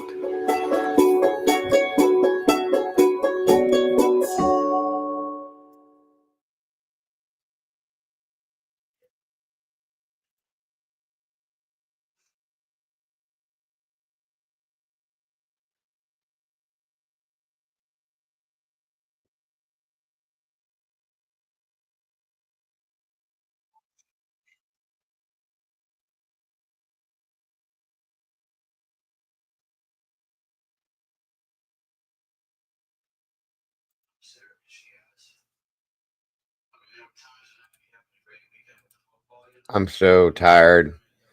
I gotta shut down after this last one here. This has me stuck on it now. 2 hours. The temperature at the Brown Mountain Lookout at that time was 57 degrees Fahrenheit or about 14 degrees Celsius. However, in the valley and also in the nearby cities, the temperature was much warmer at 68 degrees Fahrenheit and 20 degrees Celsius. And also it was cloudy. Also, the temperature variations between the lower elevations and the Brown Mountain Lookout created a lot of refraction. So The distant lights of the nearby cities appeared to be flickering on and off throughout the whole time I was there. This video is about explaining the most common causes of the lights.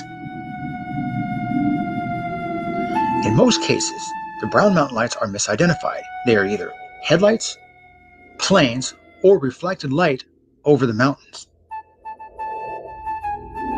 The intent of this video is not to confirm nor dismiss the Brown Mountain lights, but to eliminate the misidentification of the lights based on observations I have made.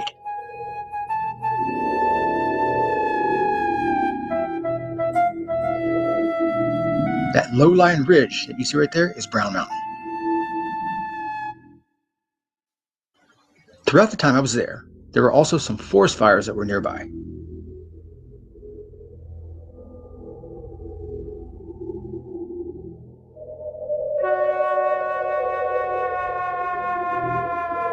One of the things I want to point out are the city lights in the background as well as the cell phone towers. A lot of times, during days of strong refraction, it is possible that the distant city lights can appear just above the ridge and also appear slightly below the ridge in front of us to make it look like a light is bobbing up and down. Now, as we pan over the ridge here, you will actually start to see some city lights in the background towards the end here. So we'll get a little bit closer, and there you see them right there. Just right above the ridge line, you can actually see the city lights. Now, this next explanation is the most common, and the most common cause of the Brown Mountain lights that are often misidentified are caused by planes. Now, in many cases, a plane that is coming towards us, especially with the lights that do not appear to be blinking on it, will look like an orange orb of light floating straight up. It's an illusion. The plane is going up, yes, but it gives the illusion that the plane is going straight up very slowly. Now, I captured this plane with a 30-second time exposure. At the time, it looked like an orangish yellow ball just floating across the sky. But as the plane got closer, you can clearly see the blinking lights. But when I took this shot, there were no blinking lights at the time because it was so far away. Now, if you look at the bottom right of the light trail, you'll see it looks like there's like a hook that hooks to the left. That's not the actual movement of the light. What happened was when I took the picture, my shutter release was not working, so I had to do it by hand. I had to literally push the button by hand, so it caused a jerking movement, and that's why you see like a little tail at the end of the light trail.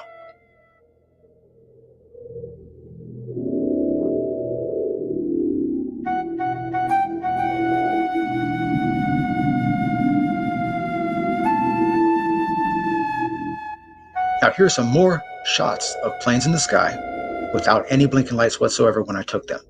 For example, this one right here actually kind of weaved in and out of the clouds. It looked like an orange orb that would just appeared and disappeared. The distant airplane is the most common cause of the Brown Mountain lights. Another cause that I have heard of and other people have been saying, and also I saw as well, are flashes of light in the valley and on the mountain. Now, if you look on the bottom left of the photograph right here, you will see reflections of light off the trees.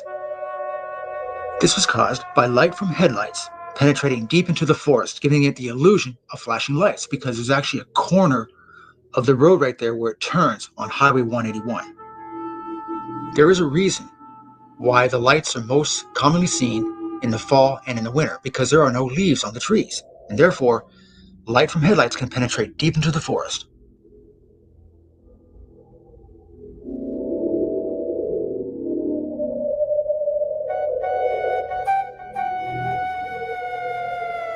Now, if you take a look at this map of the Brown Mountain Lookout, it'll give you an idea about what I was looking at in the previous photo. That black arrow represents the direction I was aiming my camera from the previous photo. Now, the yellow represents the direction of the headlights that were reflected off the trees in the previous photo. And you can see where the curve that curves in towards Brown Mountain and back out a little bit on the bottom. of this satellite image.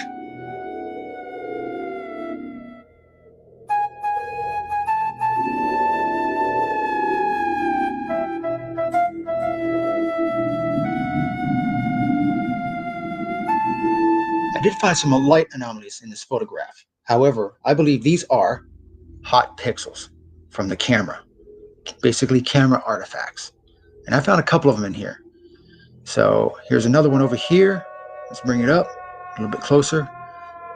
And I know it's here somewhere. Okay, let's see it. Let's find it. Find it. Okay, there it is right there. There's another light anomaly. More than likely a camera artifact. I am not 100% sure on this, but pretty close. I'm pretty sure it's a camera artifact. And here's one more that I found.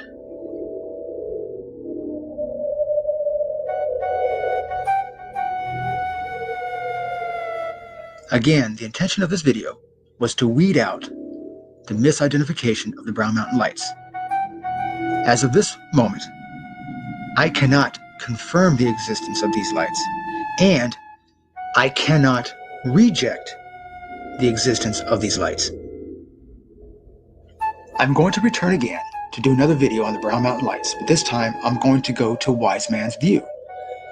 This is the area where the lights are seen the most. In fact, that mountain you see right there is called Table Rock Mountain. However, there are trails up there, so any lights you see up there may be from either headlights or flashlights from hikers.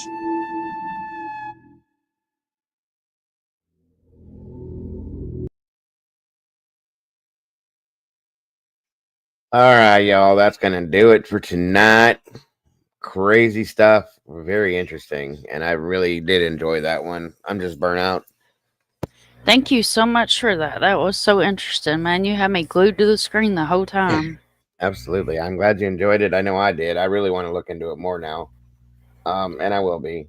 Everybody. Oh, in the you chat. could do a whole show on that. Yeah, I was thinking about that actually. I need to get some more information about the area and stuff and put it together, and maybe I could get some eyewitnesses too. That'd be great. So guys, thank you so much for joining us tonight for this. I appreciate you all very much. Again, as always, don't forget to love yourselves, love each other. Don't change a thing. You guys are the beautiful people.